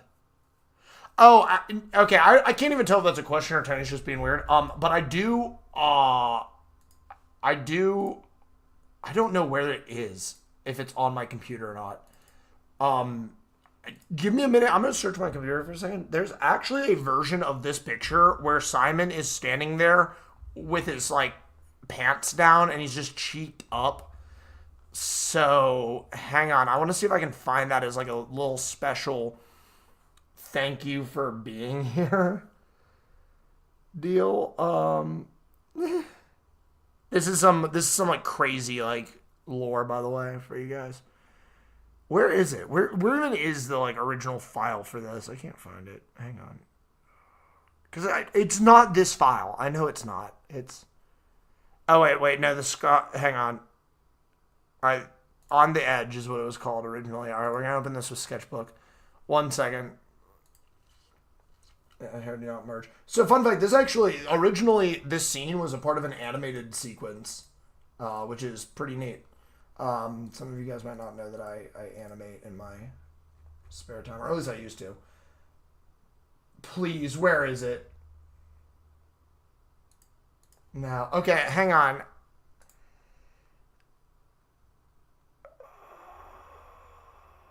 If I can find this, it'll be worth it. But if I can't find it and I sit here looking for it for like an hour on this recorded thing, I'm going to look like an idiot. What was it? Hang on. Just open this with Sketchbook. Okay, no. No. Oh, dude, come on. Oh, it's literally just this, but you can just see he's like caked up in the back. He has a dump truck. I'm just gonna keep looking for it while you guys type in questions. What games would the cast of Daydreams play if they got to modern day? Simon would play For Honor because he hates himself. Like, that's not even a question. There's actually art that I've done where he is Blackbriar from For Honor. He would play as the Knights, and he would absolutely probably end up maining Warden, getting frustrated because Warden is only really good in 1v1s, and then he would play a lot of Blackbriar. So yeah. What else? Sunny would probably play like anime games, like probably action ones though. Something like that that would need like constant explosions and stuff, or else she wouldn't really be able to like focus on it. Dude, I swear to God, like, hang on, no, the effects, Simon, body. Dude, if I got rid of it, I think I got rid of it like somewhere. Hang on, I'm still looking for it. I can find this. It's somewhere. Unfortunately, I did clear a lot of my art files, so if I can't find it, I'm sorry. I'll have to redraw it for you guys. Okay. What would the cast of Daydreams if they were born in the 2000s? What do you mean? What would the Daydreams cast if they were born in the 2000s? It'd give me a stroke trying to read your question. That's what. When writing, are you conscious of word count? Yes, actually, a lot. So, Daydreams has 114,000 words in it, and I am working on the sequel to it in Theogen, and I am sitting here like looking at the word count, like, oh, is there going to be enough? Is there going to be enough in the story? It's only at 66,000 currently, and I've come to the conclusion that Corrupted Circuit. If you want to just go back and like continue watching this second one, first of all, welcome in to get caught up. We finished the story and we're just we're kind of just doing a Q&A now. So, I can't find the one of Simon. I'm sorry. I'll have to redraw it and it's just gonna say like everyone's so mean to me, unless it's in this folder, but I don't think it is. It's probably like on my phone somewhere.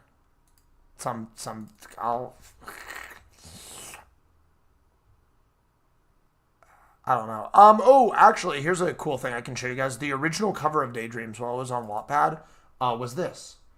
You can see how much it's changed from the new one. Let me pull up the new one. And how much more expressive like the characters are. Can you guys see that? Working with oh, it's on the screen already. So this is the original one. You can see how much more expressive the characters are in it.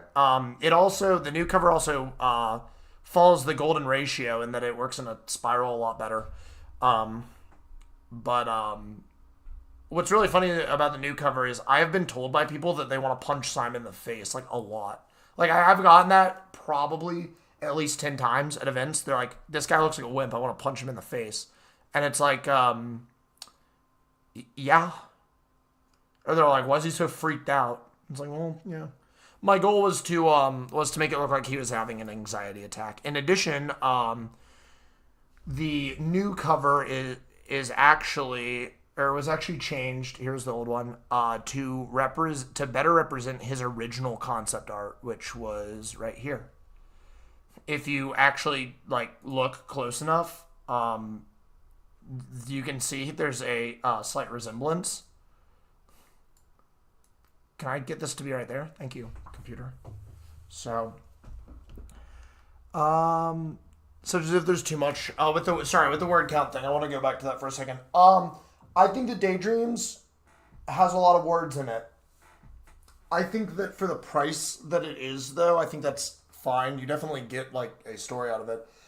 I'm really worried about Entheogen just being shorter, but I've come to the conclusion that if I'm telling a complete story, then the word count doesn't matter. If it gets too long, then that's a problem.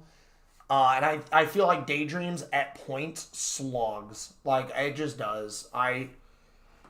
There's nothing I can do to avoid it. You're going to be with these characters for 3 books, okay? So, if Sunny was a real person, I would recommend her Metaphor. Okay, I think it's like a game. What would the Daydreams cast look like, be like? They'd probably be pretty similar to themselves. So, the question was, what would the Daydreams cast be like if they were born in the 2000s? They would probably be pretty similar. I didn't really channel like the 90s, 80s vibe, because these characters, a lot of them were born in the 80s. I didn't really worry about channeling that sort of like appearance vibe to them, mostly because it was a book. But as I started depicting and drawing the characters a lot more, they just kind of fell into this. I probably could have done a better thing to make it fall more in line with the times. I would say that probably Simon would spend a lot of time like behind closed doors on a computer. Sunny would probably be like an iPad kid or something like that. Megan wouldn't have changed very much actually. She's got a porn addiction and and draws and writes a lot. So, Robert would probably be a lot more flamboyant, and Ophelia probably wouldn't have been bullied as hard for her vitiligo. I mean, she would have definitely been bullied, but like people are a lot more accepting of that now. So, yeah. I don't know. Maybe they'd wear like different outfits or something. So, I'm running out TWA right now. If Robert was real, would you let me take him as a concubine? Yeah, you take him. I don't need him anymore. What would they do during COVID? Would they stay inside or go? Is there like no panic response option? See, that one would be really weird for Sunny and Simon specifically, because Simon lives in this giant manor that he hates, and Sunny would sit there and like watch cartoons all day. They would definitely not get their vitamin C from the sun. So, if Megan was a modern day girl, she would say, no. Megan already had like the Wattpad AO3 definitely. She I said earlier that each of these characters is me in some way, shape, or form. She is. I love to read fan fictions, and so does Megan. So there you go.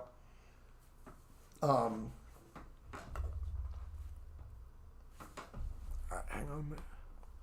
I want to give you guys a little bit of insight to Entheogen, which is the sequel to Daydreams. For those unaware, there's a sequel, an upcoming sequel to Daydreams that'll be out whenever the hell it's out. I'm trying not to rush it. But it will be available in pre-release whenever the hell it's out, because I'm also trying not to rush that either. And I'll be requesting feedback from everybody. If you are still listening by any chance, the best way to contact me about that is Discord. We're going to have an entire section for like feedback, and you guys can discuss stuff for it. But it is very much opt-in. It is the way that you're going to be able to get your name into like this category in the second one.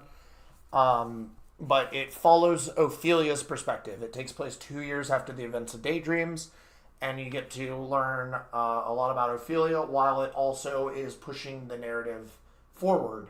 Because let's just say that Daydreams here was not the end. It was very, very much the beginning. Simon's still got some lessons he's got to learn. There's still some problems going on, and the ending of the story doesn't really have much of a conclusion or conflict resolution now, does it?